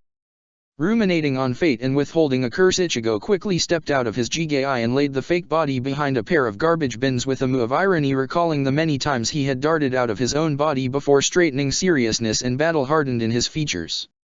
Ichigo stepped into the alleyway with a flare of Reisu bright as a star and commanding attention as Zanjutsu hummed alongside his mind, adrenaline running a marathon as the Bount hovered over the soul stopped and turned to face Ichigo, the picture of a vampire disturbed from feeding. The orange-haired Shinigami almost wanted to laugh at the irony of it as Yoshino Soma's cool eyes landed on Ichigo with a flash of fear and weary caution. "Leave the soul alone," the captain of the 10th commanded as he drew Zanjutsu with a hiss that rang in the night as a lone car shuffled by, lights washing over and illuminating the forged metal.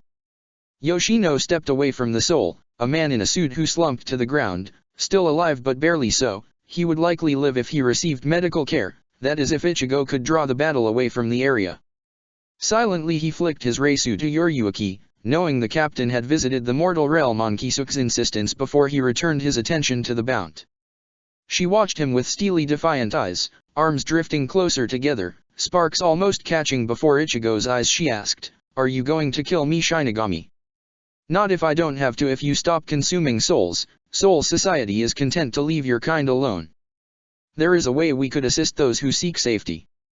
Ichigo finished somewhat gently with an incline of his head in the drifting halted silence, the presence of the other Bount above them a peripheral hum on Ichigo's senses as he watched emotions play across the elegant woman's features, anger at Soul Society or maybe the insinuation in his words, hope like shards of glass gathered together at the thought of escaping madness and death, before it dispersed under cool calculation and understanding. They both knew that for the moment the battle was as inevitable as the sun rising in the east. The young captain wanted to sigh at what he saw, knowing that for now there would be no way to escape battle, and knowing that he would not battle the elegant Bount alone, the one in the shadows would also likely fight. But at least Ichigo conceded, as Yoshino narrowed her eyes at him, he had sown the seeds of an idea within the female Bount who had deserted Kiriya in his own timeline. Though the other in the shadows, if it was who Ichigo thought it was far too power-hungry for the peace he offered in any case. What he spoke was true enough. Kisuke would likely be more than able to find a place for the Bount in his shop or under it in any matter without Soul Society's protest. "We seek revenge for the life Soul Society has wrought upon us, not their hand of acceptance or peace. We will create a world safe for the Bount." Yoshino stated something cold and repetitive in the smooth drawl of her voice as the other Bount dropped down beside her. A snake curled over the man's shoulder, and steely brown eyes stared out at Ichigo from a well-carved face. Part of him wanted to sigh that it was the snake guy, Yotogawa if Ichigo remembered correctly, while another part of him remained silent. In rebuff of his silence, Yoshino let the pieces of jewelry decorating her hands clash together and produce a spark, one that caught fire over her head and released the doll, a great hulking giant of fire, and magma like a being thrust from a volcano. The air in the alleyway suddenly became hot and all-consuming as flames flickered like fireflies, and Ichigo shifted into a battle-ready stance, idly recalling the few times he had sparred with the Suteiko. The male Bount brought out a gold pocket watch that glinted like a dragon's hoard, and with a swing the elegant piece of jewelry and the snake on his shoulder transformed into a long gold whip. "You will be an interesting meal," Yotogawa commented with an arrogant tone and a sneer. Ichigo decided then and there, as his mind recalled the multiple cases of food-related comments and general supremacy the man had preached, that the male Bount could die, if only because his lust for power and view of humans was as tainted as Korea. Grinning in a feral motion, Ichigo studied the two with heavy brows and cautioned once more, "Soul Society will take this as an act of war. But know that surrender is always an option. If this is war, so be it." Yoshino replied casually, almost dismissive, as her doll, like a titan in the narrow alleyway, slid across the pavement in a heap of fire. Ichigo frowned, senses briefly catching Yoriyuki before his attention was riveted on the battle as Zanjitsu caught the doll's arm, fire sparking against the blade but doing nothing to the tempered steel as the large weight bore against his arms. Hearing the slithering of snakes behind him, Ichigo summoned his Reisu and released a wordless Getchuga Tensho. The bright Ryutsu cut through the doll's arm even as Ichigo whipped around and ducked a snake that had lunged for his unprotected neck, Zanjitsu whipping out rapid fast to slice through the reptile and behead it. Tugging at the restraints of the seal Ichigo had agreed to wear when Rukia pressed it upon him, Ichigo let his Reisu rise as he beheaded another snake and turned back against a wall so that he might face both enemies. The doll flung a fireball at Ichigo and he caught it on Zanjitsu's blade, ignoring the sparks that caught on his Shiakusho as he sent a wordless shakuho with his other hand at the mass of snakes surging towards him. Rolling to the ground, Ichigo ducked under the fire doll's swipe and shot towards the two Bount, Zanjitsu reaching for the male Bount, who watched with wide eyes before flicking his wrist, the whip springing to life and bouncing off the closed-in alleyway. It was not the best area for a whip wielder. Ichigo ducked under the doll and slid easily to the side, flipping Zanjitsu in a reverse as instincts rustled about him and Reisu surged throughout his blade as he stabbed the fire doll, a Getchuga Tensho blowing the fire being apart in a scattering display of light and heat. Before Ichigo could cast a binding Kido at the snake Bount to hopefully even the odds, with a broad unhinged grin the man cast his ultimate seal technique and Ichigo submerged a growl and instead allowed his Ryutsu to submerge beneath his skin and strengthen his Iero. If he let his blood vein activate a tiny bit, he only hoped the snake Bount wouldn't notice. Taking a step forward, Ichigo released a Getchuga Tensho at the pillar of snakes that surged from the earth, the bright black energy cutting through the snakes and hurtling towards the snake Bount. With a broad challenging grin at their shocked expressions, Ichigo stepped into the air, allowing Reisu to solidify beneath his feet. Feeling the intense pressure and heat of a fire surging through the air, the orange-haired captain turned to face the fire doll as a wall of flames surged to cover him from all sides. Ichigo grit his teeth and bore the flames clashing ceaselessly against his skin as he cast a rapid flurry of shakuho through the flames to disperse the doll again, before turning to face the Yotogawa. The man had a wide shocked expression, almost comedically, dressing his features as Ichigo stepped forward and the snakes swarming across the alleyway crumbled to ash in the face of the fire still cloaking his skin and tearing off bits of his Shiakusho before his Reisu regenerated the material. With a crackle of light, the eyes of the male Bount twisting with malice and cunning, the runes disappeared and with a snap the whip surged towards Ichigo and entangled itself around Zanjitsu, as the flame doll rose up behind him, one large arm surging towards his head. With a frown of concentration and will, Ichigo let one hand drift behind him and with a small incantation released a Byakurai that collided with the incoming fist as he tugged Zanjitsu close to his chest with a harsh movement, and the snake Bount followed regardless of his will. Ichigo punched the Bount across the alleyway as his doll hissed at Ichigo still entangled around Zanjitsu. Ichigo hissed back petulantly as Reisu rose around the blade and he released a Getchuga Tensho, pulverizing the snake, as the male Bount cried out as he collided with a brick wall. Yoshino, when Ichigo's eyes landed on her, was watching him with cold calculating eyes clogged with a hint of knowing, seeing only the battle, as her doll roared, and the heat rose. At that moment Ichigo really wished Toshiro was on the mission, or that Rukia was here with her ice Zanpakuto. Instead, he caught the broad swath of flame that surged towards him and batted it aside. Charging forward, Zanjitsu clashed against a sword of liquid fire, bending against Zanjitsu and molding like a shield, scorching its way towards Ichigo. The young captain released another Getchuga Tensho, knowing the battle was one of attrition, one that Ichigo would inevitably win even with his sealed Reisu. As a storm of fireballs charged towards Ichigo, he ducked one and let another Getsuga Tensho surge forward, feet briefly touching the pavement only to jerk in surprise as a pillar of snakes shot forward, surging toward him with all the fury of Medusa incarnate. Ichigo beheaded the snakes in a broad arc, almost wishing for his old cleaver blade before his senses were blaring like great sirens and Ichigo twisted to the side. The young captain grunted as a spray of venom caught his side, missing most of his major internal organs and the broad swath of his back. Ichigo allowed his arrow to tighten as the venom attempted to eat through his skin. With a sharp inhale and Zanjutsu humming wrathfully in his mind, Ichigo turned and let the blade whip from his hands, some part of him regretting the action even as he knew it was inevitable. Taking a life was never easy. It never should be easy. Ichigo felt his Zanpakuto to find its target before he turned his attention to the fire doll and Yoshino, who watched with wide eyes. There was no lost sadness in her eyes at the closing death of her comrade, only wary acceptance. She had always been the most human of them, but that did little to disavow her nature. She swayed briefly on her feet, and Ichigo leveled her with a warning stare, eyes telling her to flee. The elegant Bount hesitated for a moment, studying him with careful eyes, noting the expression etched into his features before she and her doll disappeared, the fire soaking the alleyway following her. Hissing through clenched teeth, Ichigo ignored the sluggish drip of blood down his back, and the thoughts of Rukia or Kisuke's reaction, and instead turned to face Utagawa. He was clutching at Zanjutsu, breath rasping from his teeth wetly as blood coated his lips. Ichigo let out a mournful sigh as he walked forward and grasped the hilt of Zanjutsu. The orange-haired captain stared into the eyes of the Bount, saw his emotions and the last of his life, and with the pulse of his Ryutsu allowed a Getsuga Tensho to spill through the blade, turning the body to dust and ending the Bount's suffering. Turning away from the body, Ichigo stepped out of the alleyway and into the pale moonlight of the night, mentally assuaging the wound on his back and knowing it was nothing fatal.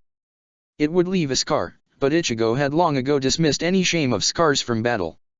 His only worry was the reaction of his mother hen friends, though he could likely wrap it with Zanjutsu's help. Sheathing his blade, Ichigo inhaled the crisp night air and strode towards his Jigai, thoughts acknowledging that as always things never happened the same way twice, always different in minute details. His fingers curled briefly into his sleeve, pressing against cool metal before he slipped into his Jigai and stood, facing the east and the path to the Shoten. With Zanjutsu humming reassuringly like a cloak settled around Ichigo's shoulders, the young captain began to walk, ignoring flashes of the past and the scent of fire lingering and flickering. Instead he bathed in the crisp night and the pass of lone cars on a silent road. Check the description for the links to the author.